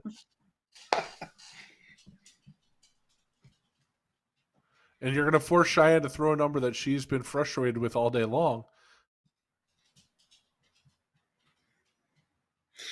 We've had 5 9 marks thrown in this match. Lord knows how many 7 marks have been thrown in this match.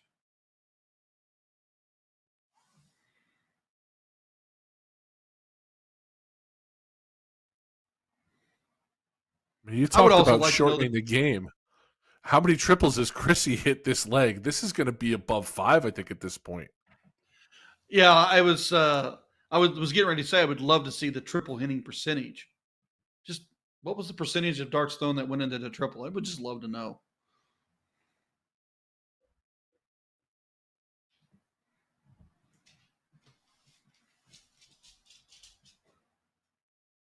And there we go.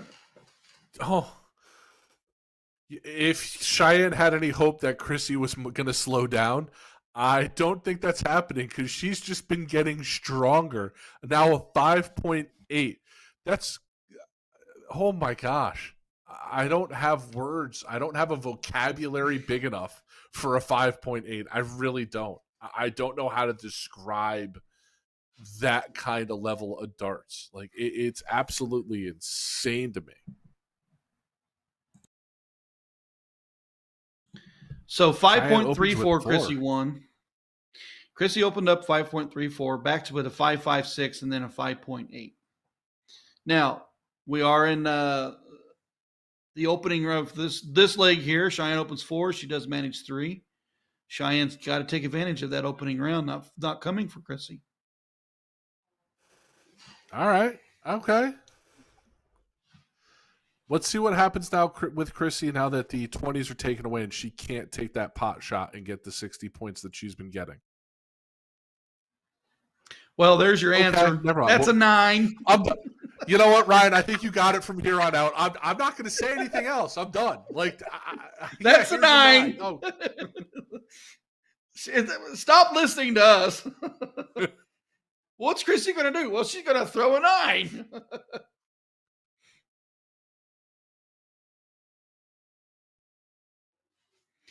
Looks like she said, well, I don't have that 20, so I'm going to use the 18. Yeah. And okay. Oh, man, a lowly 5 mark. Oh, no.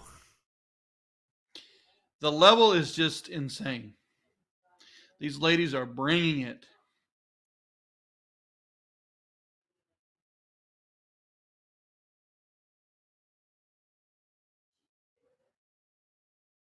There's a triple. And another triple. And another 7. Have you ever commented or watched Chrissy play before? I have not seen Chrissy play before. I've seen Cheyenne play before. Like I said, I saw her play in Nashville. I have not seen Chrissy play before, but this is the darts that she is throwing. I mean, to win this right now because she's 1 dart away from winning it. I mean, I think that's the first dart that she's missed.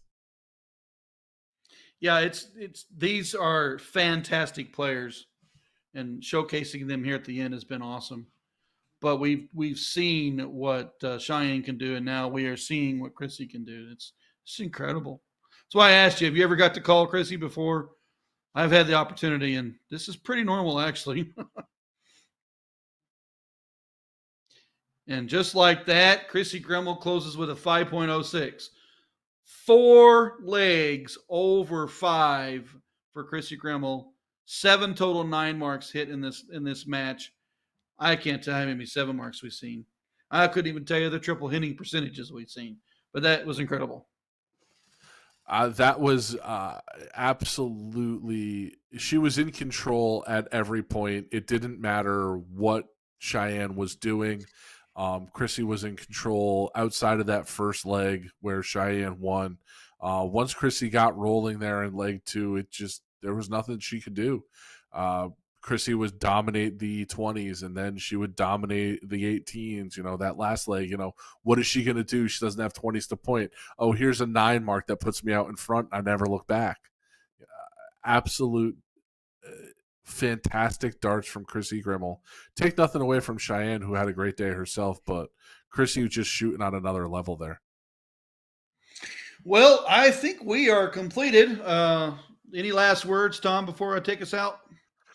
Ryan, thank you. I want to thank Partners Promoting Darts for having me today. It was a lot of fun. My first event, hopefully not my last. A lot of fun here, getting to chat with you all day long. Wanted to thank all the guys for Partners Promoting Darts, Ryan, yourself, Jeff McMahon. So thank you very much for having me, and it's been a blast. Jeff, you are going to be CDC Niagara Falls coming up. That's your next match to commentate? Jeff will be covering that one. Yeah, he'll be the director up there for Niagara Falls. Awesome. And then I know USA Darts is next match. I think we got Shark Tank coming up. So Eagle Eye, you guys got which city coming up? Is that correct? Yeah, I think Shark Tank's the next one for USA, and I think after that it will be which city. Yeah. Cool. Well, gentlemen, it's been a pleasure. I appreciate it. Partners Promoting Darts, thank you very much for showcasing our talent we had today. Thank you to all the players that were on the stream and played, and congratulations to all our qualifiers moving into the TOC, which is the first week of October. So, have a good night, gentlemen. I appreciate it. Thank you so much.